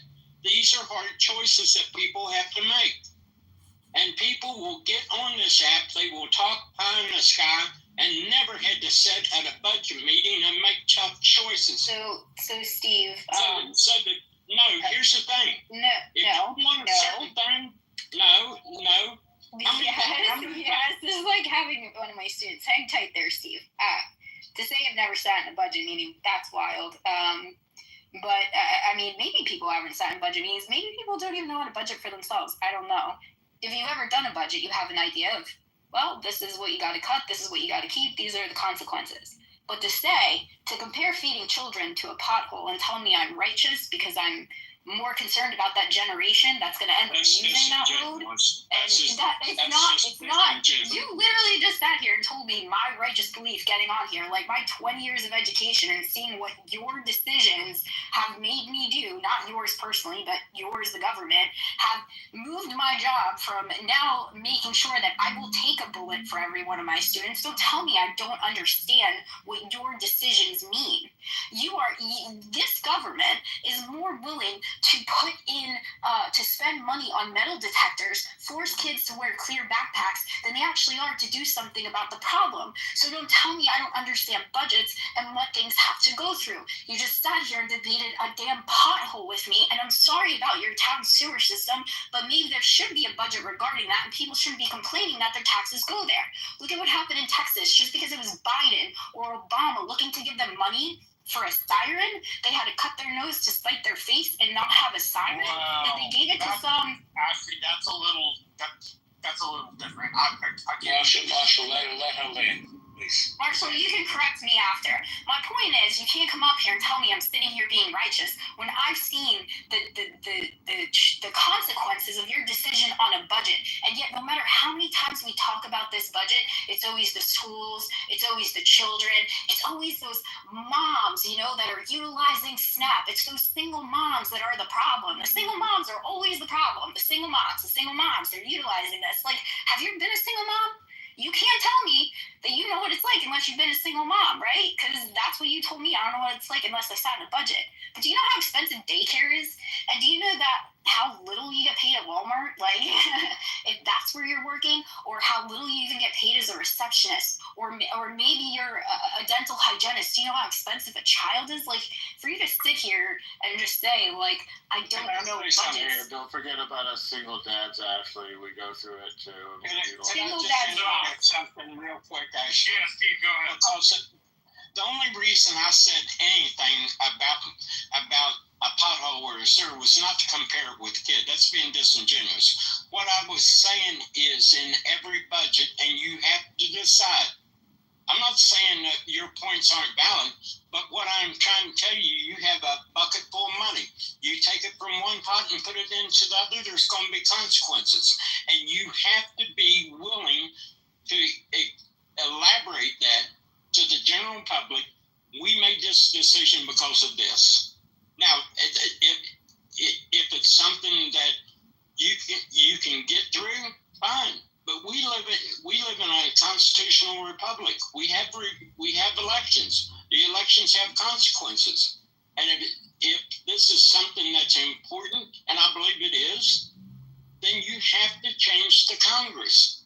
And when the new Congress gets in, they're going to face the same thing. In every budget, there's a trade-off, and you got to be willing to understand what that trade-off. That's my only point. I get your point, Steve, and hold on. I appreciate. Let me just say it's special. It's okay. Stephen 420, I need you to just stand down. Sorry, brother. Sorry, it's I apologize. I got you. No, I got you. You're going to get in the conversation. After Ash says what she has to say, I want to do a quick room reset. I totally get you, Steve, and I hear that there always has to be consequences, but nobody's ever scared to say the consequences when the consequences are giving billionaires tax breaks, taking money from Medicaid, cutting off people from SNAP, right? Those are never things anybody's scared to say. They're never scared to say that they're removing breakfast. I mean, they just tell you, like, this president isn't scared to say anything. He literally just said that he, like, bought 2 Congress people pretty much, right? And he pretty much, you know, whatever else he's done, he's not scared to say it. So there's no explaining to other people. We're just being told. Because if you think that majority of the country actually wants what is happening down to Medicaid, SNAP, down to the education programs, for the Grad Plus loan, for the cap on federal loans for college, for what's happening in women's health right now, stopping research and science funding, because that's wild to me. That is wild to me. Like, that nobody's afraid to say those consequences. But like, I'll be damned if people are afraid to say, we're not giving the billionaires their tax break this year. You know? All right, guys, let me do a quick Steve, please let me run my room. I'm going to do a quick room reset, and then you could be the first speaker after the reset. And I also want to get Stephen 420, John, and Abby the conversation. Guys, this is Healthy Debates. Just because you have a voice doesn't mean you should use it. This title came to mind when idiots like Cool C come to my stage. That's why I thought of this title. Let me say hello to Rosalind, Brian, Jennifer, Matt Cool in the house. Elle, how you doing? Guys, you have a pay ticket, cash it in. We're having a spirited debate about kids not being fed, school cut budgets, and all that other stuff. So guys, I wanted to just say this. Please be respectful to each other. Actually, I'm just going to say this. Okay, goodbye, John. You hear me talking, but you just thought there's more point for you to jump in. So actually, I'm going to say this. You're my friend. You know I love you like a fat kid loves cake. Steve's a good guy, and he's not MAGA. I can promise you that. Oh, no, I don't think so. I just get, you know, I've never heard you like this, so I'm okay with it. I love it, as a matter of fact. I let you run the room. All right, let's go to Steve. You got 30 seconds to respond, and then we're going to Stephen 420, and then I want to go to Abby. Please. Thanks. Got you, Marshall. Yeah, I mean, I'm not advocating one way or the other. What I'm telling you is there's a bucket of money. As Americans, we got to decide, and that decision is made through the election process, how we allocate that money. It's not I'm for or against any particular thing, even though I have my proclivity to things. But that's the mechanism. And if people are dissatisfied with what Donald Trump is doing now, guess what? There's a solution in 2 years. And that solution is the Congress. Change it, and then get what you want. Thank you, Steve. Ashley, you want to say something? No, I was just going to say I just appreciate the debate, the back and forth. Well, Abby, hold on 1 second, please.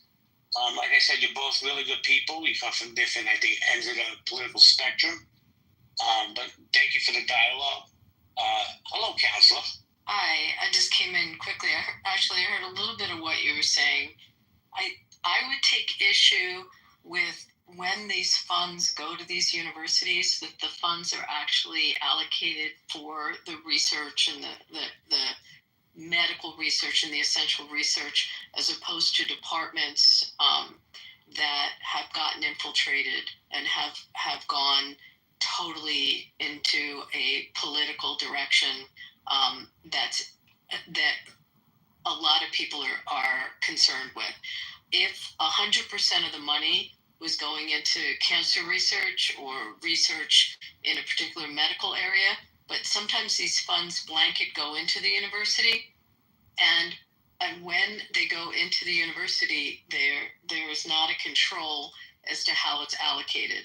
And I think maybe something that might be a resolution is the direct earmarking and accountability, that it in fact is going into the science department, into the labs, as opposed to general university funds. I've heard that criticism, so I want to raise that to you. And how your thoughts are. Hold on, Hinda, hold on a second. I'm going to come back to you, I promise. Ash, did you want to respond? Hinda, I'm going to get you in the queue, I promise. Give me a second. But I'm going to give Miss Ash a chance to push back, and then I want to welcome Steven, and then Steve and Marshall. Yeah, Abby, it's good to see you. I don't know that I've seen you since quite a few months now. With regards to the research program, that's not something I've heard of. I know in my field now, or what I'm studying, this has been a really big talk. Years of research being halted, and some things you can't get back once they are halted, right? Years of studying certain patients, certain things over time, and whether the point you're making is true or not, which I'm going to assume it is. You're quite an intelligent woman, but I don't have the background on that. The point is, you can't get that research back, so it's almost I don't want to say cutting off your nose to spite your face. That's not the term that I'm looking for. But it causes a huge detriment to years and years and years of research already done. Just a recent study that I was reading actually went over 25 years. So imagine if that program was halted at any point, the detriment it would have done to what it actually found. So I think that's a big concern. And like I said, I'm not arguing back, as I don't have too much knowledge into that, so I can't really debate on that. No, I appreciate that. I think it's something that has to be discovered, but that's the criticism that I heard, that it's blanket money that gets allocated, not necessarily for what the intent is. The other point, sorry, it's noisy where I am. The other point that you might want to look at is some of holding off of this funding may end up allocating money to universities that were underfunded with respect to research. So what's the harm if, and I'll just throw this out, what's the harm if Penn gets less, but Penn State gets more?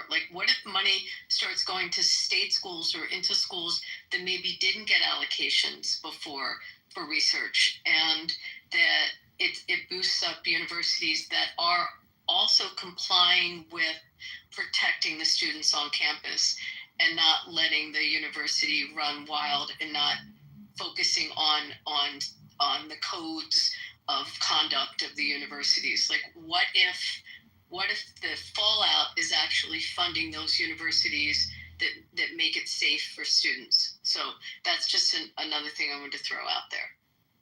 I mean, I think it would be great if all universities could get funded, but it would be really difficult to stop, one thing happening again, thinking of the long term and what's already happening, and especially in places, and I'm only going to say this because I'm a woman, but with respect to women's reproductive health research, those things don't come up as, they're not as occurring as frequently in many universities all over, right?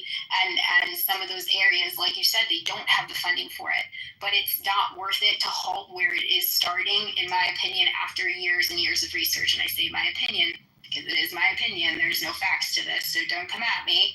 But I just don't think that justifies cutting off the research that's currently there, that people are benefiting from, that they're currently receiving treatments at. I've been involved in studies at the University of Pennsylvania. The one went the entire duration. I was there over years, so I do know how vital that information is, or how vital it is that the people receive those medications because they had already started it. So that's kind of where I take issue with this, is that, universities ask so much tuition of us to begin with. And if this is going for research funding, of course I want it to be investigated, whether it's going there properly, making sure that they're following the rules, everything else. But I don't think it's worth stopping those treatments from people who are currently receiving it, stopping those grad students who are currently maybe they're in a medical study that they're working for this doctorate. For me, that's just, in my opinion, it's not worth halting that. But actually, it's under the can I make one last comment, because I got to run. But I just wanted to, because this is one of the few times we've actually had simple dialogue, huh, JB? It's so fun.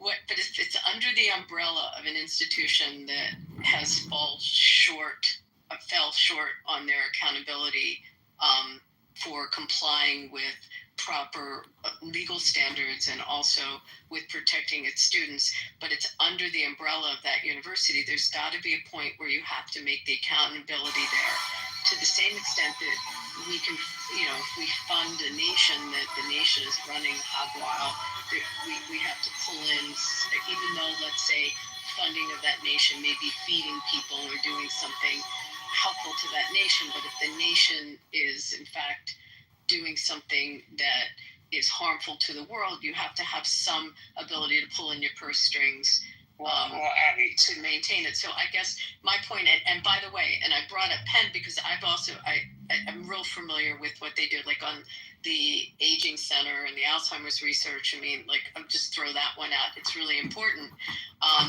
But Penn had some accountability. Penn did some bad things, and they had to control that campus and control their own administration to stay within they were crossing the line. So and I use that by example because it's the university I'm familiar with. So that's my argument. Before you leave, I just want to give you a little context of what started this conversation. And it's just my opinion, right? Certain programs are overfunded. ICE didn't need all the money that they're going to get. In that big, beautiful bill, they didn't need all that money. You're taking some of that money and kept some programs open to feed kids in schools. And that's where Miss Ash is coming from, because she's a teacher. And she sees these kids going hungry. So do you disagree that some of these programs are overfunded like ICE? And some of these programs are getting underfunded? Because it doesn't matter to Donald Trump, and that's just my opinion. And then maybe because my kids go to a public school, my daughter's telling me, this is anecdotal. I don't know how much weight it holds, but she's like, yeah, they're already like kids are eating off. Because how embarrassing is that? You're in line, you got 80 kids behind you, and you get up to the lunch lady, and they type in your student ID number, and they say, oh, you can't get breakfast this morning. So you're walking out back into the cafeteria, everybody's eating pancakes, and you don't got a fucking tray. Hold on here, I'm going to get to that promise, but I got to say hello to Marshall and Uncle Steve real quick, because they've been on stage, and I have to get Steven in the conversation. Marshall, Steve, how you guys doing? I had a migraine earlier today, but it's gone, and I'm doing better. So how are you, Jay? I'm doing great. Do you want to chime in? Yeah. I tend to agree with Steve. I think budget meetings are hard, and there are a lot of hard choices made. I think one of the things that was skipped when he was talking was his comparison about sewers. In his city, their argument between whether they need to fill potholes or fill sewers. You got to take a choice. I pick sewers, but some people may pick potholes. The other piece I wanted to say, after this is just for what it's worth, with some friends in Kerr County, Kerrville, here Kerr County, and the river for them rose 26 feet in 45 minutes. That equates, an hour and a half equates 62 feet. By the time you're at 45 feet, people are already blocked off from the highway. said it was a combination of act of God and sirens. The warnings went off at 1 p.m. and 2 a.m., which I'm sure you would agree with me. 2 a.m. is far too late for camp counselors at Mystic and Longhorn to get their kids together. So there needed to be an early alarm. I just wanted to interject that there really genuinely was an act of God piece of Wait, Marshall, hold on. I don't want to compare overfunded ICE to kids getting school breakfast and lunch. Oh, I don't. Hold on. That's not the same thing as sewers and potholes. So you got to go with the kids every day. I'm sorry.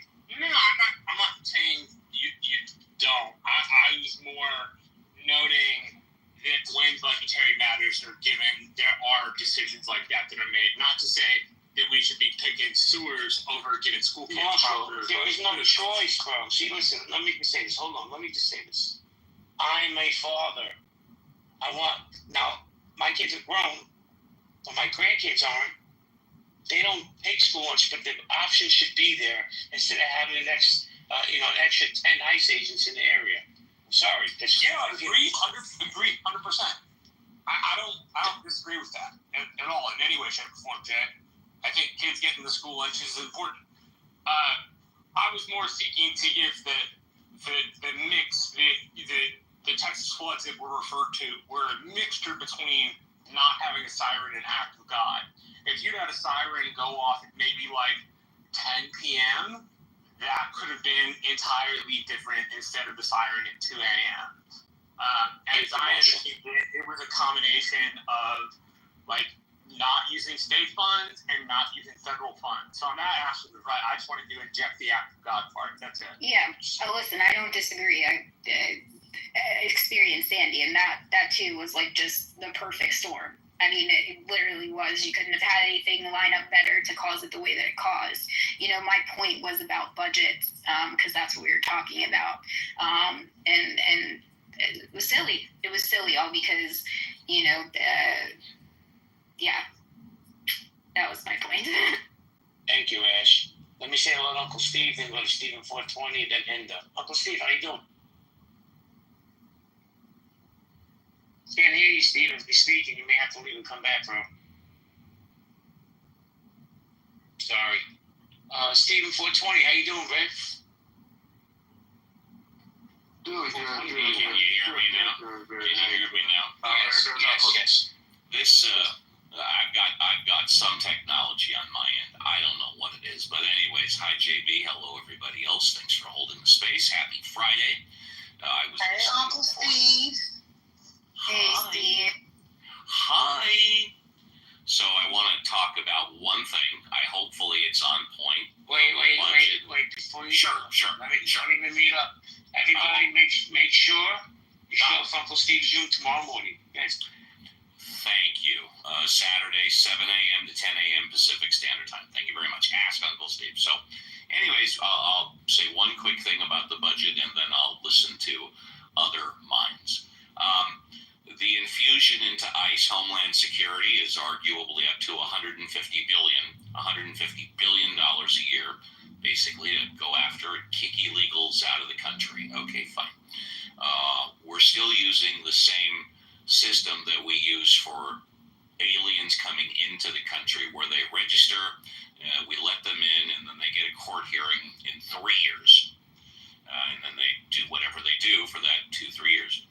I say take a very small portion, and I mean a very small portion of that $150 billion. I'm literally talking 25 million. Yeah, 25 million is a lot of money compared to 150 billion. It's a drop in the bucket. And hire 100 judges, 250 million salary annually. That equals 25 million. You know what? Screw it. Let's hire 1,000 judges, $250 million. Lots of money? Yeah. Next to 150 billion, it's still a drop in the bucket. Let's hire 1,000 judges to deal specifically with immigration administrative law. I'm in Southern California. We'll put them in California, in Texas, and Florida. If there's other southern states, I don't know, but I think those are the three main ones. And rather than say which one? Whatever, I'll continue. Arizona. Rather than have Arizona, thank you. Arizona, absolutely. Let's get 1,000 judges for $250 million. That's when we pay them, $250 grand a year. And rather than bringing people in, registering them, and letting them go free for 2 or 3 years, let's set a court hearing in 30 days. Hell, we might even want to house them and keep trying. No, we don't want to do that. Let's just set the hearing for 30 days. And let's get them adjudicated, and if they're here legally, they're here legally, and if not, we kick their ass out. There's too many people to do it in that time frame, Steve. It's way too many of them. Well, I guess then it's a bad idea. Sorry, everybody. Back to you, JB. I don't think it's a bad idea. I think we definitely need more judges. I would even take 10% of the $150 billion and get some more judges, get some more housing for these people. I mean, listen, the way the media plays it out, they're going to talk about the one-bed immigrant that came into this country, did something heinous, instead of the thousands that come in here and work, pay taxes, support their family. It's bizarre to me. But let me go to Stephen 420, then Hinda. Stephen 420. Hey, how's it going? Long time since I've been out on your stage, and thank you for hosting the room. Very interesting topics. I am a single father who has recently, became unemployed and has had to, rely on the system. And mind everybody, it's a system that I've paid into my whole life, that my parents paid into their whole lives, and my grandparents paid into their whole lives, none of which received the full amount of which they paid into. So me feeling any sort of guilt about getting food stamps or any public assistance right now is null and void. And anybody who wants to shame me for doing that, well, go look at my tax history and how much I've paid into it. I'm taking out a small percentage. Give me a second, son. I'm talking a small percentage and have a game plan to be off of it. It's not a lifelong thing that I want to be on or do, but I am utilizing it at the moment. That's one issue. Two issue, as far as your potholes and your sewers. Well, I live in a very small rural community. We have a public utilities department, both water and power. Our water system has been failing for the last probably 7 years, pretty bad, due to a fail of lack of savings on the, publicly run, publicly funded water district. Now, during the course of the years, we've seen everybody within the water district get raises and all that fun stuff, yet none of that money was being allocated and put aside for the inevitable things that the structure are going to need. And that's a misallocation of funds by the whole district taking raises, getting paid, well above the average wage in the community, and lining their own pockets and not thinking about the future of our community. And that's unfortunate, and that happens within all districts, and that is what needs to stop. CEOs need to stop making more and more money, giving the same exact amount of freaking effort, which, I'm sorry, the average everyday person, mechanic doesn't get a raise up above a top mechanic, on a yearly basis, and because the price of doing business goes up or whatnot. In fact, most owners of businesses would take a little bit of a deduction, having been a former small business owner that was pretty much taken out by COVID. Watching that happen and really not being able to do much about it except for leverage everything I have. It was a scary time, and I'm getting out of it, and I've got a game plan. But, I am the average American. I am your average freaking person. I see these issues of potholes and water lines and all these things. It's not the federal government. A lot of those are local municipalities that we vote our freaking tax dollars to be there. So, and we've all voted our tax dollars to go to funding public freaking or school lunches too. We were all proposed those things, and we voted hit on them. Now they're being reneged because of some, bureaucrat's pocket. No, I don't. No, what's being reneged on is federal funding, not the state funding. State funding is entirely different than federal funding. Usually what happened is the school lunch programs had some sort of matching program with the federal government. I mean, please don't take me as ignorant, Marshall, and not know how it works. I have a kid in public school, okay? I know how it works. I'm not ignorant of it. Please excuse yourself from assuming that I am. Well, Steve, let me just say this. I assume people around you might not know, and I was using you as an example to inform others, but okay. Well, let me just say this, Steven. Man, you got my support, bro. Remember, the comeback's always greater than the setback. You got this, man. Known you for a few years, and you're one of the good dudes on the staff. So I wish you all the best, and I know you're going to get on your feet real quick. And I am very passionate about freaking feeding the kids at school, because that is part of the mission that I'm on, and part of the reprogramming I'm doing for myself, and part of the business that I'm building. It is going to be providing fresh, local, organically raised food for our local schools. So thank you, Stephen. Thank you, appreciate you. Guys, hold on, let me get the queue in order. We got Hinder, Moose, Rabbi, then Jules. I was gonna say, like, prior to these lunch funding programs, like, my aunt worked in the school system, and she worked in the cafeteria. Like, she was a substitute, she was a cafeteria worker, and like, they just throw the extra food out anyway. So the kids would be hungry. They didn't have food. They didn't have breakfast, whatever, and they're like, I'm hungry. And she said there was plenty of extra food. And she would give it to the kids, and she was fired for that. They used to fire people for giving that food away. They would rather throw it out than give it to the kids. So that lunch program, those breakfast programs, it's true, is very helpful to the children, because they don't have a full belly. How are they going to learn? The other thing I want to just read, here is the funding of ICE. So $45 billion. Now, they said it was more than this. I'm reading $75 billion, so maybe they increased it, because the original bill, I thought, was the $75 billion. No, it was 45 in the initial funding, 75 in the secondary funding. Okay. Because what I read, and I could be wrong, but this is just the most recent data I could find, it was $45 billion for the expense of immigration detention facilities, including family detention centers, $29.9 billion for ICE's enforcement and deportation operations, including hiring new agents and transportation costs, $10,000 bonuses for ICE and Border Patrol agents over the next 4 years, and additional funding for CBP, including personnel, technology, and vehicles. And to me, it just sounds like they took the money from the American people for the Medicaid, the SNAP, various things like the research funding, which I actually got really sick in 2020, and I was actually in one of those government research programs. Me and a group of people were. I have something that people don't believe it. COVID's not real, blah, blah. I almost died from COVID in 2020. This is before the vaccine was available.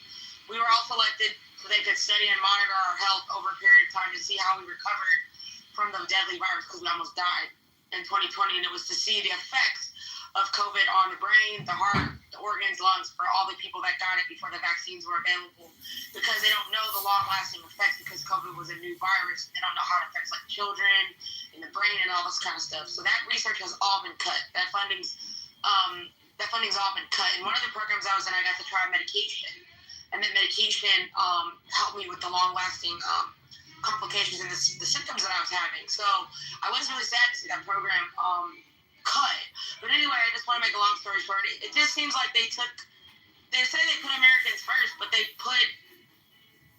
giving more money. They're still giving additional money to undocumented, because now they're spending it on rounding them up and putting them in, alligator Alcatraz and all these facilities, and then taking away money from American citizens from the social programs that we had. So it's like, I don't know. It's like, I feel like you can't win. It's like you can't win. So people should know this. The most expensive line item in the federal budget is social programs. It's a combination of three: Social Security, Medicare, and disability insurance. It makes approximately $2.5 to $2.75 trillion out of our budget every year. So if you are coming in and you're saying you're going to reinvigorate the economy and try to save money, which I'll say this from my personal view, I don't think Trump saved money. I think Trump just spends a lot of money and then says he's going to save money. Anyway, if you're coming in and you're looking at where the federal government spends the most money, you're inevitably going to come down on the side of social programs because that's where we spend the most money. The second line item in our budget is the interest we pay on our federal debt. And the third line item is our military. And the fourth line item is literally everything else that we pay for. And these social programs in the next 20 years are predicted to grow to something like 1/3 to 2/3 of the entire U.S. budget, right? There's not a way we can do what we do now, fund those programs, and continue going without a significant amount of closing tax loopholes, as well as raising taxes on the wealthy and the middle income. You just simply cannot continue to spend the way we're spending without doing that. Otherwise, what we're going to end up doing is spending so much that the first line item on our debt becomes paying the interest on our debt. And we can only do that for so long before we lose the reserve currency of the world. Hey, Marshall. I'm going too far down the rabbit hole. No. Let me just say this. I also want to get Moose and Rabbi in the conversation. And maybe it's just me because I know Ash wants to jump in also. I could be in the minority here, Marshall. How about we cut the military budget by less than 1%, 0.5%? Take that money and put it into social programs and take care of our own kids. That's just my idea. But we won't do it. I like to be the big. Hold on. We like to be the big bully on the block. We have the biggest missiles. We have the greatest machine guns and airplanes. We're the strongest. We're the best. But we'll let our kids starve and people rot in prison. Let's start with that. So look, I don't agree with cutting the waste out of the military. I'm sure if you have Brad in here, Brad can give you specific examples of where the waste is. The only specific example I have is the creation of the Bradley Fighting Vehicle, which is a 20-year-old vehicle. It started out at $2 million a unit between the Army and Ford, and went to something like $10 or $20 million a unit. So in the contracting space, there's a lot of room to cut out waste. I would completely agree with that. The point I was trying to make is, regardless of where you take money from, the social sphere and the interest on the debt are the two quickest growing parts of where we allocate money. And unless we figure out how to deal with that while still being a leader in the world so we don't get told what to do by Russia and China, which is what would happen if we became a secondary leader and they became first, they would tell us what to do. Then we have to think about how to deal with that. Maybe the answer is maybe the answer is that we just stop being the world policeman and we do let China and Russia tell us what to do. Right? Maybe that's the actual answer. Hold on, Mr. Lincoln. Let me say this. This fear mongering, I don't eat that shit. You don't put that food in front of me, I'm not gonna eat it. I don't give a fuck about Russia and China. We're strong enough to sustain a small budgetary cut in the military spending in this country. But I want to go to Ash and then Moose and then Robbie. Yeah? Yeah, it's funny. What about you? Hang on, Jules. It's funny because we never have enough money for social programs. Like, what do you want your taxes to go to? So here's the thing. There was like a time, it's so long ago, in the 1800s, right? When Congress people, senators, they didn't get paid, right? And they got like a per diem rate. But they were members of the community that they represented. They worked in the community. So let's say we even still have to pay a salary, which somehow we have enough money in the budget for them to get a raise. Like, I feel like it's every other week. I know I'm exaggerating. It's like every year. And we also have enough money in the budget to increase the cost, the money that they get per day to spend on food. And Congress people, 100% of their healthcare is covered. We always have the money for that. That vote is easy. There's always yeas, right? It's always yes, yes, yes, yes, yes. How about they get capped, they get term limits, they don't get healthcare if they're not serving, right? And instead of them having to fly all over the place back and forth to Washington, we have Zoom now. You know, Zoom, you can even raise your hand on those things. You could put emojis to express your emotion, right? Because we know Marjorie Taylor Greene likes to make those funny faces. She could just do that with an emoji so we don't have to look at her. But instead of paying for them to fly back and forth and their gas and our tax dollars going away, we just vote on Zoom. You know, we can have these same arguments and these same votes over Zoom. They don't have to travel anymore. And that would save how much money if they didn't have to go back and forth walking where they were. How much money? If they had to live in their community and we didn't have to fork up rent for them to stay in DC, how much money would that save? Because we do have Zoom, right? Hey, Marshall, hold on 1 second. Ashley, how about this? I love what you're saying. How about we put a 10% cap on all these politicians that do insider trading like Nancy Pelosi? We take that 10%, we put into social programs. Because I guarantee you it's going to be hundreds of millions of dollars. Yeah, it's... Marshall, just hold on. Go ahead. It's just wild that we're always talking about cutting social programs that help people because we think people stay on it. I mean, for the most part, Stephen, I'm sorry to use you as an example, but for the most part, most of the people on there are Stephen. No, they've paid into the system. Please use me as an example because I am a perfect example, and I am somebody who does not want to permanently be on it. And nobody does. And you're a single dad. I don't care. It's a pain in the butt. When it comes to gender things, people say, "Oh, shouldn't make a difference." But just let's be honest, a single dad. I'm sorry, I just couldn't, because I think it's a natural, innate thing when you're a mom, right? That nurturing thing, that's a natural thing. That's not a natural thing for men. It's like a skill you have to fucking develop because you got the kids now. To you, man. Absolutely. Let me just say this, and then I'm going to go to Moose because he's been patiently waiting. When I first came home from being incarcerated, parole forces you on these social programs, right? Let me tell you what I was getting a month, and this is no bullshit. I think I was getting $139 a month and like $150 in food stamps. And this is what they're going to cut. $130. What the fuck am I doing with $139? Thank God I'm a different kind of man. I got on my feet. But people need these programs. Let me go to Moose. Moosey, what's up, man? What's up, JB? Best mod in the streets of Clubhouse, man. Appreciate it. Yeah, a lot here. I'll try to keep it relatively short. There's other folks that want to speak. So, yeah, I mean, I think folks saying, I think Uncle Steve had a good point. Looks like he's not here anymore, but that's something we're laughing at, about getting more judges. It's like, well, let's just skip the judges, which means you're skipping due process. Let's hire more judges. Let's try to fix the problem. Or we can build more alligator Alcatrazes, right? As far as I know, the first is in Florida. And first reports is $450 million per year. I dug a little deeper, was looking at some New York Times stuff, and I think they were saying it could, when all is said and done, operation costs, personnel, insurance, all that, they could easily exceed $600 million for one institution.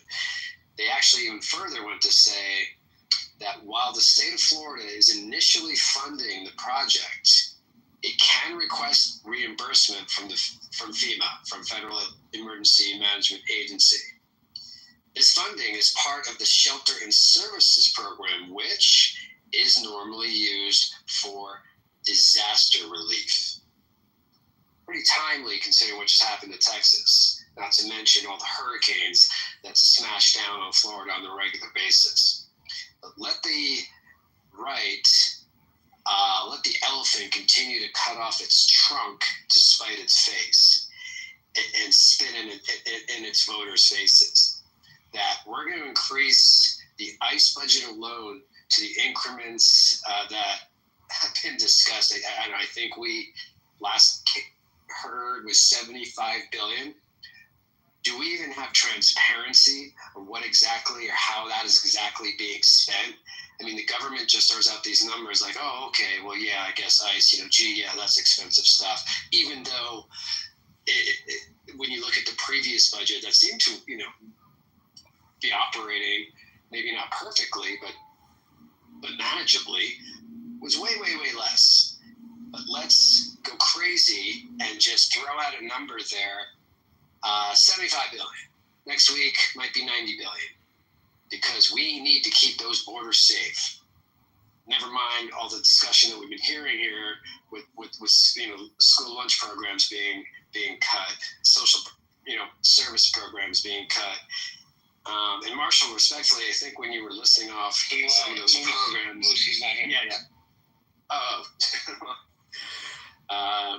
anyway, it just bottom line, it's incredible that we're here where we are, where we're at a point where ICE budget alone has been increased to what it is, and per the DeSantis, governor of Florida, his taxpayers are fronting the bill, but he can just turn around and get that backdoor payment from FEMA, which of course, again, will be, you can't say this enough, will literally be taking money away from emergency disaster situations. We're not talking about somewhere in the Midwest that doesn't really get a lot of stuff, not even California earthquakes. California fires are bad enough, but Florida is, with the rains, the hurricanes, and he's literally, I guarantee he's going to turn around, get reimbursed, and take that money away from the disaster relief funds where folks won't be able to rebuild. Take away alarm soundings that we've talked about from like that happened in Texas that could have saved many, many lives. So it's really frustrating. I'm not saying the left was handling it perfectly, but this is obscene.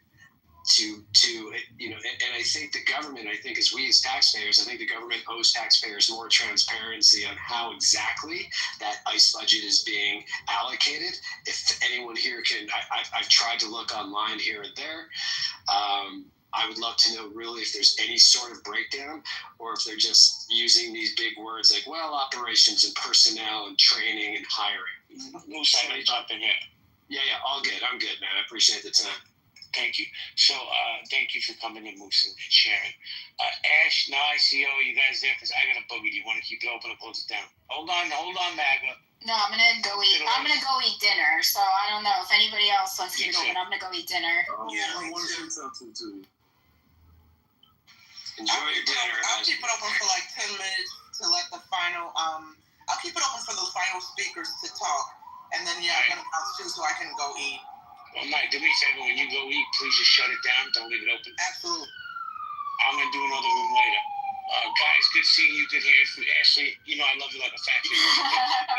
Thank you. Likewise. Enjoy your dinner, guys, and I appreciate the debate. Take care, Ash. Enjoy your weekend, JP. Thanks, guys. Take care, Ash. Okay, so any final speakers? Go ahead. The yes. mic is yours. Yes. Wait, one at a time. Hold on. Cool. I saw Cool C and with Jules. I don't know. Y'all came off the mic at the same time. Cool C, be cool. Be cool, Cool C. I will. Okay. We'll go Cool C and then Jules. So my biggest question, yes, we're talking about the budget. We're talking about ICE budget. You got 11 million people in here that came across the border in a short period of time. Now, obviously, 11 million people take away regular jobs and other stuff. That's my biggest thing, is they're taking jobs that maybe other people in the industry could have, or Americans could have, and they would start having more money for themselves. Those 11 million people consume money that Americans could be consuming themselves, and that could help with the budget. Now, the ICE budget you're talking about, you got to deal with 11 million people that came in here illegally or across the border when they shouldn't have, or when it was open. Obviously, we got to give them due process or a process. There's also a process of taking them back across the border if they don't belong. You got 11 million people that are taking housing jobs like building houses. You got them in construction jobs. You got them in landscape jobs. You got them doing factory jobs. It's not just Spanish. It's Indian. They're Bangladesh. They're whatever they are. They're taking our jobs. Well, wait a minute. Cool see somebody in the chat. Cool see somebody in the chat said it's the same old rhetoric that you MAGA folks do. They're taking our jobs.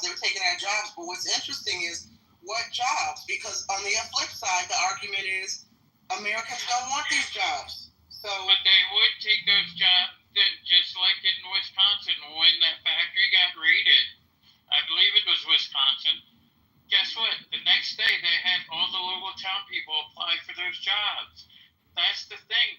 People don't take jobs that someone's willing to do for less when they should be getting a higher wage as American. And if we started taking care of Americans better and paying them a fair share instead of not paying enough to the lower class people taking the jobs from us, then maybe we'd see some people have money for the school lunch that they need to feed their kids. I'm kind of on that situation. I'm a truck driver. I'm not doing great. I'm living paycheck to paycheck. For 2 weeks, I made more than some people, $1,500. But the income I used to get truck driving was about $1,500 a week, not every 2 weeks. So I'm down because some of our jobs are lost. Thank you, Kosi. Hold on, let's go to Jules. Go ahead, Jules. Thank you. Hey, thank you. I'm glad you let Kosi speak first because I like a lot of what he said. So I'll keep going on that. But first, I want to say it was Steven, the single father. I want to wish him my best. And he doesn't have to make excuses. We know you're trying to feed your own kid, so that's really cool. Okay. I want to correct something. What? I think he left, but yeah. Yeah, all right, but if he's in the audience, and my sympathies are with him. I mean, you gotta feed your kid. Wait, hold on. Kosi, go on mute if you don't mind, so we don't get any feedback, please. Yeah, thank you. I just don't like hearing the false things when we talk about spending and whatever, how billionaires don't pay taxes. I'm an ex-IRS agent. Billionaires pay taxes. In fact, 90% of our federal tax comes from billionaires. And it's close to 50% now of families that don't pay any taxes, which is okay with me if they're in the bottom, but let's not tell lies that more billionaires got to pay taxes, because that's really not true. And we spoke before. Who spoke about? I think it was Marshall who talked about the line items in our budget. That's the most. Well, the second most was the interest on the debt, and that is the second largest line item in our budget. Now, if Powell would stop playing games and reduce the Fed Reserve interest rate, that saves us billions, and that could pay a lot, to whoever you want to direct it to. So he's just playing political games. It's not right. I don't want him to be fired, but it's really hurting the country, and he has no reason because there's no inflation. And if we ever go into an inflationary period, he could raise it just as simple as he cuts it. So there's just no excuse in that. He's just playing politics. I don't know. That's about all I wanted to say. Billionaires pay taxes. You can't keep saying, "Go get the money from the billionaires." You're getting plenty from the billionaires. You're getting more than their fair share from the billionaires. Trust me.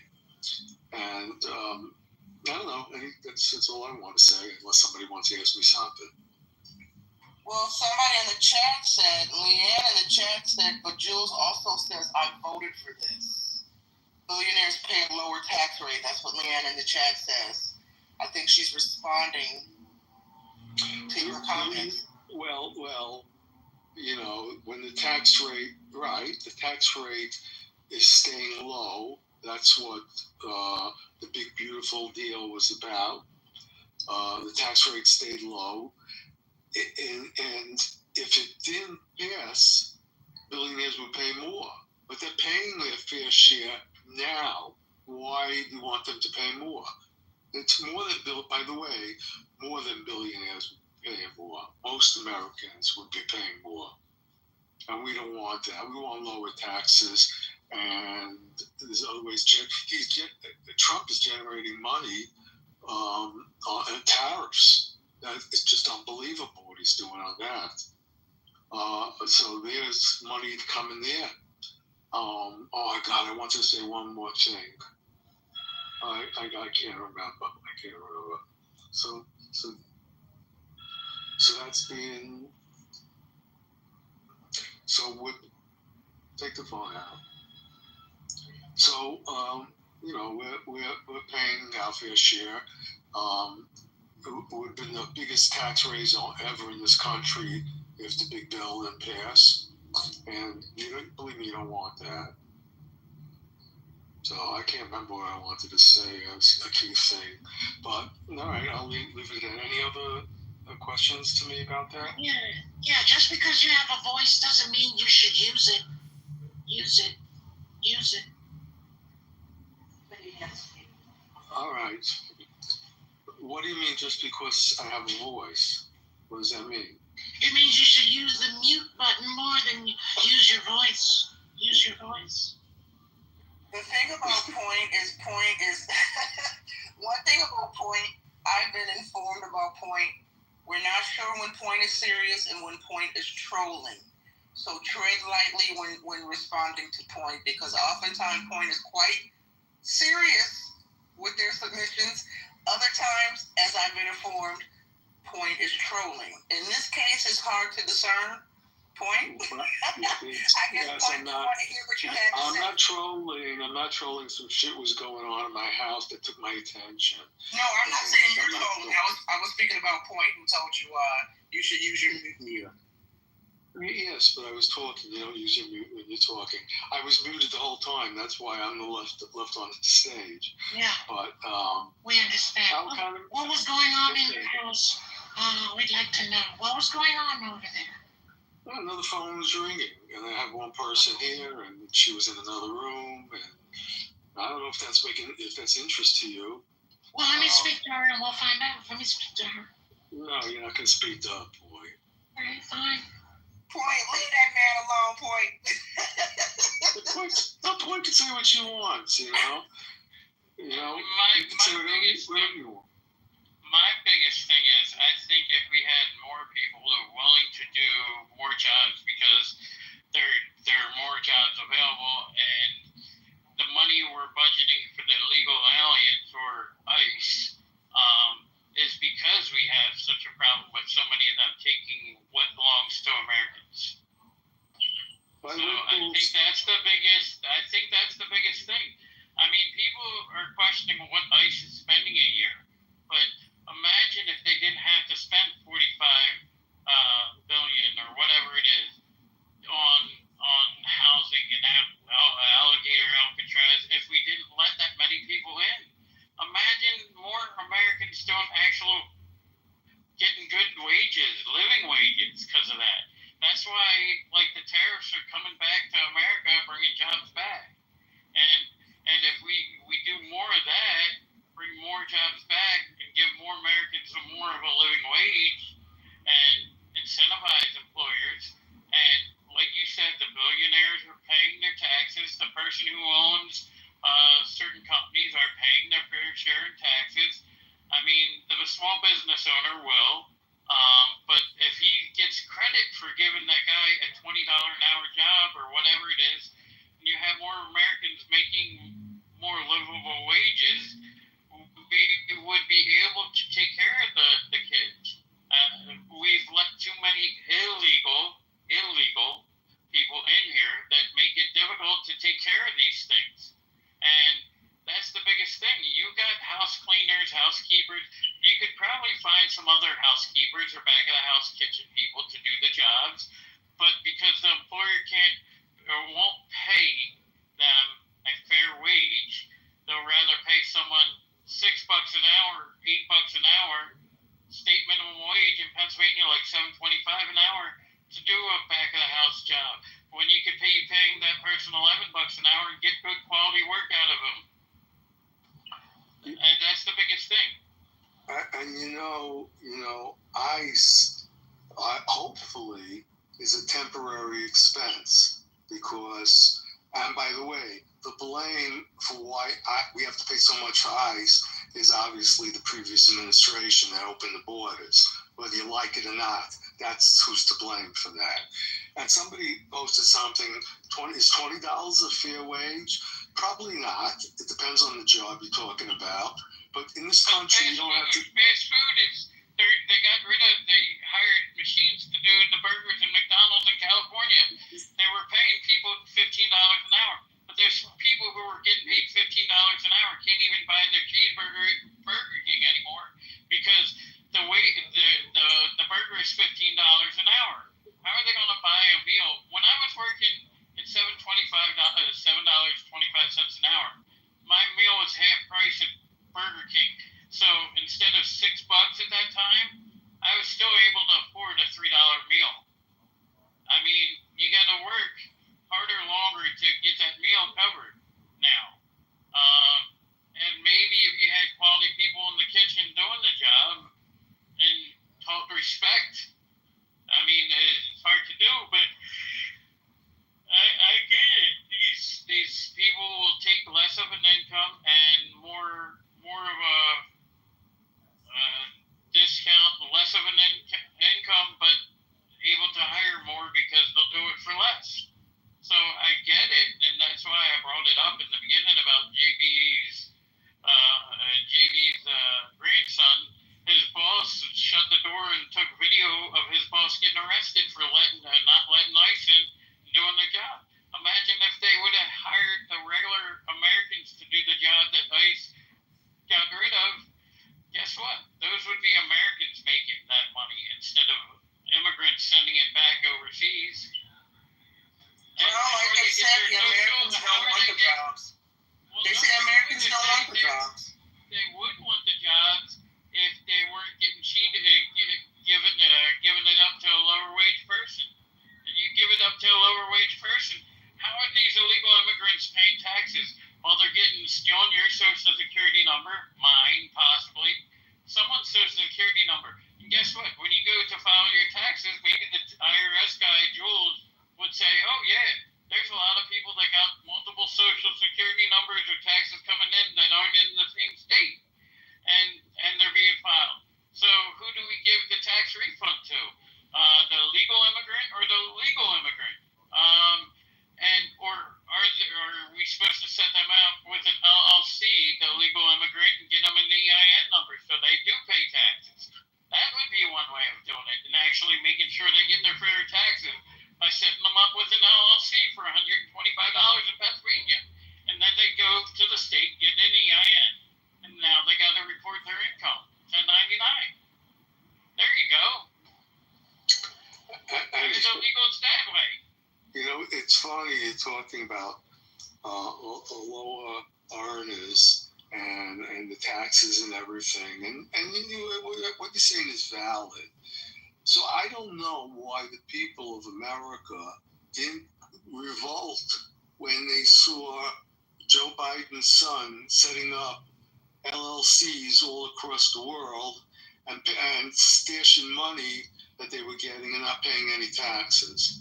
I mean, that should... I'm not worried about that. I'm worried about the Mexican taking the job. And Hold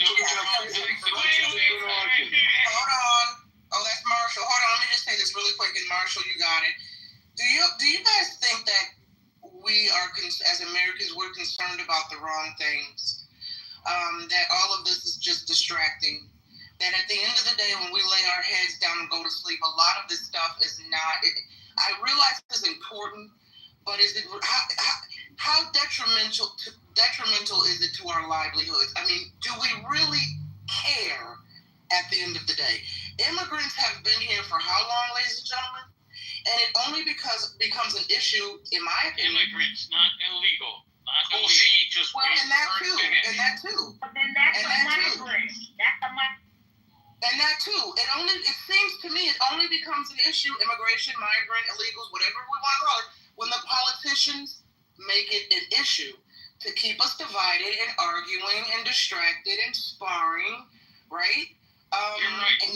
And 2 months, 3 months, a year from now, we'll be on to a whole nother subject, and nobody will be talking about this.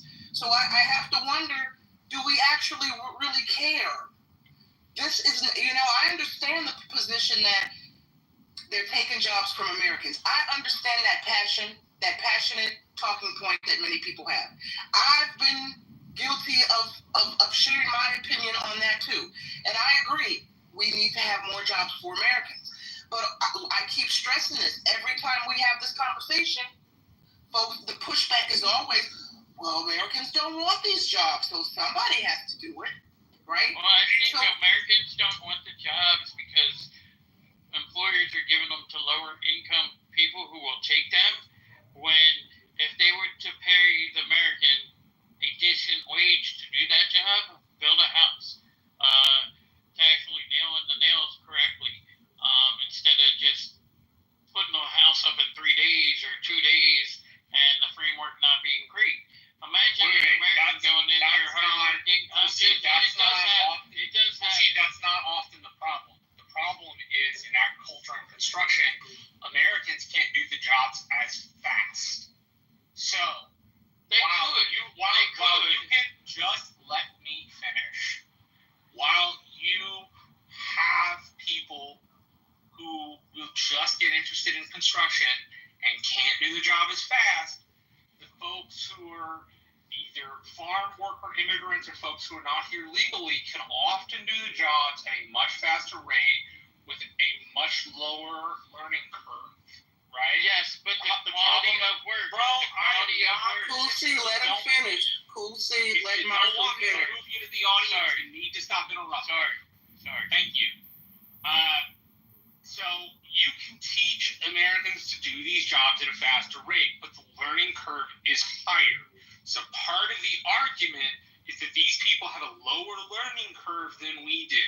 And so they're more likely to take the jobs and be hired because they can do them in an economically efficient amount of time versus Americans who have to be taught to do this. It's going to take them a couple of houses to get quick. You are. But you don't understand. Wait. Marshall, listen. Yeah.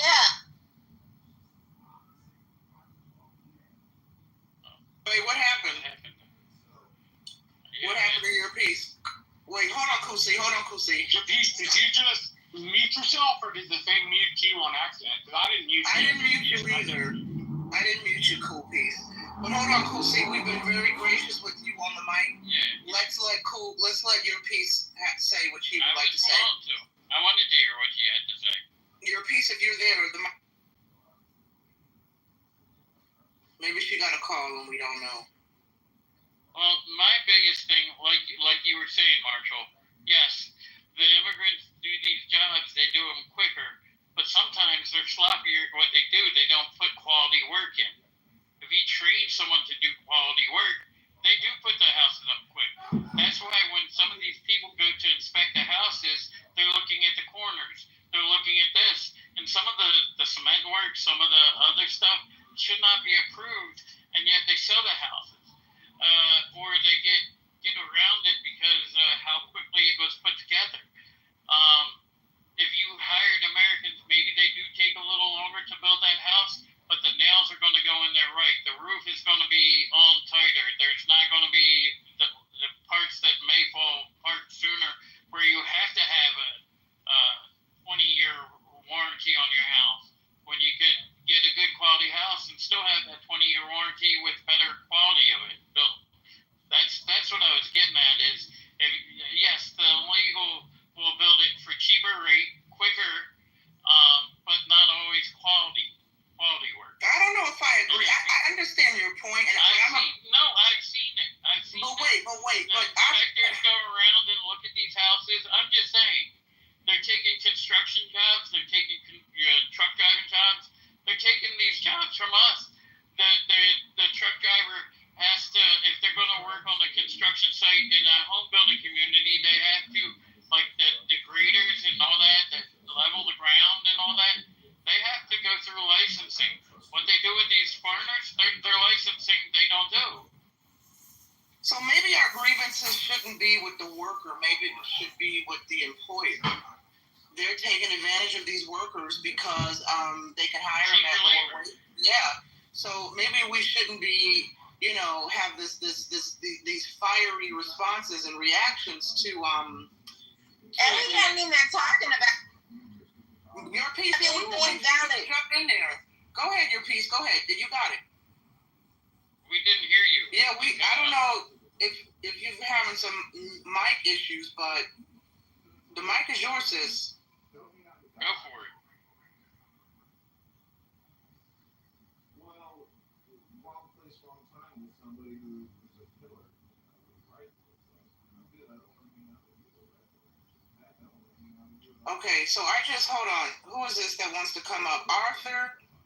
I was trying to bring you up, but I added you as a friend. I didn't mean to do that, but here we are. You're my friend now. You don't need to add me back, but I was just trying to bring you up. Go ahead. I was going to say, you don't want to be my friend? We're friends now, Arthur. Hell yeah. So I'm a GC with 20 years in the trades. Can I speak reality here? Yeah. You got it. Go ahead. Cool C, go on. Wait, Cool C, go on mute so we don't have to. fucking mute. All that over talking male chauvinist fucking pig. Your piece, but nobody's muting you. That's the thing. I don't know who's. I'm not. But I couldn't hear anything that I was trying to.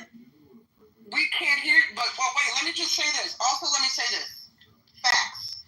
This app has been glitching for a lot of people. For a lot of users, they're finding when they speak on some of these stages, the app automatically mutes them.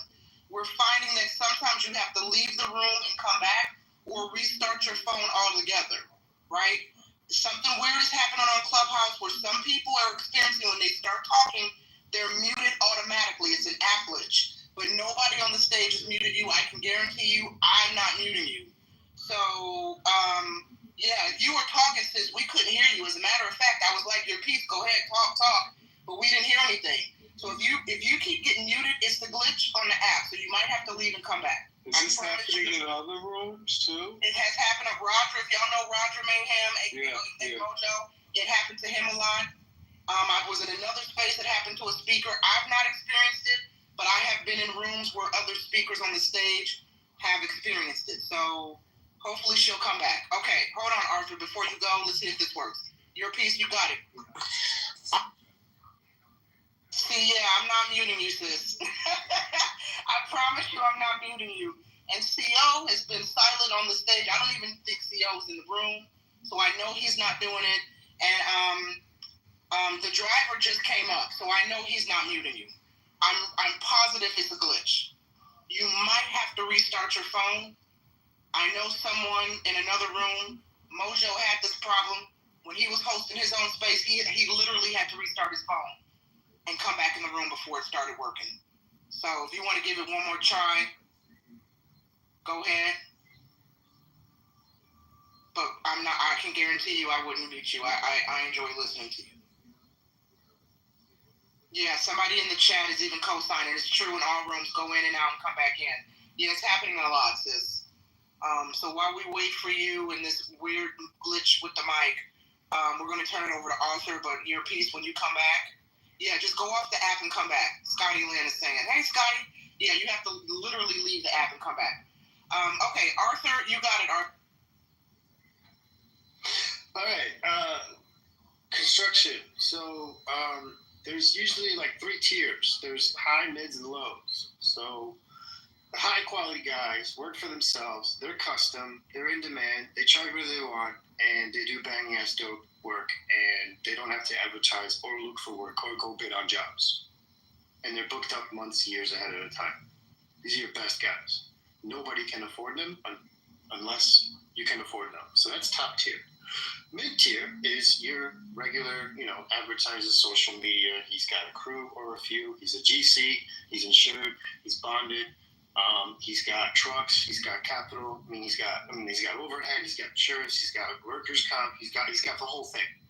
So he can't afford to work for builders because builders pay crap. Why? Because builders have quantity. They do quantity. Cookie cutter. Okay, how many houses can you do? How many guys you got? So to fit that kind of demand, your regular blue-collar builder who used to build in the 90s, they can't do that anymore. So they have to go work. They have to do remodeling, because remodeling is where the money's at. Kitchens, bathrooms, basements. And because people who want to live in a neighborhood, in an area, they're going to build it. They're going to move in, buy an old house to be closer to town instead of far away in a suburb, driving, commuting to work in a brand new cookie-cutter, shitty, put-together house by low-tiered trades that are often hired by builders. Builders have superintendents that hire GCs who just know how to speak English. And these GCs go to the bar and hire, hey, I need 5 guys. We're doing this drywall job or something. And that's how it's done. So these guys are immigrants. They work, they weld, they smoke weed, they party, they do great work. But only up to the quality that they're getting paid to. So to say that those guys can't do that kind of work, that's not true. They often go off and disappear for a little while because they get work, they have quality, but because they're immigrants, because they're not legal, because they're not bonded, because they're not insurance, because if they break your leg on my job, holy shit, I'm fucked. Because they have that, they don't have the ability to attract the kind of pricing that they are worth. So they work stupidly fast and just barely passing for builders who pay peanuts. So that's how that works. Yes, I was agreeing with you. That's what I was saying. And I know it gets a little harder for the contractors and all that stuff to get good quality employees, but if they started hiring better and doing a little bit better, it might work better. And yeah, there's ones that are way top tier. They're building their own houses, a single house at a time. The guys who are great these days, they don't need to work for a guy. They have an app. They have Thumbtack. They have a pickup truck. They find work themselves. If you know how to do drywall and some kind of carpentry, you can charge $50-$60 an hour working for yourself. I'll hire you. I charge $150. I'll pay you $60. Do it. Oh, that's what I'm saying. They are the guys that are building one house at a time. They're not building multiple houses like a whole thing. And that's what I'm saying is when the inspector goes into some of these, they're looking at cracks in the foundation. They see the corners aren't a full 90 degrees. The pipes may not have been put in right. The electricity, that's the one whole thing they do look for, I think, importance. But, I mean, the corners of the wall, all that stuff, the windows. I've seen videos where windows aren't even square in houses that were being built. You have to factor in settlement. Some builders don't want to wait that 6 months, 12 months that it takes for a foundation. You have to wait for settlement to frame and build a house. So they build right away, and it's cheaper for them to have a punch list of things to correct than to build it correctly and take longer, doing it the correct way, paying guys that are worth it. No, they'd rather get away with doing 100. Failing on 10 of them, half of them will have warranty issues, but the builders only have typically a 1-year warranty. So I was a punch guy for about a year. I went and I saw how well the builders work because I was the punch list guy before I went on my own 10 years ago. So that's what caused me to go on my own. I thought I'd be a big shot builder, working as a supervisor, running teams and training people. I thought it was great. And then I saw what building is actually. Totally different world from where I came from, which is remodeling, flipping homes, investment properties, that kind of shit. I came from the housing collapse, the financial, that 2008, all that. That's where I came up from, making stupid money for investors who were selling houses like hotcakes. And then TV came and started making TV shows like Flip That House, and then programmed the whole masses and everybody to like, hey, buy houses, and then that's how the prices remained high, all because it became popular to be a landlord. Social media influencers, hey, you should be a landlord. Now all these people came in during COVID lockdown, bought Airbnbs, now they're paying the price. Everybody's losing their house. It was all hype. It was fake. It was pumped. Everything's pumped. Everything was hyped up, and now everything's coming back down. So I also said if someone, like that builder, or that guy who does hire all those illegal immigrants,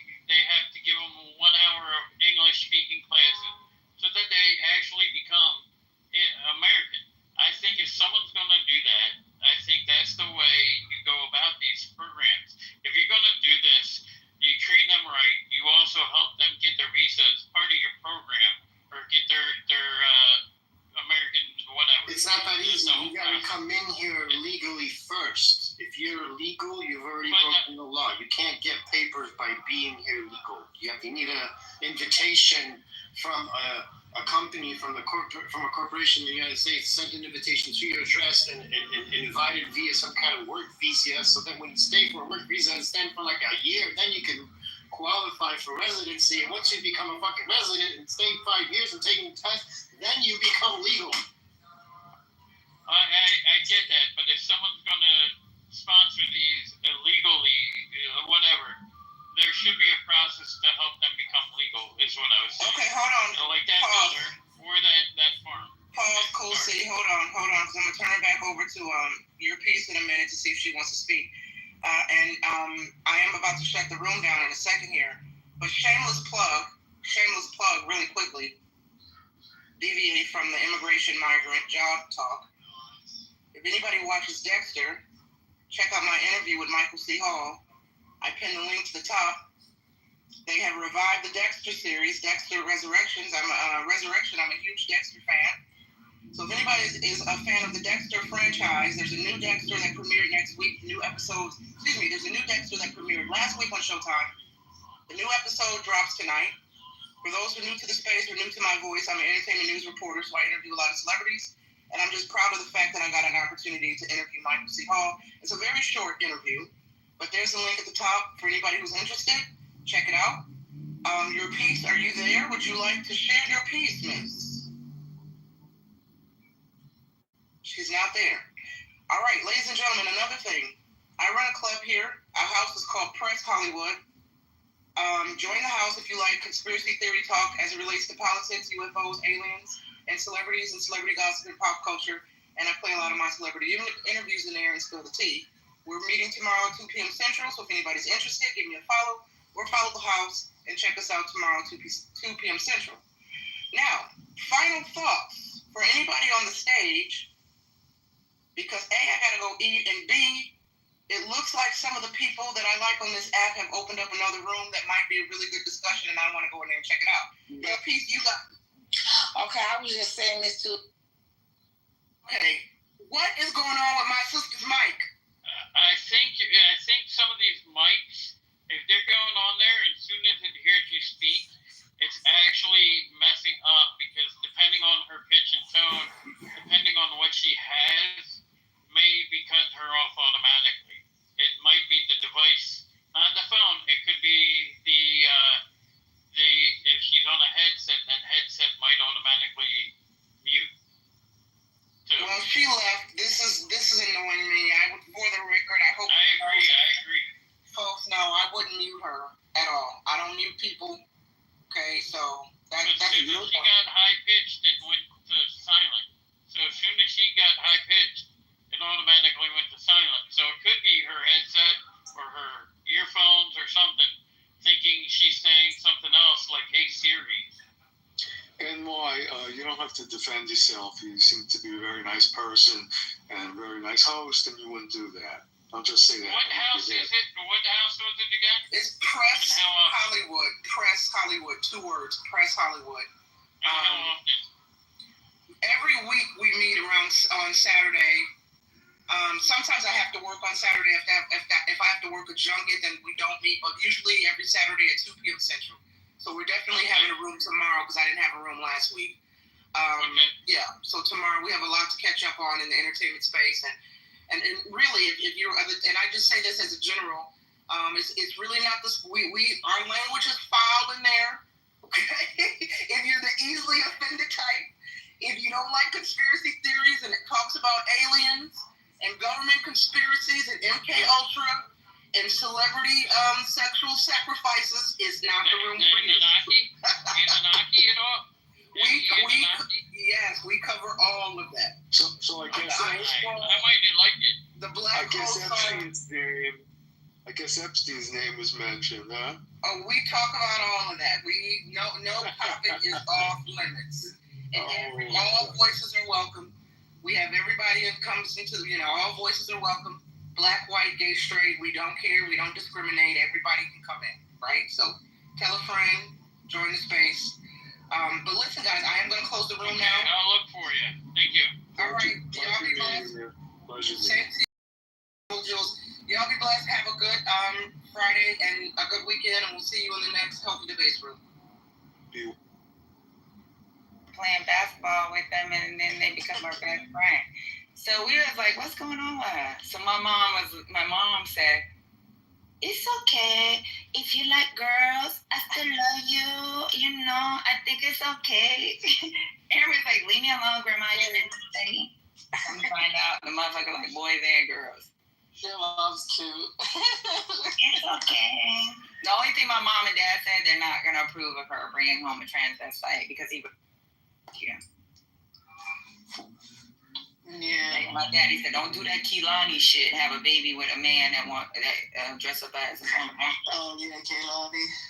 He said, you do that shit, you ain't. That motherfucker don't love you. He trying to look good for another man, not for a woman. So my dad said when it comes to her relationships, but she done had. Now that she done came out the closet, she done had a boyfriend that she was actually serious with for a long time. She broke up with him because he got a. She broke up with him because he got a DUI. And she was like, "There's no future in that." She's like, "He got the record now." I was like, "Okay." Then she had a girlfriend that didn't last because she used to smoke. I know this kind of sounds crazy, but she's like, she smoked weed. I don't want no girlfriend that smells like marijuana and cigarettes. Yeah. And she doesn't like ghetto girls. Oh, okay. She like pretty girls. She just wants a decent looking girl, or she wants that has some. But does she like girls, or she likes girls that are pretty that dress like boys? She doesn't like girls that dress like boys. Oh, okay. Yeah, so she likes pretty girls. She's a femme. Okay. So, in our world, if it's a girl she's gonna chill with, she's gotta look like a girl, and then she looks like a girl. So she will wear her crop shirts. Her girlfriend's gonna wear her crop shirts. Yeah, that's how my niece is. But then at the time, if she's with a boy, and he gotta be. So I think she got this from her mom. He's got to be like getting ready to graduate from college, and he has to be able to have conversation, and he has to be a socialist Democrat. If you're conservative, she's not fucking with you. Yeah. So I was talking to my niece that day. I said, yo, if I put my niece on this app, she will chew this fucking stage up and spit it out. She will be.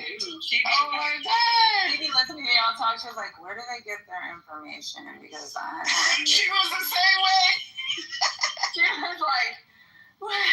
Do they read books? That's the same thing Destiny was telling me when I was on the app, when I was at her mom's house.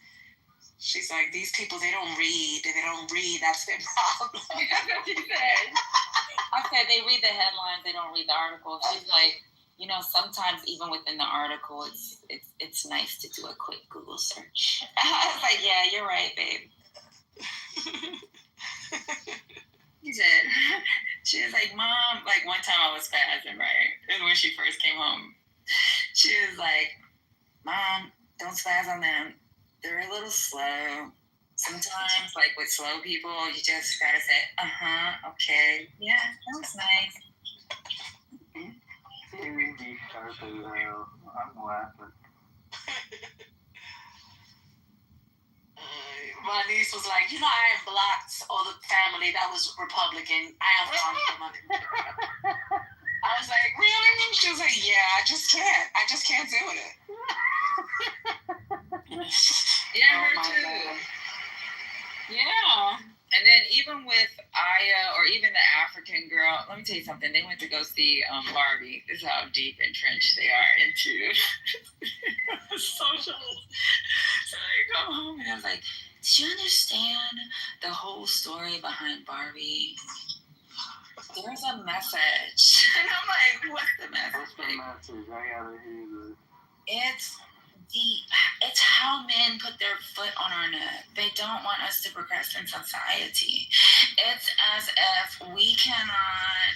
The greatest leaders are like Merkel. Like, look how Merkel trees together. And like, it wasn't about pretty politics because she's a thick older lady, short haircut, and looks butch-like, and still made things happen. My favorite picture is the picture of her eyeing Trump.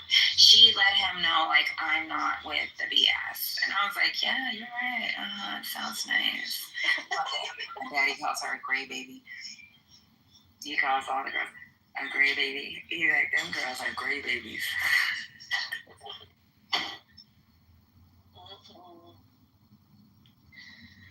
And my niece says she don't want no kids. I was like, okay. She doesn't want kids either. You want babies? She said, I got a dog. She said, I'll adopt kids, but I don't want my own kids. I'm like, she doesn't even want to adopt. She was like, why would I adopt children in this world? Like, we're getting home with APA. I hated that they did that to us. Like, they was trying to pit men and women against each other. That summer. Well, yeah, my niece lost her virginity at 19 in Penn. With a guy. Yeah, her too. Yeah. Yeah. But again, guess who she calls about her business? Her grandpa. What does grandpa say? So the first time he was like, I want to hear this shit. He didn't say that. He was like, okay, baby, okay. So what he does is he calls me. My mom's at work. He's like, call your mama. I don't know how to do this three-way shit on my cell phone. So I call my mom. He was like, you know that damn girl called. I said, what'd you say? I said, okay. Well, if you need something, just let grandpa know. So he calls me. I call my mom. He's like, I don't know. My mom was like, it's okay. It's okay. It's okay. It's okay. We need her to be able to talk. If she's telling you her secrets, it's okay. Yeah. My dad was like, I want to hear that shit. Yeah, she called my mom. No, my sister, then my mom, then she called me. I was like, okay. And you okay? Like, how was it? And, was he, did he know what he was doing? Was he too rough or did he take his time? She was like, yeah. I was like, okay. Now, she told me she didn't like it. And it's kind of bad because, like, a lot of men don't realize, like, guys be like, oh, I want to pop her cherry. She's going to fall in love. Like, even with me, the first time I had sex with somebody, it's like, it hurt so bad. Like, it hurt. Yeah, there was no pleasure when you're trying to, yeah. Mm-hmm. And you can either regret the dude or you just love him because of his personality or how he takes care of you. Like, guys think that you fall in love with them because they popped your cherry. Nigga, didn't want shit for our first fuck. We broke our hymen. And that shit hurt like a motherfucker. If we stood by your ass, it's only because we loved your personality.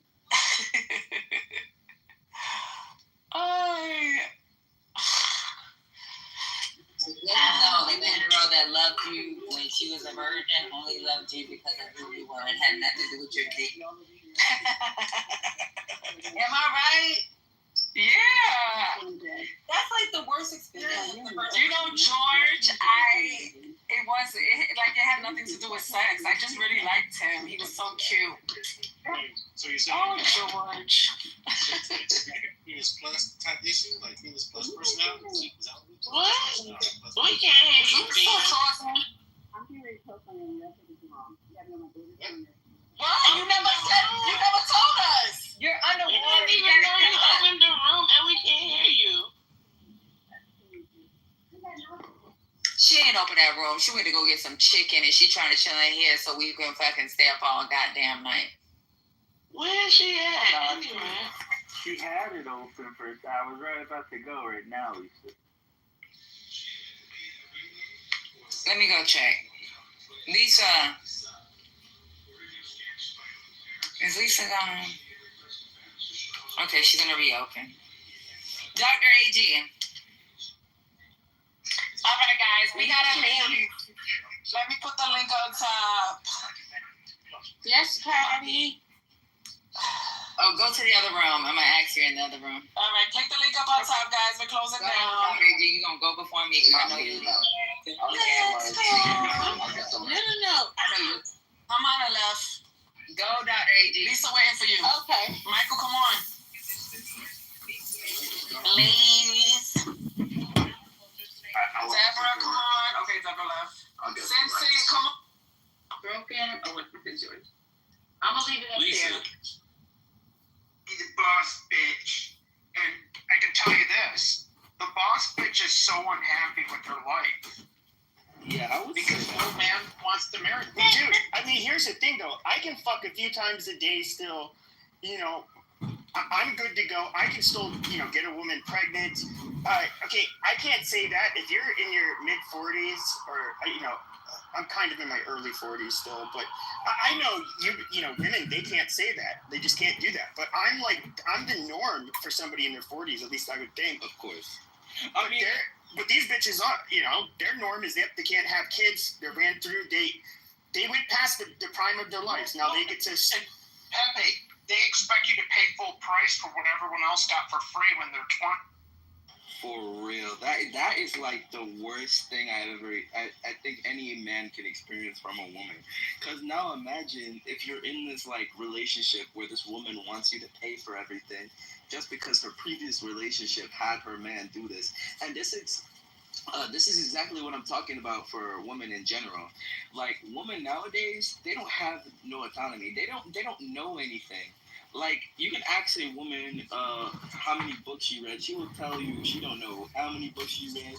She would sit there and say, like, maybe like one book or something. But then after that, she can't even name more than 10 books. Stupid hoe. And now we have people in America who are even more dumb.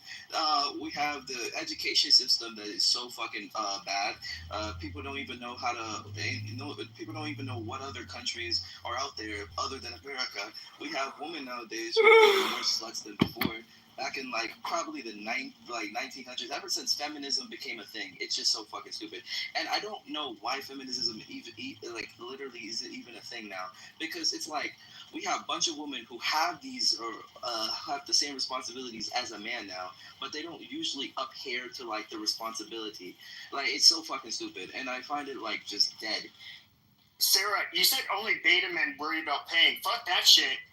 Okay, like before the manosphere was a thing, like Tom Likas was big on radio when I was in college, and you say always go half. Don't pay for that bitch. And if she does, and if she insists on you paying it was DTB. Dump that bitch. That's it. And I'm not even lying. Like I actually made it a habit of not paying for my fucking dates, and there's like useful reasons for it. Number one, I'm not going to invest in something I don't fucking have. Number two, it's kind of like when you make her pay like her half, it's kind of like she's going to feel like now she's somewhat invested. So she kind of wants something.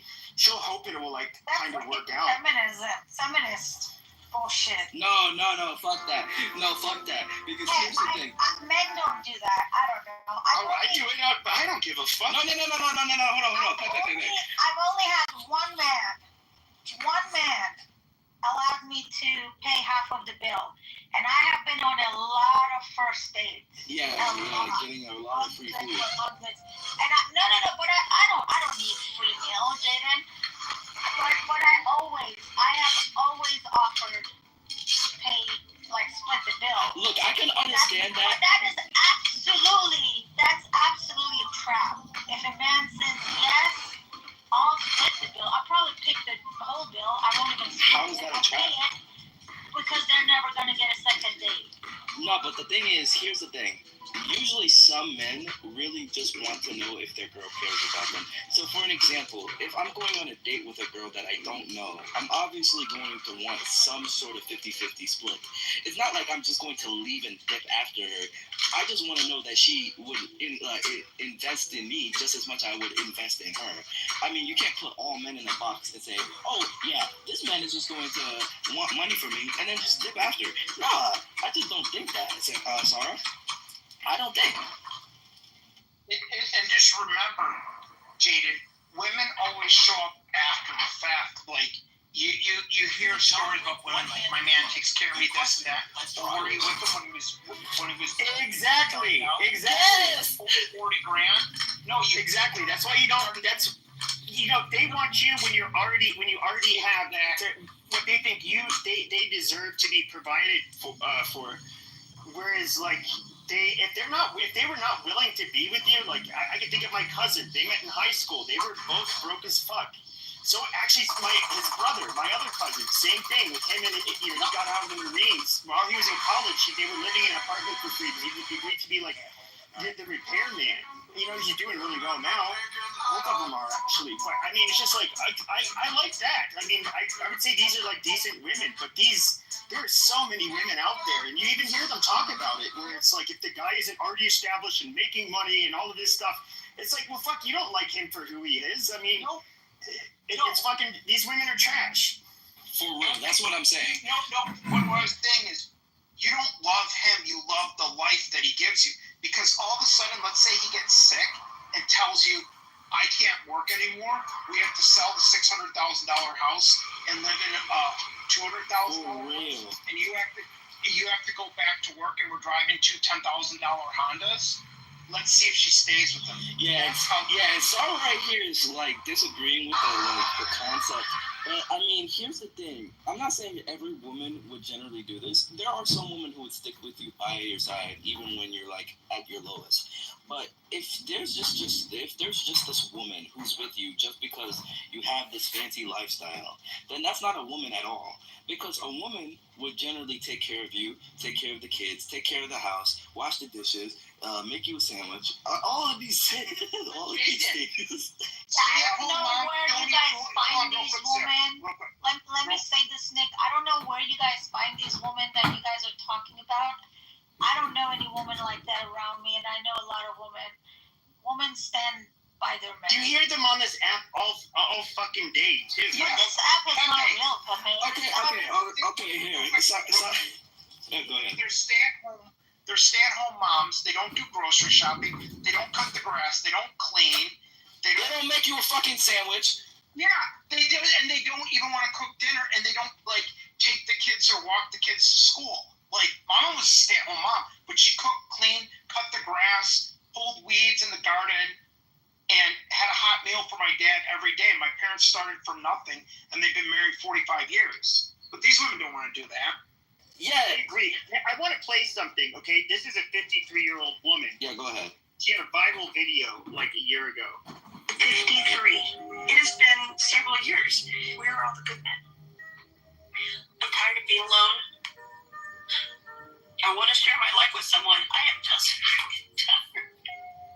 I want to be in love. I want to share my life with someone. I want to feel the joys. I want to have my hands held. I want to be held. I want to kiss. I want to support. I want to make coffee with that person. I want my person. I want my person. Why is it so hard to find your person? I'm tired. Because you're 53, you old ass bitch. With your fucking dried up sexy pussy. You in a long fucking set of gray hairs. You nasty ass bitch. I don't want to fuck you. Nobody wants to fuck you. Who wants to hold hands with that and hug you and kiss you? That's fucking disgusting. Okay, Sarah. You fucking dick bitch. Okay, Sarah. I'm gonna be more rational about this. My name is Sarah. Sarah, don't call me Sarah. Okay, Sarah, whatever, Sarah, whatever. But Sarah, there's a multitude of women nowadays who are on OnlyFans. The people who are paying for these goddamn websites are men. But you want to know who continues these days? It's women. They have the choice to say, no, I don't want to do OnlyFans. They don't want to do it. But you want to know why they do it? It's because they're sluts. They don't have anything other to do. They don't have anything else to do. Like, you see mad women in Miami over there. You want to know why they call it the city of hoes? It's because there's so many hoes there. They got hoes in Miami. They got more hoes in goddamn Louisiana. They got hoes everywhere. So it's not something of, it's not even about the good women out there. There's good women out there, but it's less than what it was before. And that is the entire question. Why should I be a man in a situation where a girl could be potentially a hoe. I am not doing that. There's no man in this world is going to pay for no girl's date if they're a hoe. Men should always pick up the bill. No, I would say in certain situations where they're my girl, then yes. I don't care. I don't care about no girl. I'm not paying for no random girl. No, I'm not. You can call me the OG feminist. How? Yeah, I'm no. How? Tom Likas. I'll tell you, Tom Likas used to say he was the OG feminist. So he would tell a bitch that she has to pay half. I did it all the fucking time without fucking shame. And the thing is, though, is I didn't have a problem nailing these women. So I don't know. You say, well, it's not a good idea. Well, it worked for me. I mean, that's all I really care about is how it worked for me. Yeah, you weren't going to marry them. They were recreational use only, Pepe. I mean, some of them were probably could have been wife material, but I was a dick and, would just like fuck them and just kind of like, I don't really want to fucking hang out with you. I want to hang out with my friends. Go fuck yourself. But again, like you said, Pepe, these women, like, it's funny. I knew a guy that he's engaged to this girl. She had 3 kids from 3 different men. No. She's like 45, and he has no kids. And he has a pretty decent job. I think he's like an engineer or something. And he starts dating this girl, and she's all posting online on Instagram. Oh, my man loves me. He spoils me. He gives me everything I want. Because the thing is with him is he doesn't want to be like 60 years old living with his dog. So, I would way rather have that. Like, what the fuck? Exactly. Guys date down. Women don't. I mean, if that was my son trying to marry a 45-year-old with three kids, let alone with 3 different dads, I mean, you that's when you take them out. You say, son, let's go out to the barn. And you shoot him. You just put him out of his existence. Pepe. What? You don't have a son. If I did, that's exactly what would fucking happen. Because you know what's going to happen with him is, I think this bitch was married, but she used to think, oh, my ex was so toxic. Yeah, because he wouldn't probably buy her a Mercedes because she saw her friend get one on Instagram. I mean, the thing is, though, that whole toxic relationship is like, shit is so fucking stupid. You can see right through it. So basically, toxic people, not always, but more likely than not, when you meet a woman that says, like, oh, I was in a toxic relationship, chances are the one before that was toxic and so was the one before that. And the reality is that people with toxic traits generally get in relationships with other toxic people. Like, this bitch is burnt goods. Like, she's no good. I mean, she has a personality flaw. And so, once again, you just save drama. You save the drama and don't date these women. And you don't pay for their fucking kids. You don't do any of that shit. Don't split the date bill. I can do whatever the fuck I want. I'm a grown-ass man. You see, it's one thing if I ask a like a woman out, like, then I'll kind of be like, well, it's like my treats. Like, if I ask a friend if he wants to go out to eat, like a guy friend, it's like, oh, I'll sometimes pay for it. But if it's like a fucking, just some bitch, like, oftentimes they'd be like, oh, do you want to hang out sometime? Like, I'm definitely not paying for this shit.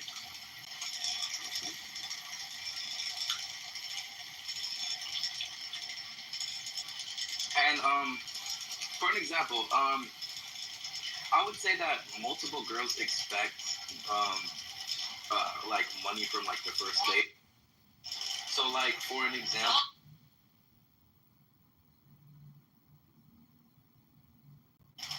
I have to think about that question. Why do you think they created Pepe the Passport Bros? Because these women and these other countries are much more submissive and are actually real women that will cook and clean for you. Well, I think it's twofold. I think number one, a lot of these, getting like a mail order bride has always been like a way that white men or men in general could, like, they could get like an Asian woman or something or a Russian woman that was like more attractive than what they would have gotten in the United States. I just think it's them. Some of it I think is disgusting. I saw like a 40-something-year-old guy, and he paid the mother to marry her daughter, who's like an attractive like 19-year-old, and I'm thinking like this guy's a creep. Yeah, that's fucked up. What do you think? If they're like, you know, like 40 and they're going for something like 35 or something like that, yeah, that's creepy. It's like 45 going for a 19-year-old, like Leonardo DiCaprio. Wait, but what do you think of people like Andrew Tate saying it's okay to date girls who's like 19 and above age if you're 40? I'd say this, like, if a 19-year-old who's down to fuck a 40-something-year-old is gonna fuck a 40-something-year-old, whether it's you or not. So, I mean, I don't really care. I mean, I when I was 17, I fucked a 42-year-old woman. Like, I didn't, you know, it wasn't traumatizing to me. Something-year-old woman raped you. No, it wasn't me.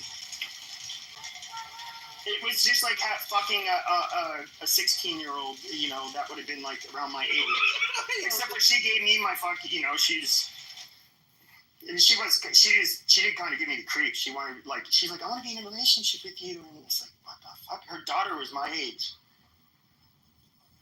But I survived rape as a juvenile, I guess. Jaden, you have a very, very annoying background noise. Yeah, sorry. And you're eating? No. Mute up now. Yes, mother. I mean, I don't know. Like, this bitch up at top, in the link above, and then the China woman that was like, you know, saying like, there's like seriously a shortage of attractive guys. Like, neither of these bitches would be seen with an attractive guy. Like, I don't even understand why the fuck these bitches are like even bringing it up. Like, when would they ever be seen with like some tall, handsome stud? They would not be fucking with these frumpy bitches. And I think it more points towards like what's wrong with women and social media. A lot of these stupid sluts like to do, you know, what do you call Snapchat filters, and you think you're like, and you think you're hot shit. And too, it's like the more sexual partners a woman has, the less likely she is to be married. And like the ones that say, "Oh, I just want to settle down." No, yeah, they ride the cock carousel for 30 fucking years, and it's like, I deserve a good man. I want to, yeah, no, like fuck you and your dirty, used up pussy. Yeah, or the boss bitch that all of a sudden she gets married at like 38. And then has a kid like the next year, and then is divorced like 3 years later. Yeah, I would never go for one of those. No, not the boss bitch is the worst. That is so weird. Like on Tinder, seeing like there's one she's attractive. She's about my age, and she's like working upper management, something like that. And like that, it's like that's her little flex. And I'm just thinking, like, dude, you're like a dumb bitch. Like you're using that. First of all, if a guy was to say that on his Tinder profile, you'd be saying that that's fucking cheesy. But she kind of thinks it's like a flex, like as if guys really give a fuck about this dumb bitch. Hey, do you watch that YouTube channel, like Catching a Gold Digger? The funny shit that those guys do, it's hilarious. I have. I mean, I've seen, but I could tell a lot of them were choreographed or like fake. Yeah, but he has like the Toyota Corolla, and the Corolla's want to pay attention. He's like, I'm just kidding, that's my real car, it's my Ferrari. Yeah, I've seen those. Thing is, though, is like I've only known a handful of people that I would say were like, they weren't billionaires, but you know, they had money in the hundreds of millions, or their family did, and like they went like way out of their way to not let people know who they were or look like they have money. They were like super. It was always on their mind, like, you know, who's gonna try to them or ask them for money. But never problems I had. It's like Taylor Swift, Pepe. I mean, how many sexual partners has she had? Like 15? Well, I mean, she's a. Yeah, I mean, I don't know. It's different though. It's just like pick between being like a celebrity, like the most popular pop singer for years, and being a fucking mom at home. Like, I can there's like exceptions to every rule, so I wouldn't really get on her case about it. She's a big exception to the rule. But I don't know. Yeah, this chicken is tasting good. But I don't know. I mean, I know I see some of these sluts are down in the audience who are just like listening and just being like, "Oh my god, does that mean fuck this asshole? Who does he think he is?" But I don't know. Fuck you, sluts. If any of you guys want to come up here and bitch and say like, "Oh my god, there is a shortage of attractive men," tell me why so many of you average, frumpy-looking whores are somehow like, I don't know, worth dating. I'd love to. Yeah. And some of these bitches nowadays think that they deserve like a top 1% man. Like all of them are normal ass bitches. They come from normal ass homes. How the fuck do they even deserve these niggas who work their entire life off? And when these niggas talk about, go and make me a sandwich, they wanna argue back like, bitch, I worked hard and you're gonna come here and tell me what the fuck to do? No, you live in my house. You follow fucking what the fuck I say. I mean, yeah,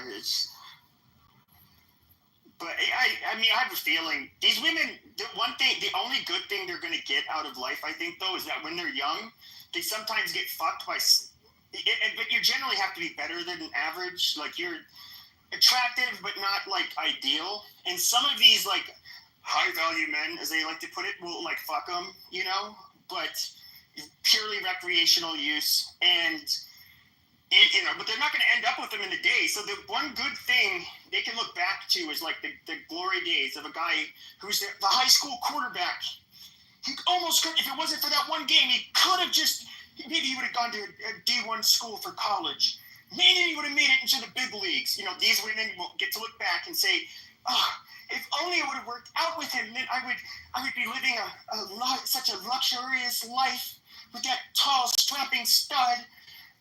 But the reality is that it doesn't work out. But they do get to dream about the time how they almost got it, and they got to get fucked by those chads, and that's basically the same. Look at all these other feminists in the fucking chat talking shit. No, like it's the feminazis. Like the ones that are most fucked up, Pepe, are like you read those articles about the kids. Like finding out that their mom's on like OnlyFans and committing suicide because they're getting made fun of like so badly at school. I mean, could you imagine, like, bro, I busted the biggest fucking nut looking at your mom's tits, bro. Like, you'd be like, what the fuck? Yeah, that shit would start it. Yeah, that would be weird. Exactly. And I find it funny. Pepe, bring people on the stage. I think people have their hands up. I did. I invited everybody that had their hand up.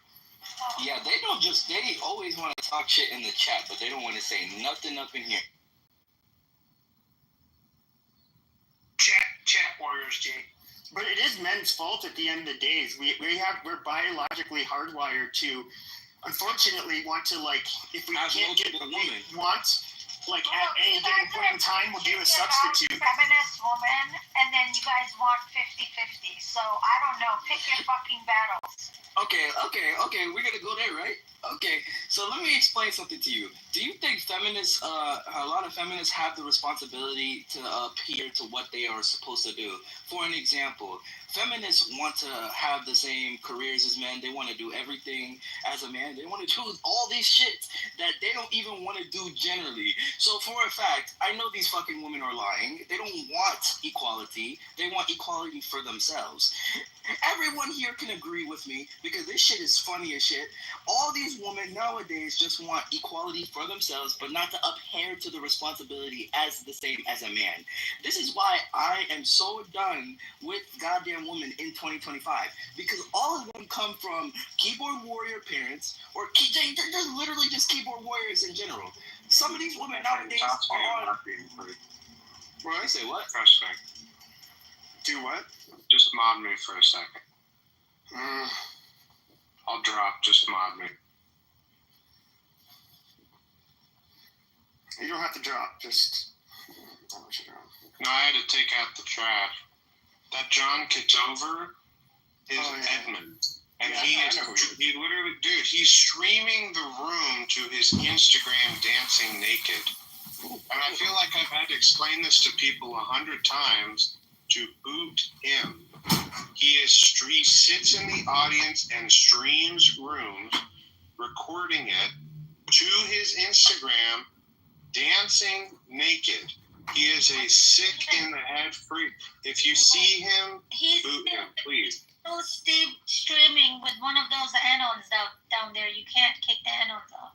Well, I'll just say this. Well, I have his alt blocked. So what I'm saying is, even though someone might not be able to appear, they still can't come in if they're blocked by a mod. That's one of the only things that's good. Well, all right, now that I can you can stay up here. You're fine. Yeah, now that I can actually talk. Okay, first off, if it wasn't recording, my reply, and now I can actually say it.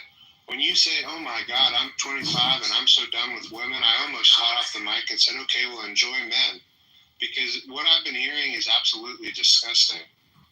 Okay, if you're on an app and you're saying that you're just on there to just hook up, and then you're complaining about the quality of the women, hello? Okay, the worst thing that happens in society, and this is for both genders, they don't do any vetting. They don't do an ounce of vetting. They just match, and they just either jump right into a date. There's no phone call, barely anything, just surface level. And then you realize, oh my God, this is a total disaster. And then they want to try and get out of paying when they should have just done vetting ahead of time. I can tell you right here, right now, anytime that I've ever been on those apps, I haven't been in a while, all you have to do is pick up the phone. 1 or 2 phone calls before you go out, you 90% confidence you can figure out, as long as you ask the right questions, whether it's worth your time, if you're actually trying to date. And people don't do that. And so what happens is you get to the date, you realize there's 0 there, and then you want to try and get out of your responsibility even though you asked for the date. I don't care if it was absolutely complete mismatch. Being a man is paying it and moving on, and hopefully learning a lesson and not ending up at a date where you didn't do any vetting. And before you fuck that shit. No, fuck that shit. Yeah, no. I know. You hate the idea of responsibility. No. It's not about even responsibility. It's about the fact. No. Fix your bicycle tire, dude. No, fuck that shit. Fix whatever the hell that shit. Coming off your mic, dude. You're blowing up our ears with the weird clicking noise. It's the rain. But fuck that shit. Well, then get out of the rain. No, but what I'm talking about is different to what men should do. Men should be prepared first before going on a date, making sure that the person they're on a date with isn't just using them for money. Stefan, I know you're not a dumbass. When you go on a date with somebody, the first thing you should do is make sure at least they are attracted to you. Is that right, Stefan? Well, first off, it's Steven, and it doesn't. Oh, Steven, whatever. Yeah, well, it's not whatever. It's here's the thing. Hopefully you're listening because you might be able to learn something. I'm going to tell you right here. First off, also your profile, the only thing on it that it says is atheist. And you think you're going to find a tradition? You think you're going to find a traditional value woman? It doesn't fucking matter. It doesn't fucking matter. It doesn't fucking matter. It does not fucking matter. Because here's the thing. No, it doesn't. Because here's the thing. I'm not asking for a relationship. I'm asking to just have sex. That's the entire fucking point. I don't give a fuck about a relationship. Shut up, dude. Why are you complaining about women if you're just using them? It doesn't matter. Well, I just want to say this. You just literally use women, but then you're going to sit here and take 20 minutes to complain about women? I do want to stick in the head. I kind of want to deflect to something else. And so the other problem with women is that they say they want one thing, but they don't. And so, a lot of women, tend to be more liberal than guys. It's no surprise there. Well, dude, you can go on Reddit. There's there's one called fucking fascist. There's a bunch of them, but they're ashamed of their embarrassment. But they literally talk about how they want to have really rough sex with some MAGA Chad, and because in a way liberal men repulse them, or they're repulsed by liberal men, and so it's I don't know how. I don't even know like when I hear like the women like in these videos like I was posting, I mean, I think they're being very disingenuous. I think why is that 53-year-old woman that was whining and crying earlier? Why is she in the situation she's in? Now I can say why I'm in a situation I'm in. I didn't really I was in a relationship with a crazy bitch for 8 years, and that says something about me. At least I realize it. So I'm not like saying like, oh, if only I met the right woman. Like I make my own choices. But Steven, I have to push back. You said make phone calls. Dude, I do not want to be stuck on a phone with a woman for like twice. Like that fucking sucks. Like I could be doing something else. Okay, so you can't invest in a phone call, but you actually think you're going to find the woman that's meant for the rest of your life. Well, do you understand how backwards that sounds? I'm not even looking, so I guess maybe. Well, then, okay. So then this is why this conversation is so disjointed. Because some people in the chat and on stage are talking about women to date long term, and some are talking about one and done. The one and done should absolutely shut the hell up about women if that's all they're using them for. Well, actually, no judgment. If that's all you want to do, if that's all you want to do, and as long as they consent, go ham. But who in the hell do you think you are to criticize women's depth when all you do is see them as a release? Well, actually, I don't think that we're talking about as a basis of like just fucking them and then dipping. What I think we're talking about. You just said. You want a sexual release doll that sticks around. Yeah, that's what I said. But I'm not saying that I want that long term. I just said that I want that now. The difference here is that we're talking about the shortage of attractive. We're talking about the basis of women nowadays, and we're just giving our opinions on it. We're not actually. You don't get the right to have an opinion. How so?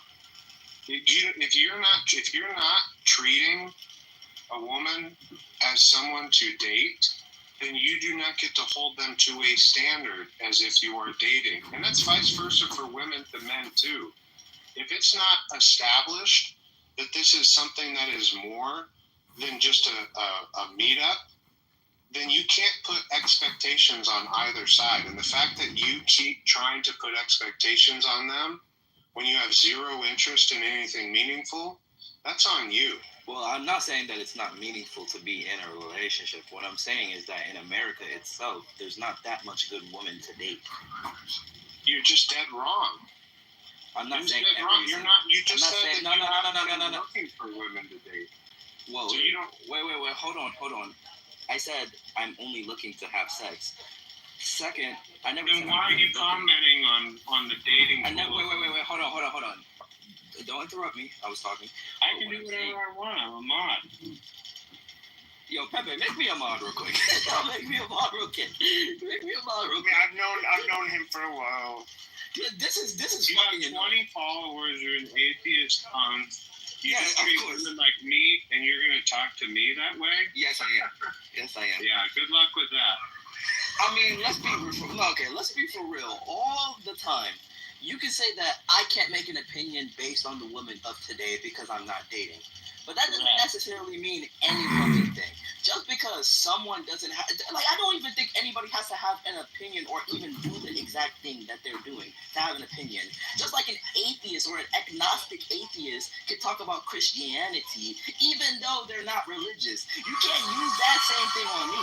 No, Jay, have you heard of a word called humility? No. Have you heard of a word? Oh, you haven't? Well, that makes sense. Also, please fix your broken tricycle. It's blowing our eardrums out. Well, Jaden, I have a question. Whatever that weird clicking noise is, dude, is so annoying. Like, it's probably worse than the chirping. It's the rain. Jaden, I have some concern with what you were saying. Now, you know that there is another epidemic. I know that, we're talking about the epidemic of not many attractive males. There's also an epidemic of absentee fathers in the black community. And they do tend to emphasize the bump in the hay or roll in the hay, as they say it in the country. I'm not from the country. But they, and then they just take off and, basically they go after the pussy, but they're not like really like good father or husband material. Jaden, are you mentally ill? If you're not talking, why do you keep unmuting yourself? Your background noise is really, really fucking annoying. Yeah, if I keep muting myself, if I'm muting myself, that means I'm trying to make the noise less for your ears. You keep unmuting yourself when someone is talking and then muting, unmuting, muting, unmuting, muting. Stop it. Then what the fuck do you want me to do? Because if I have my fucking my shit on, then you're gonna. I'll fix it. You're welcome, everybody. Mountain, how are you? What's your opinion?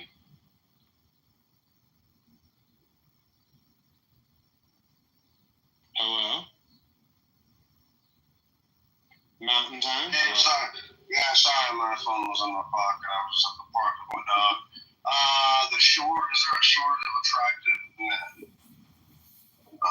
So I'm gay. I'm not gay, so I guess the answer to that, I don't think it's that, man. I think that, so I was reading a deal, and I've never really verified this, but it was saying that almost 80% of younger men are choosing to be single nowadays in America.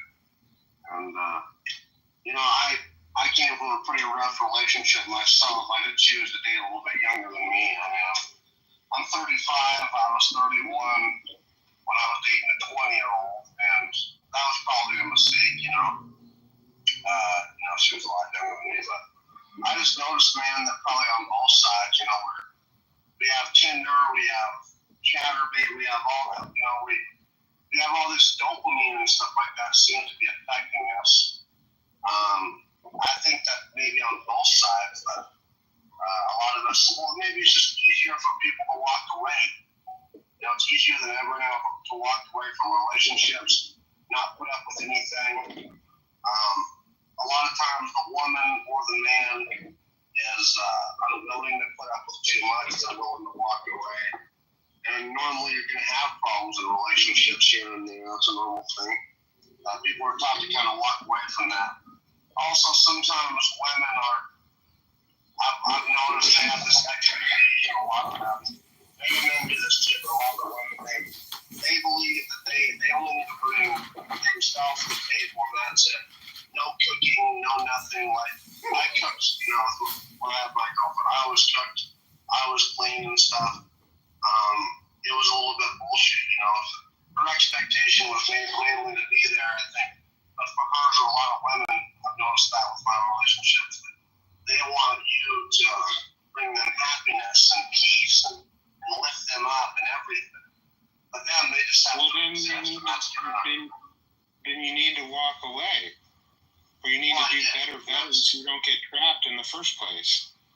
Well, it's actually, I know this might sound like a crazy concept, but to the guys who say, oh my God, I don't want to waste time with a couple phone calls, you'd be surprised how much you can learn ahead of time to where you won't make, a $100-$200 mistake for your first date. Oh my God, I had no idea such was like this. We're totally opposite. Guess how you could have figured that out ahead of time? A phone call.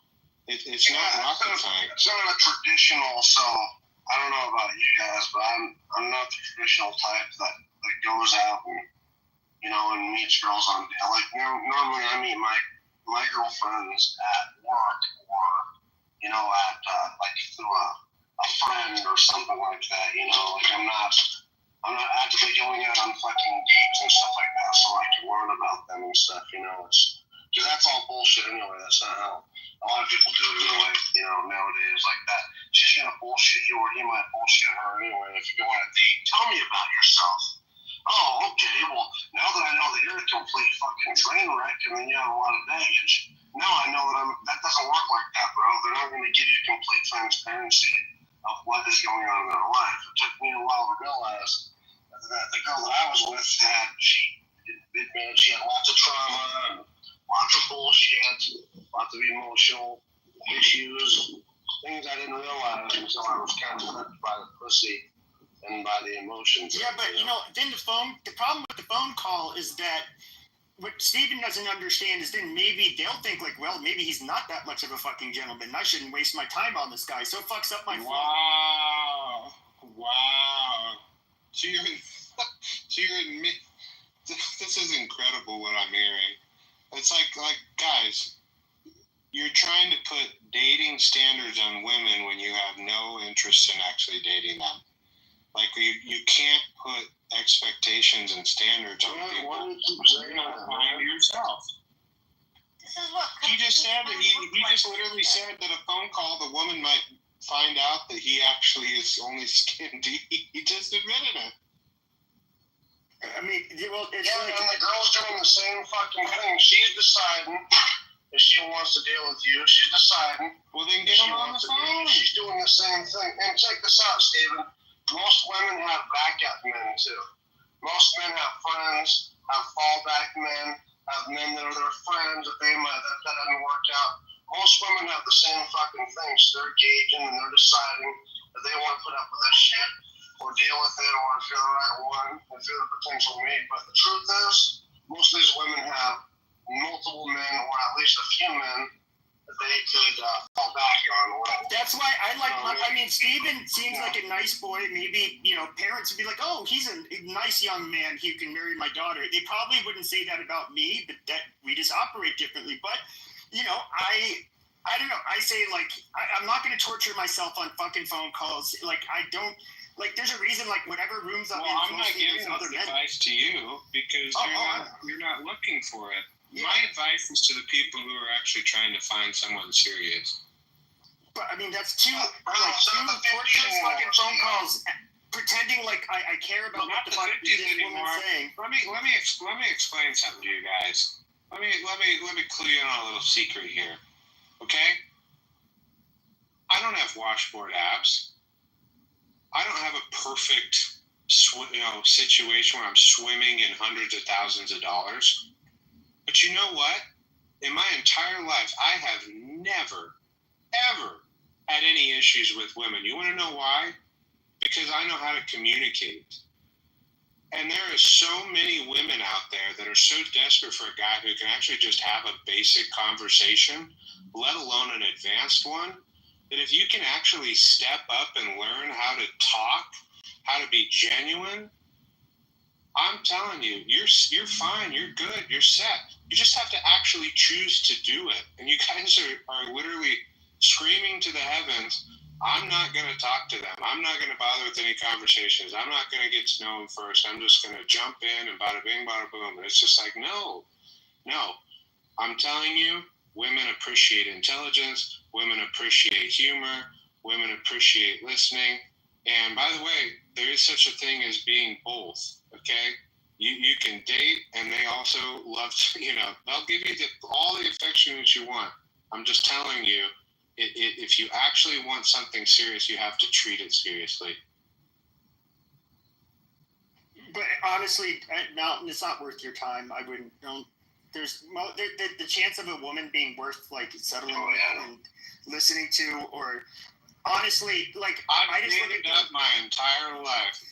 That is nice. 2, 3, 4 up the scale. You want to know why? Because I actually have a head, a heart, and I actually talk, and I'm just normal. Yeah, but I'm not trying to use and abuse them. It sounds like you like women, okay? Whereas I think they're fun to have sex with, but then the 99% of the time you're not having sex, they're pain in the ass. Why do you want to be with a woman? You have to pretend like you like shit that they're doing, that they're saying. That's they want all of this reassurance and cuddling and shit. That's where the vetting comes in. Don't be with one that's annoying.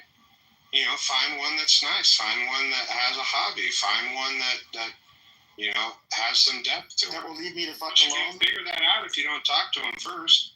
I mean, yeah, if she can just let me do my thing almost all the time, but yeah, I could tolerate it.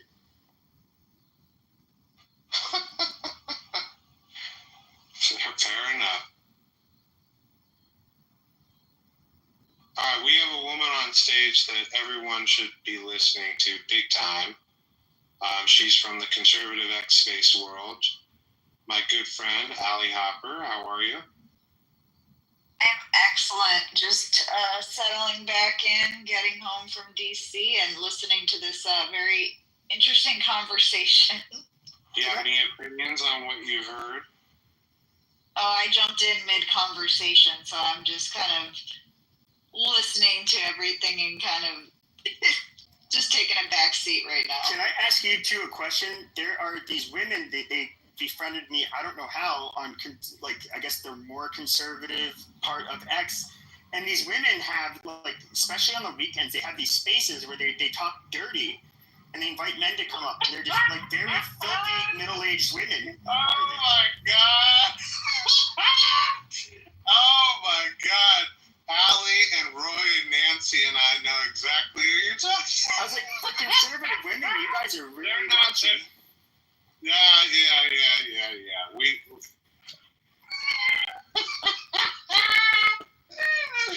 Oh my God! I know exactly who you're talking about, and I can just tell you they are major exceptions to the rule. They are very strange people, but you know.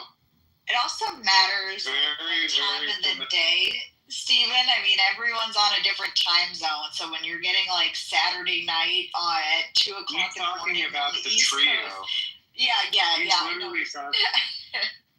I heard some spicy spaces outside of the trio, though. It depends on what time zone you're in and what day it is. So yeah, I guess these ladies are. I figured you guys would know who I'm talking about because they're special. I never thought I'd hear them being referenced on Clubhouse, but here we are out in the wild. That is so crazy to me that their reputation has spread to another app that they're not even on. Well, I'm just like, here. Why did these guys like simp for these middle-aged women? Like, it's so weird. They're thirsty. I guess old women deserve fun too. I don't know.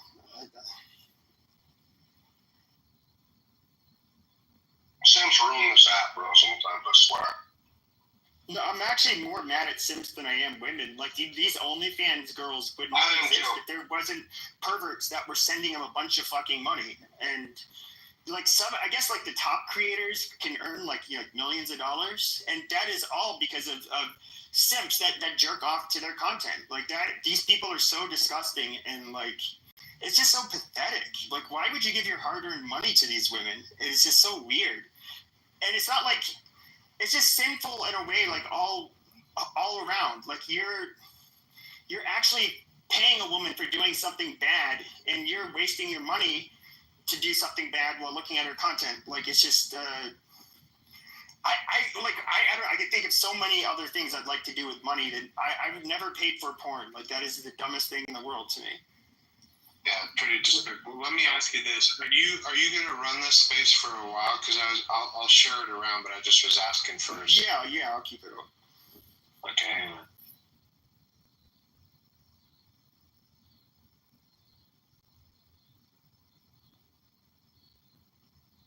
Who's this Hamdar? Do you know? No idea. But I was going to say, we're following each other, so. Talked to him before. Yeah, we did talk. Yeah, thank you. Thanks. Hi, everyone. I would just, looking at the topic, I just simply want to say that there are no Mr. or Miss Perfect in the world. That's what I wanted to say about it. And I'm also kind of thinking that the expectations are getting high and high day by day. That's why, people are not finding the attractive men and women. One thing I'm always, having a hard time kind of understanding is all, I don't mean to be disrespectful to any women or any girl here in the room, but it's why it's always about women's feeling, women's needs, women's, this, women's that. Has anybody ever thought about, has women ever think about what are man's feeling, what are man's need in a relationship, what are man's desire in a relationship, how men or women can make kind of man happy in a relationship. They even talk about, because I'm getting a sense of it's all about women needs that, women need this, men should be doing this to women. It's all about that kind of discussion, around here. But I'm just wondering, is there anything that women can do to make men happy from the relationship perspective, so that this kind of discussion that Pepe just earlier had, like it's just like one side of, like do everything for women, but also man has a feeling, man has a responsibility, man has a all the above. So well, I think a woman would have to answer that. If maybe she's married and has more experience. I've never been married, but also the short answer for men is men are known for not talking about their feelings, and it's kind of seen as like weakness or like feminine to like really express your needs openly. So we just don't, it's something that it would come a lot. Men would express what they want, or how they feel, like way less than women generally will. I think that it comes down to each person, honestly. You find very selfish people and you find very giving people, both men and women. So it depends on the type of person you're attracting into your inner circle. Men aren't as vocal about their feelings, but if a woman is paying attention, they can see their mannerisms, they can see how they act, what they're doing, and if things change. But it takes someone that actually cares to observe that. But whether you're being a good friend or you're being a good partner, it just takes someone that actually gives a crap. Man from Mars, woman from Venus, and he was divorced 3 times.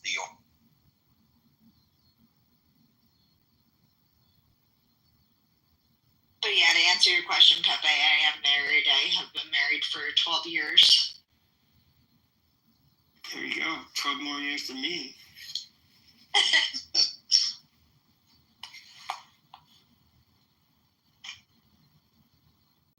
Has to do with how digital we've become. I mean, if you look back, courting never goes out of fashion.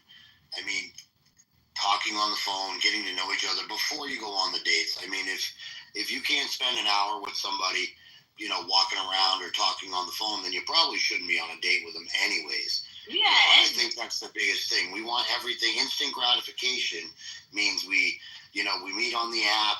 We text a few times because texting is easy. You don't have to have emotion in it. You set it up.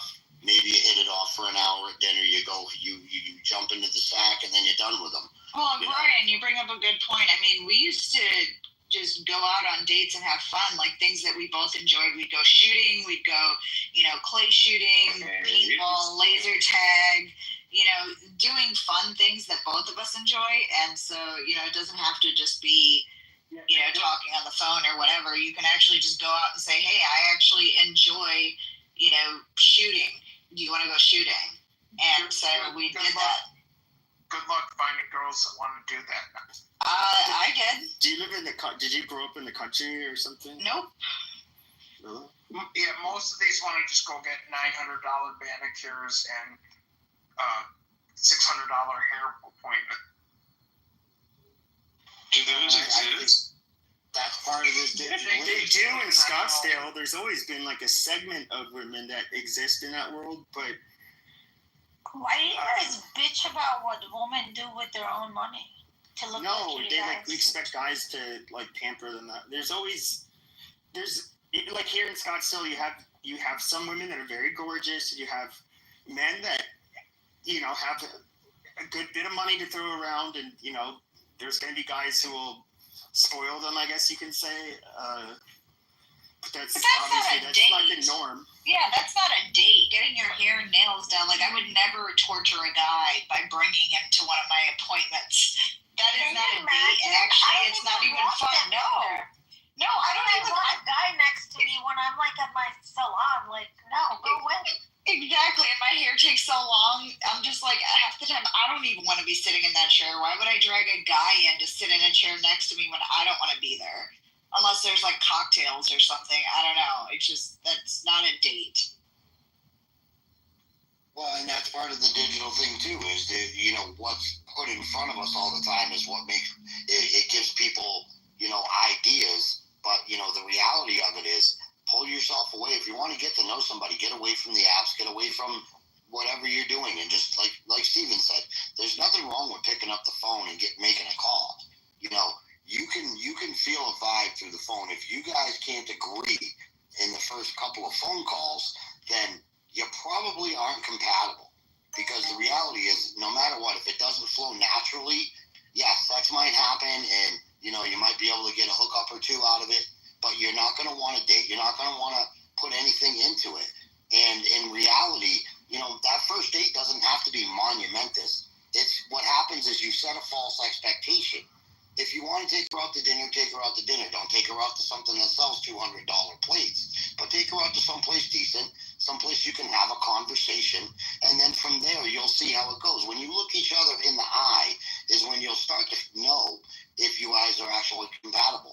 If you're not looking each other in the eyes while you're talking, then you're not going to make it anyways. Hey, Roy, while you're looking at each other in the eye, can there be like a bunch of margaritas in the middle? Who cares what's in the middle? Eye contact. You can drink whatever as long as there's a big margarita with chips and salsa and queso, I am good to go.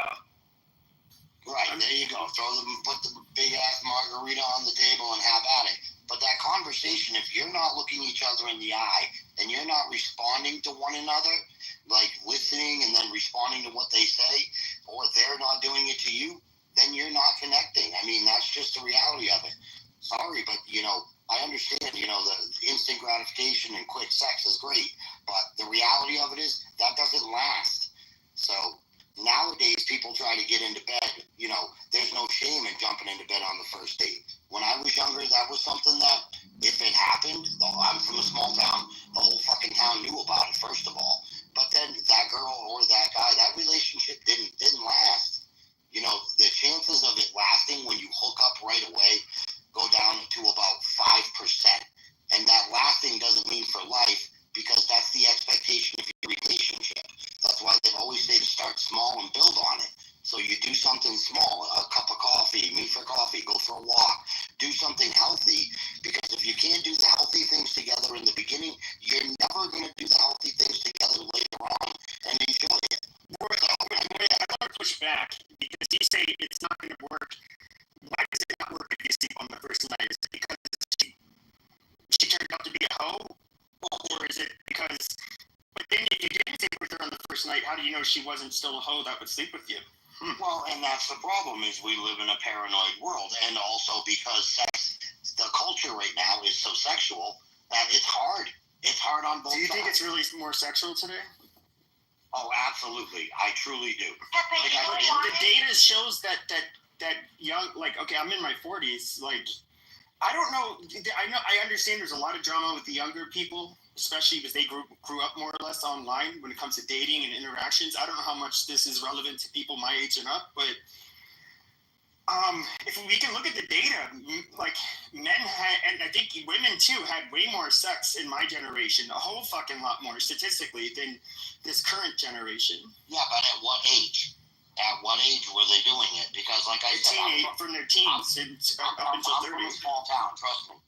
Where I came from, I mean, if a girl had sex before she was 17 and anybody found out about it, she was a slut. It's just the way it works. I went to a Catholic high school, and I would say at least half of the girls, lost it by 16. So this is, of course, a bigger city. So I mean, I don't know that. I mean, I do think geographical or cultural is a problem. I think in the cities, it can be a lot more demanding on the young women and the young men, and the expectation for sex. I think you're also half for his age, dude. I'm 50, dude. He's in his 40s. Wait, what? I'm 50. You're in your 40s, Pepe? Yeah, you didn't know that? Oh my God! No, I didn't know that at all. So I do think he was Steve. Holy yeah, cow. I'm a year and a half away from being 45. Oh wow! You rocked that world. I've known you on this app for several years. I don't think it's ever come up. Yeah, holy cow! How old did you think he was? Definitely in my 40s. Wow. I thought he was in his 20s. Oh no! Really? I swear to God, I'm being real. Why do you think I just said he was half for his age? I wasn't joking. Steven, I always knew Pepe was not. Oh my God! Wow!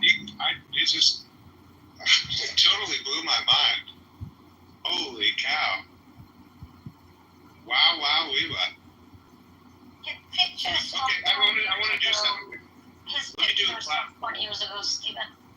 Yeah, I guess so. Oh, well, maybe. Okay, I'm going to do a flash poll, okay? And don't just say because now you know. Be honest. Be totally honest.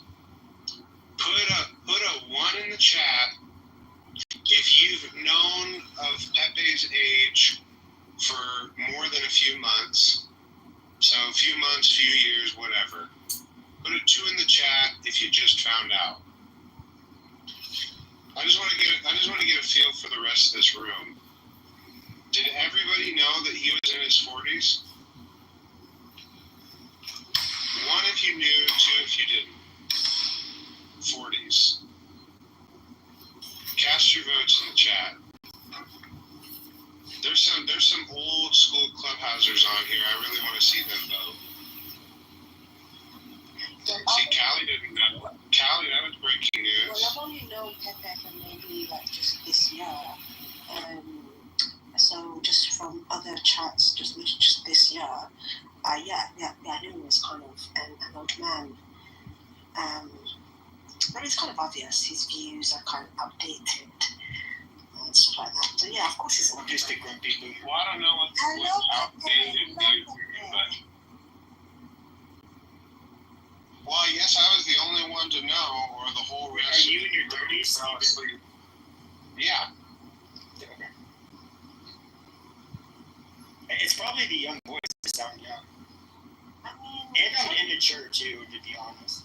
To be fair, before I started doing face-to-face sessions with my therapist, right, like during the pandemic, I thought like she was like, I don't know, kind of my age or maybe just a bit older, or she sounded young. When I met her, I was like, oh my god, yeah. She's like, yeah, I'm 45. I was like, you're 45. You don't sound 45, but I think sounding is very different. Like, some people can sound old, they can sound young. I just think the fact of the matter is, you're in your 40s, which is okay. So you want to talk about the modern dating scene? I mean, yes, it's modern for you because you're in your 40s. Of course, it's modern for you. But for, I don't know, other people who are, teenagers, early 20s, late 20s, it's not exactly modern for them. It's just how it goes. So when you say modern, do you just mean not from your youth? Modern meaning today, within let's say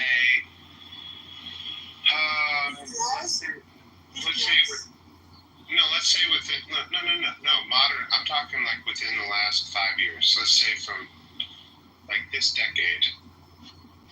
I mean, sure, I guess, but then like, I feel like. But you don't even know what my position is. I don't even know where we are. Steve, this is happening all over the world. I was just about to ask you. Right? So what is your issue with modern dating? Well, I didn't say I had an issue with it. In fact, what I was saying earlier was I was giving advice to men who seem to be going that just don't have a clue what to do to navigate it. Look, can I finish my point? Thank you, dear. What I'm trying to say is there's a big difference between saying accurately that yes, there is a larger proportion of feminists out there in the overall woman pool, but to take that and extrapolate it out to say that dating is impossible, I wholly reject that. There are absolutely, positively, let me land, please. There are absolutely conservative women out there who appreciate old-fashioned gentlemen. In fact, a lot of them probably feel the exact same way that conservative men do, that they keep bumping into liberal men. And how you can solve this problem is vetting. It's called communication. And that's the advice that I gave earlier, the Cliff Notes version. Go ahead. I think so. That's very valid. However, vetting isn't always possible when it comes to dating in today's age. When is it possible? Vetting, right? It's not possible. The problem is hookup culture. That's the problem. Yes. Yeah, exactly. Yeah, let me explain why. So me and my husband, right? Yeah, before we actually even like got jiggy with it, yeah, we were friends for like a year. I was at uni. I met him at uni. He was came back to his semester. So cool. In that situation, yes, I was able to be friends with him. I had to vet him for a longer period of time than usual when it comes down to dating, right? Of course, he came on to me, and almost immediately. I was like, no, I want to do my education. Maybe when I'm almost finished, if you're still single, then maybe we can, see what happens, right? Cool, fine, but now I'm married, right? However, generally speaking, in today's dating scene, sorry, but a lot of men don't want to waste a whole year talking to a woman and blah blah blah. They want to say, right.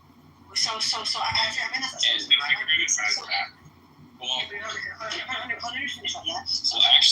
So I do agree with you. Yes, vetting is very important. However, right, women tend to, yes, they want to vet, right? They actually want to just date men. Women will go on a date with men for like 4, 5, 6, 7, 8, 9, 10 dates. However, the problem is, a lot of them say, yo, this is like our 10th date, girl. Are you into me or not? Am I wasting my time or not? Right? Men don't want to allow women to take the time to vet them. They want to get into it now, and as quick as possible. So I think so you're right in what you're saying. However, you as a man need to understand that your gender is the reason why women don't vet as well.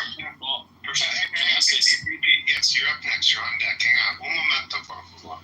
Professor, you're speaking a touch fast for this humble Nebraskan. I want to hear your perspective. I just wanted to ask if you wouldn't mind just pacing just a little bit. I'm trying to follow. Thank you, dear. All right, go ahead. Well, actually, I saw a post from Andrew Tate, not an endorsement, just saw it, that said, why should men get married? And, it's a pretty interesting question in today's dating world. And I mean, the historical answer would be, number one, to have sex. But that was when women would wait. So it's like, you're not gonna, you know what I mean? If 80% of women are not gonna have sex with you, then you have to marry them. You know what I mean? In order to get there. But if the opposite is true, and 80% will, then it's like men are just like, man, all right. Don't sit around and I don't need to. There's nothing rushing me. I don't even know what really good point. I don't think it's a good point. Like, why did some fucking Muslim convert rapist made his money out? No, I don't care who he is. I don't care who he is. I saw that post. I saw that post. There's no need for a apology. Thousands of men don't need to die. I'm gonna be honest with you guys. I made this room, okay, because everybody knows I don't give a fuck about dating, any of that shit. I open the room to be super fucking insulting. Everybody likes to come to my rooms when I call women sluts and bitches and say how they're worthless and do all that stuff. That's the only reason I made this room. I was asking if any of the sluts in the audience come up, so stupid orders can tell me why, you guys deserve like an attractive guy or some shit, but now we're a little bit more wholesome. I was like, do you guys even want to change the topic even? It's like, well, no, I was making the point that that's the problem with dating is that, men don't have a reason to get married. When any girl that he's been with for 3 months, is going to give it up. Pretty much any girl. And so there's no rush for men, especially when, guys and girls are moving in together. It's like, why would you take the next step? The guy's getting everything. Because number one, they will say, some people are addicted. I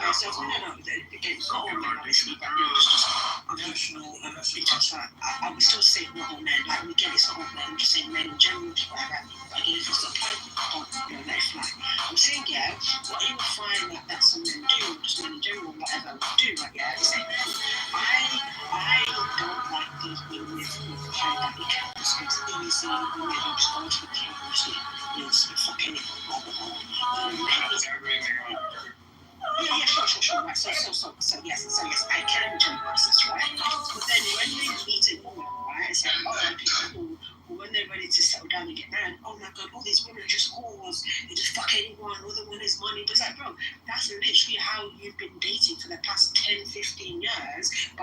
literally telling women, no, it's okay. If Not me. No, that's fine. Again, if it doesn't apply, let it fly. My point is that, let's say I'm a man, right? And I'm telling you're talking about like Halle and Nick. No one in particular, darling. Please, let's not make this personal. Jesus. Anyways, I'm saying that like I get this whole thing, but then at the same time, it's like men are also contributing to this one date scene. Well, they are, but it's in a different way, in my opinion. Let me finish my point is that the thing that's attacking men these days is the porn industry, where you've got 50% of American men have an OnlyFans, and so women are actually competing against porn, and they don't even know it. Because, really from a guy's perspective, if a girl's taking too long, I mean, maybe it's not exactly the same, but he can see 1,000 naked women tonight on his phone, and so it's kind of like, well, is it worth, the $150 taking her out, all this time, you know what I mean? And maybe... BP, that's very strange because... Well, it's just true. No, wait. It's strange because if a man's only reason for wanting to get married is and it's like, right? The whole purpose of getting married isn't just for sex, and that's the issue. Correct. As well, right? Yeah, because okay, cool. It's not about companionship and loyalty and who really loves me and cares for me and actually wants to build with me. It's about, hey, has anyone seen me naked? Like, bro, that's like the least of your worries when it comes to marriage, right? It's the least of your worries, right? For example, like,